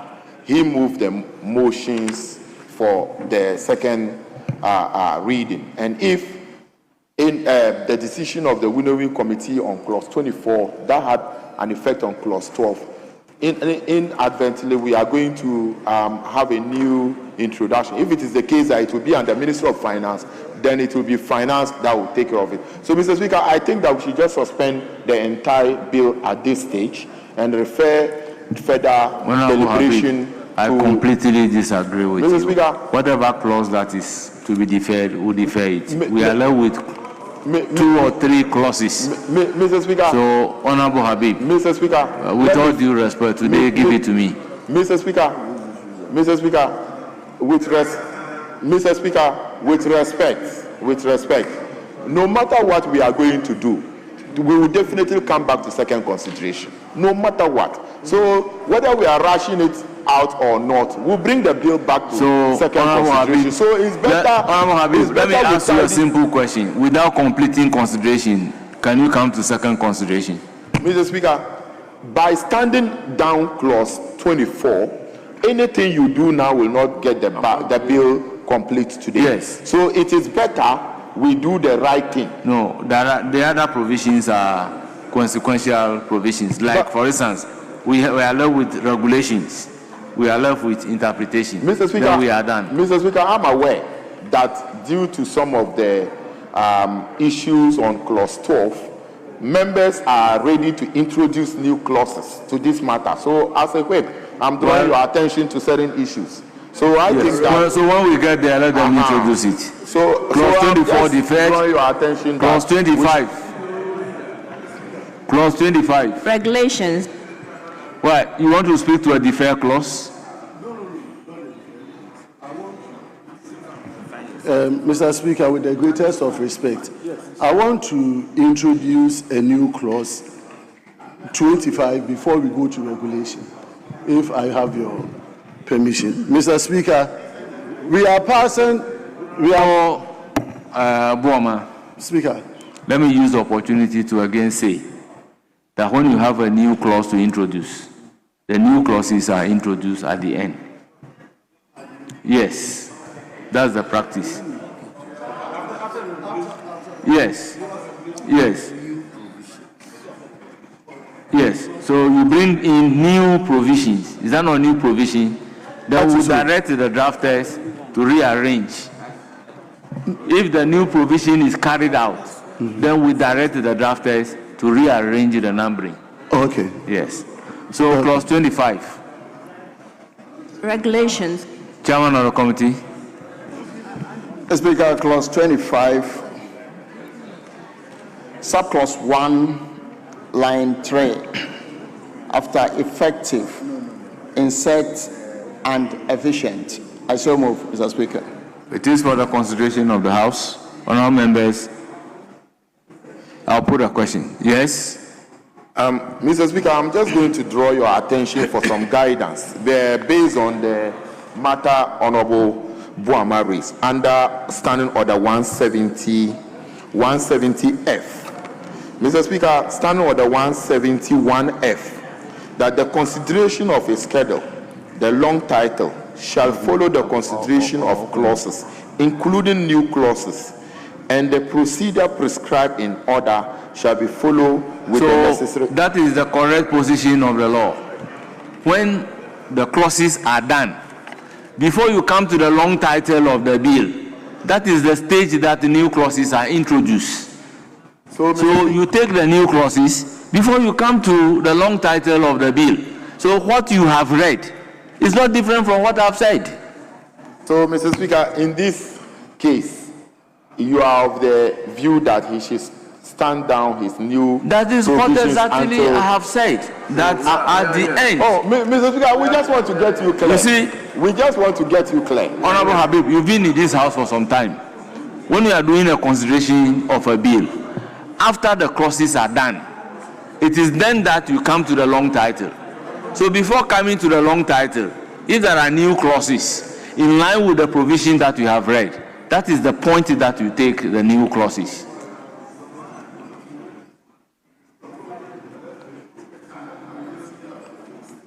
Yes.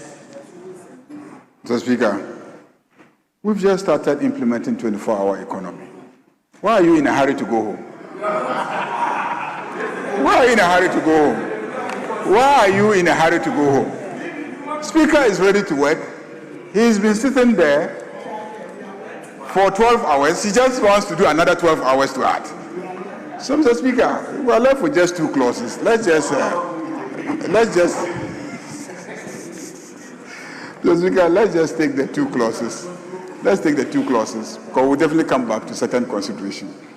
The two are standard. All those in clauses. favor of the amendment proposed by the chairman of the committee to clause 25 say aye.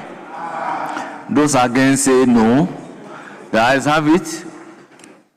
The amendment is ordered to stand part of the bill. I will then put a question on entire clause 25. Yeah, Mr. Speaker. There is a further amendment. Yes, Mr. Speaker. Yes. On 20. Oh, you're not done.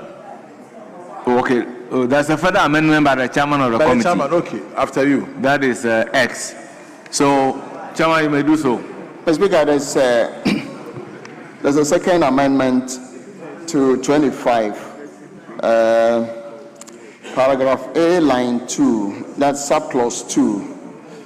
After accelerated, insert export. New rendition is the design, duration, content, development, and implementation of the 24-hour economy and the accelerated export development program. I so move, Mr. Speaker. I'll put a question on the chairman's amendment, as in X, at page 16. Those in favor say aye. Those against say no. The ayes have it. The amendment is ordered to stand part of the bill. Yes, Honorable John Daku. Yeah, Mr. Speaker, thank you very much. Mr. Speaker, on 25(2)(b), the procedure for the disbursement of an allocation of funds to micro, small, and medium-scale enterprises. Mr. Speaker, I want to suggest that we take the funds and make it loans, since we are going to take loans from agencies or even money from Parliament, and we are going to give out loans to these small and medium-scale enterprises. So in this current rendition, it is possible that these monies may be given out as grants. And so unless the chair of the committee can explain to us the kind of funds we're talking about here, I would suggest that we write loans there, so that it is obvious that the regulation is going to deal with loans that will be given to the small-scale company. Exactly. No grant.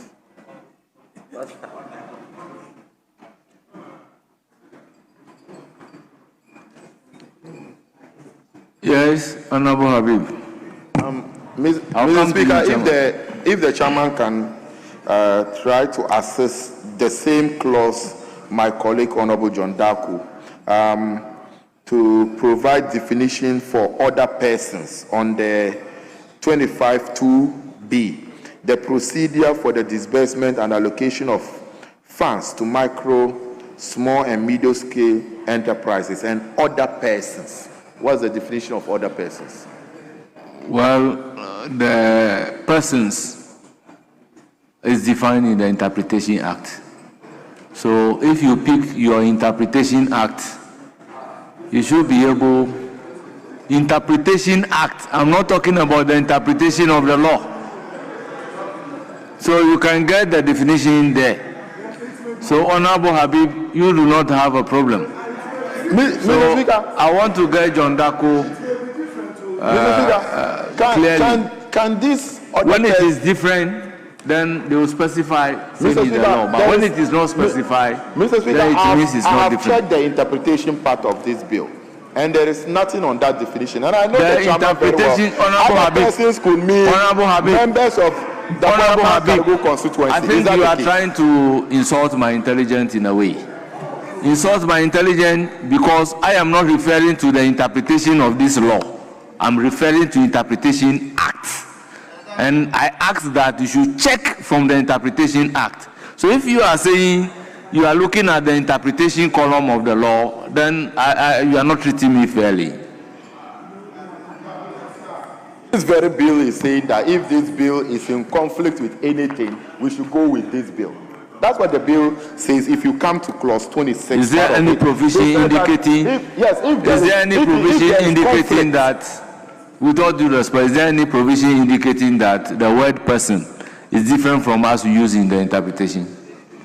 Mr. Speaker, that's why I said I needed assistance from the chairman. I think we need some guidance from Honorable Jerry. Mr. Speaker, Jerry, Mr. Speaker, because Mr. Speaker, I would ask Jerry to guide you on this issue. Mr. Speaker, because if you come to clause 26, it says that where there is a conflict or inconsistency between the provision of this act and other enactment relevant to this act, the provisions in this act shall prevail. So if he gives the definition and it's the same thing with the interpretation, I don't have a problem. But if he gives different definition, Mr. Speaker, in making law, it's not the chairman.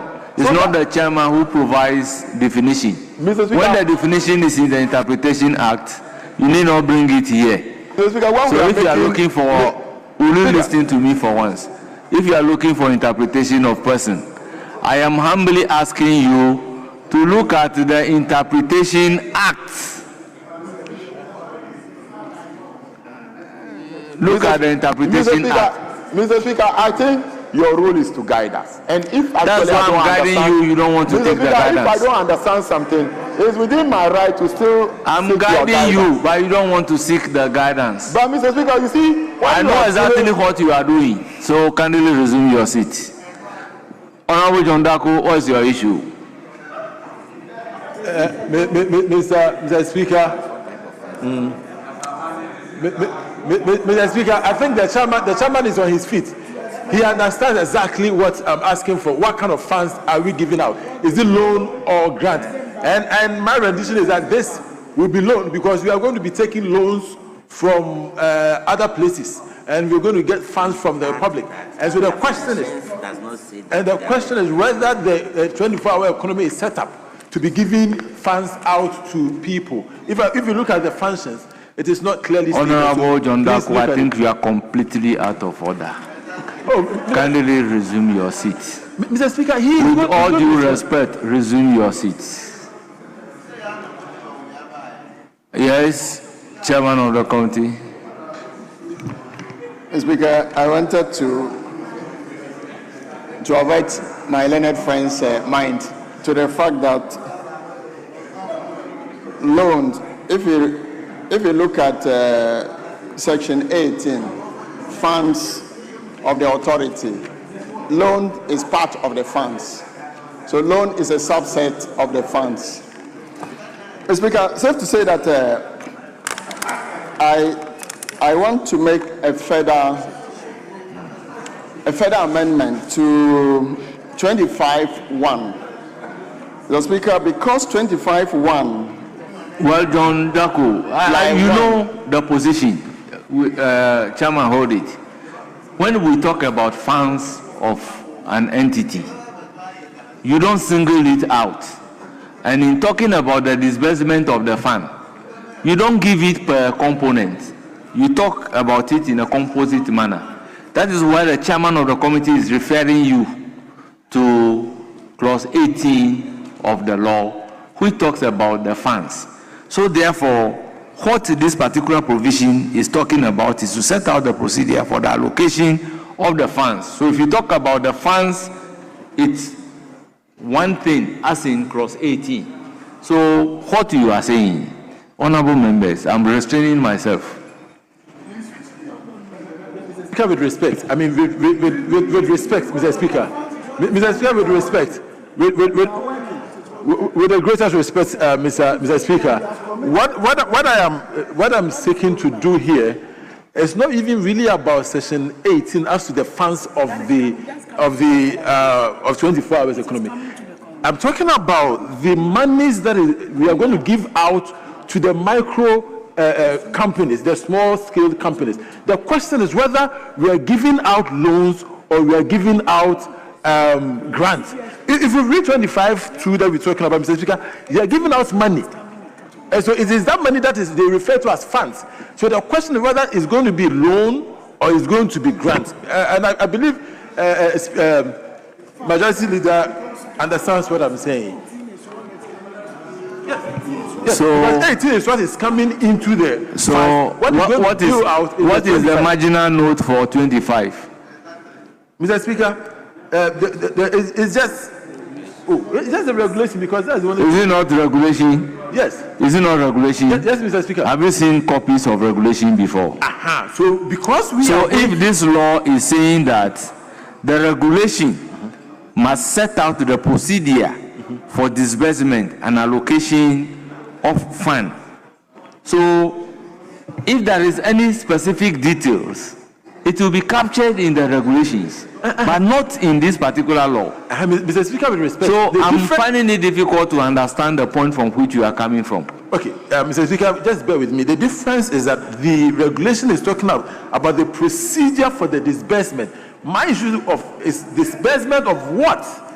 Is it disbursement of loans to the small scale? Honorable John Dako, that is why persistently they are referring you to clause 18, which deals with the funds. So the procedure for the use of that particular fund will be regulated. That is why 25 is saying that you must make regulation, and the regulation must spell out the procedure based on which you are going to use that particular fund. So why would you want any specification, whether it's going to be loan, whether it's going to be this? Mr. Speaker, because it's just creating the enabling environment based on which the regulation is going to come. Mr. Speaker, the point here is that regulation 25. So Honorable John Dako, move your amendment. Okay, so my amendment is that so 25(2)(b) should read the procedure for disbursement and allocation of loans to micro, small, and medium-scale enterprises and other persons. Now look at the law. Yes. From page 1 to the end, to the interpretation, and tell me where it talks about disbursement of loan.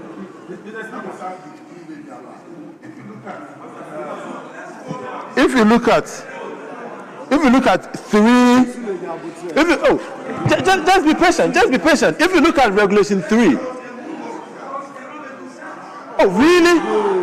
Honorable Majority Leader. I think the Speaker should call you to order. What we've been doing here is we help fashion this law. You cannot say that we are not making sense. Honorable Majority Leader. You have to be tolerant. We are making laws here. You cannot sit down and tell us that we are not making sense. Honorable Majority Leader. No, you are wrong. You should withdraw that. Please, Honorable Sule, resume your seat. Honorable John Dako, resume your seat. Honorable Majority Leader. Mr. Speaker, he has proposed an amendment. So put the question.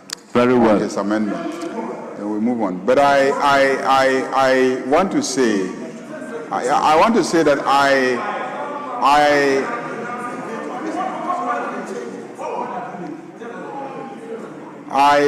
I understand the question, which basically is that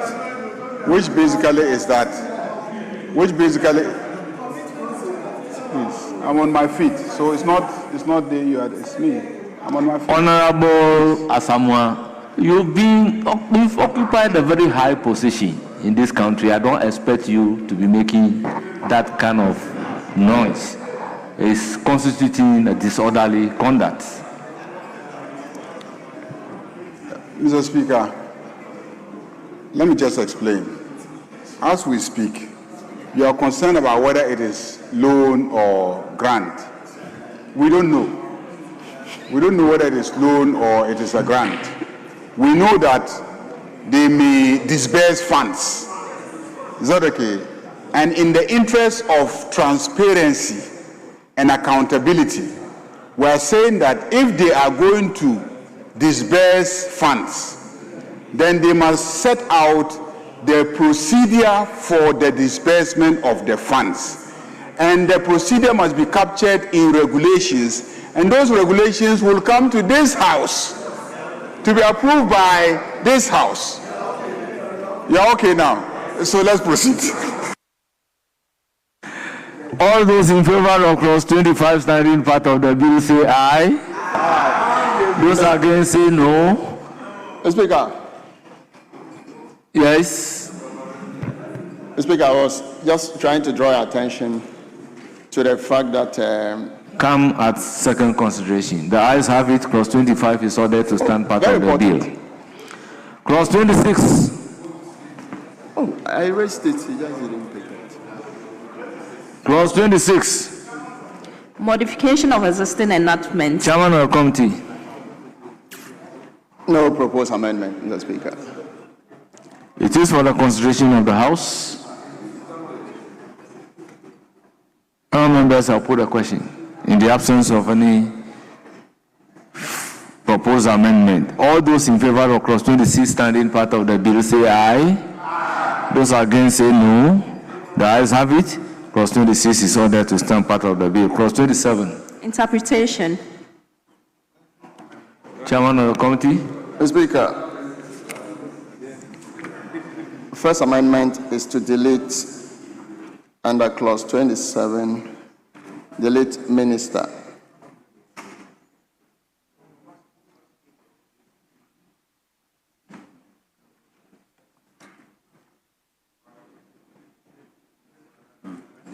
Delete definition of minister. I so move, Mr. Speaker. Yes, Honorable Habib. Mr. Speaker, I think that as mentioned in Regulation 25(2)(b), if the meaning of other persons can be provided. We don't have regulation before us. Mr. Speaker, we have bill before us. Mr. Speaker, we have interpretation on clause 27, so other persons should be defined. Honorable Majority Chief Whip, my very good friend, take guidance. That person has already been interpreted in the interpretation, defining it here. Mr. Speaker, consideration stage rules are relaxed. My good friend Achampong was whispering to me that other persons means NDC card-bearing members. So that's why I'm looking for it, Mr. Speaker. So I need to know other persons. So the definition of other persons. Whether it means Honorable Habib. When we speak in Parliament, we are speaking to the whole world. And consideration stage of a bill is not a joke. So I'll consequentially order that definition of other person you claim to have come from Richard Achampong is expunged from the records as if it does not exist. But Mr. Speaker, this is a very expensive joke. I told him the word has already been defined in the Interpretation Act, and he wouldn't understand my point. You are lucky the Legal Education Reform Bill is here. take advantage. The proposal is to delete the interpretation of minister.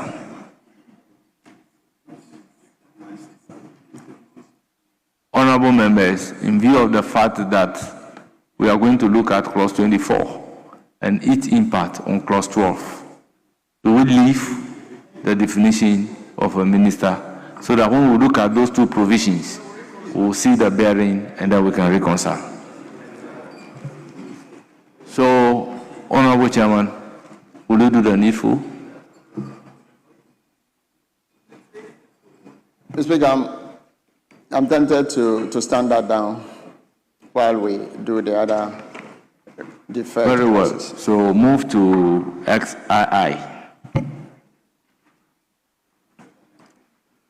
Mr. Speaker, XII, in the definition of 24-hour economy and accelerated development program, in line 1, after accelerated, please insert export. I think this is consequential. I'll put a question. Those in favor of the proposed amendment say aye. Those against say no. The ayes have it. The amendment proposed is ordered to stand part of the bill. Now, XII.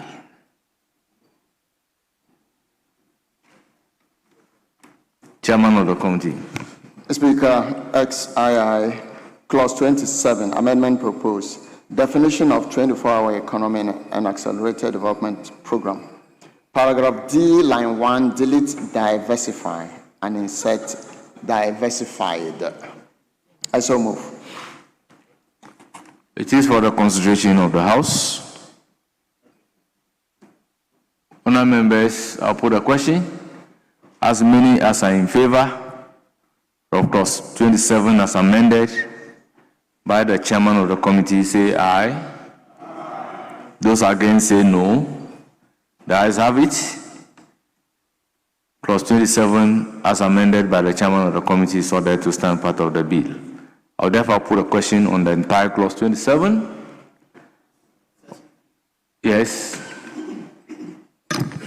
Thank you very much. Under the functions of the authority, 3K, propose the incentive regime applicable to companies operating in the 24-hour economy value chain. So, Speaker, I'm asking if we can define the incentive regime for the purpose of the bill. You are talking with specific reference to which clause? 3K.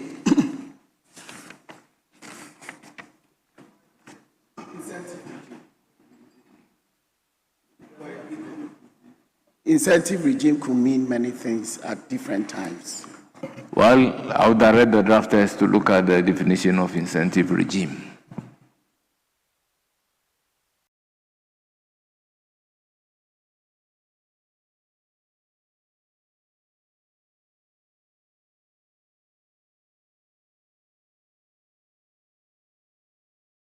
I would direct the drafters to look at it for us. So I'll put a question on the entire clause 27. All those in favor of clause 27 as variously amended standing part of the bill say aye. Aye. Those against say no. The ayes have it. Clause 27 as variously amended is ordered to stand part of the bill. Clause 28. Transitional provision. Chairman of the committee. Speaker, no advertised amendment. It is for the consideration of the House. Any proposed amendment to the transitional provision in clause 28? In the absence of any proposed amendment, I'll put a question. All those in favor of clause 28 standing part of the bill say aye. Aye. Those against say no. The ayes have it. Clause 28 is ordered to stand part of the bill. Yes. Thank you very much, Right Honorable Speaker. Mr. Speaker, I want to make a new proposal for a clause. And Mr. Speaker, I want to look at agencies to work for 24 hours. because this is a 24-hour economy bill. And it is important that we establish some of the agencies that at least we expect you as see, a house. When you are doing, you are my very good friend, so I'll bring you up. Propose your amendment and give the justification for your proposed amendment. So, but if you don't have the proposed amendment, you are arguing. It's difficult to understand. Yes, Mr. Speaker, I'm guided. So, proposed amendment, agencies to work for 24 hours. That the authority shall ensure that the following state agencies should operate 24-hour shift system. I, DVLA. B, Ghana Revenue Authority. C, Ghana Port and Commerce Authority. D, Passport Office. E, NP, National Petroleum Authority. E, BOST. F, Gold Board. And G, any other agency as we may establish. So, Mr. Speaker, I'm making this proposal on a very serious grounds that this is a 24-hour authority bill. And it will be important that all the agencies that we have indicated prior that DVLA is supposed to work 24 hours, but we cannot see it actually functioning that way. Ghana Revenue Authority is working 24 hours, particularly at the port. Ghana Ports and Harbours Authority. The Passport Office, we've been in this house where the Minister of Foreign Affairs has indicated that the Passport Office is supposed to work 24 hours. And the NPA, amongst others. And the Gold Board, as we know today, is also, gold mining is all over 24 hours. And so we will need a provision to establish. So, Mr. Speaker, I so move. So, by special union rules, if you have indicated those institutions, if we apply that particular principle, do you think it will help us as a nation? Very, very, very much so, Mr. Speaker. Do you know all the special union rules? Oh, Mr. Speaker, we are all councils. By express mentioning of those ones, all others are excluded. Mr. That's Speaker, what the rule says. Mr. Speaker, I included any other agency that so the because if you include any other agency, then it means that all the agencies in this country can operate under 24 hours. So must you specify them?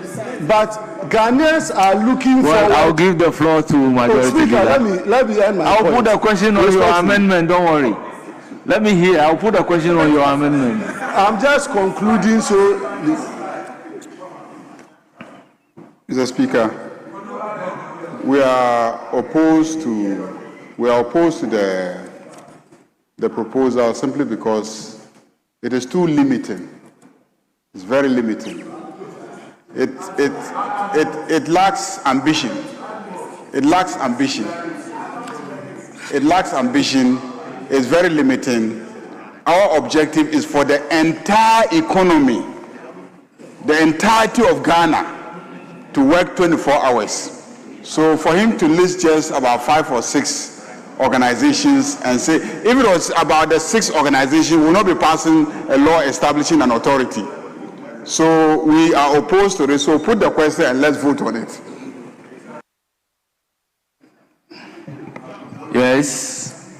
Mr. Speaker, do you have Mr. Speaker, a counter proposal? No, Mr. Speaker, not actually, but I want to appeal to the Majority Leader from the angle that he is going, that I know you are a very good lawyer, good standing. So when your colleague counsel raise issues of this nature, let's interrogate it, Mr. Speaker, not just moving to voting. Because the impulse of his leader, that's why I invited him to ask him that why. I wanted to see the intent and the reason why he has made that proposal. And Mr. Speaker, if you listen to him carefully, he is actually saying that if we have made a document to say we are passing a 24-hour economy authority bill. So we can mention some of the status, some agencies to start up. It's very important to start up, because you see, when we just pass it like this and we leave it, Mr. Speaker, when we pass it like this, leader, and we just don't even mention something, either one or two, not necessarily what he has mentioned, and then they use the word "and may." Mr. Speaker, when you, leader, I don't want you to go through this angle of putting questions. I don't want us to go through this angle of putting questions, because I don't want to hijack some of the questions. So I want us to have a safe landing. If he has to withdraw, then he will withdraw. If we have to polish it up, then we polish it up. Honorable Habib, clearly you've been in this house for some time. Is that how we legislate? Mr. Speaker, for the angle that he's coming from, you might differ, but the intent, we can polish it up. So what I'm saying is that, Mr. Speaker, there is nothing wrong saying that we should start with NPA, Petroleum Authority, National Petroleum Authority, where fuel filling stations need to work 24 hours. We talk about DVLA, where we can do things 24 hours. The port working 24 hours. Mr. Speaker, this thing is born out of a vision in the of our memorandum of the Mr. bill. Speaker, Is the memo indicating that they are starting from somewhere? Mr. Speaker, this thing, there's a history behind it. Our president. I think I'll have to put a question.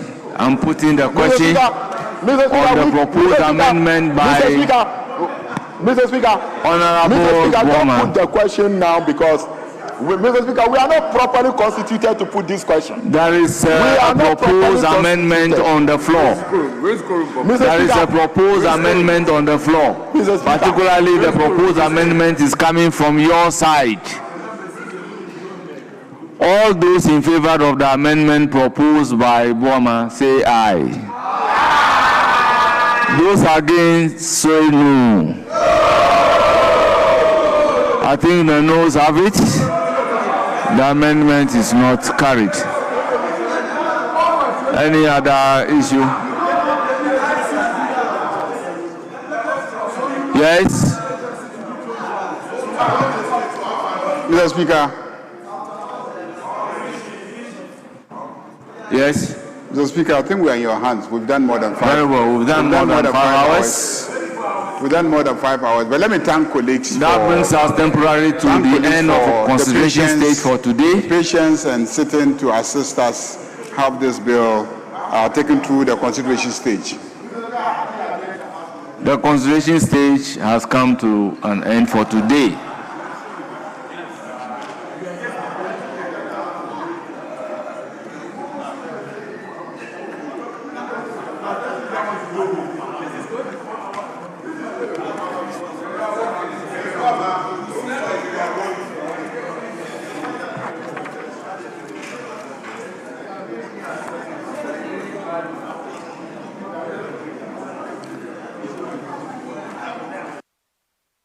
Leader, tomorrow being Friday,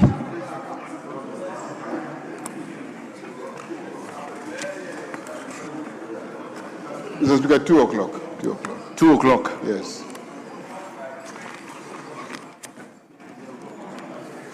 Honorable members, we've done more than 5 hours, fortified by Standing Order 56-2.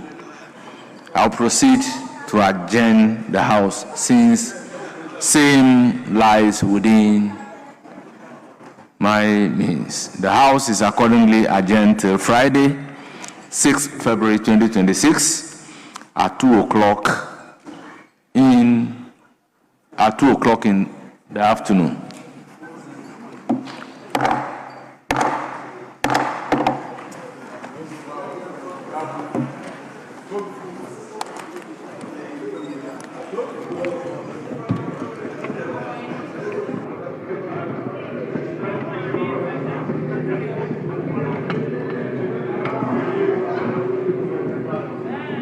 Holy.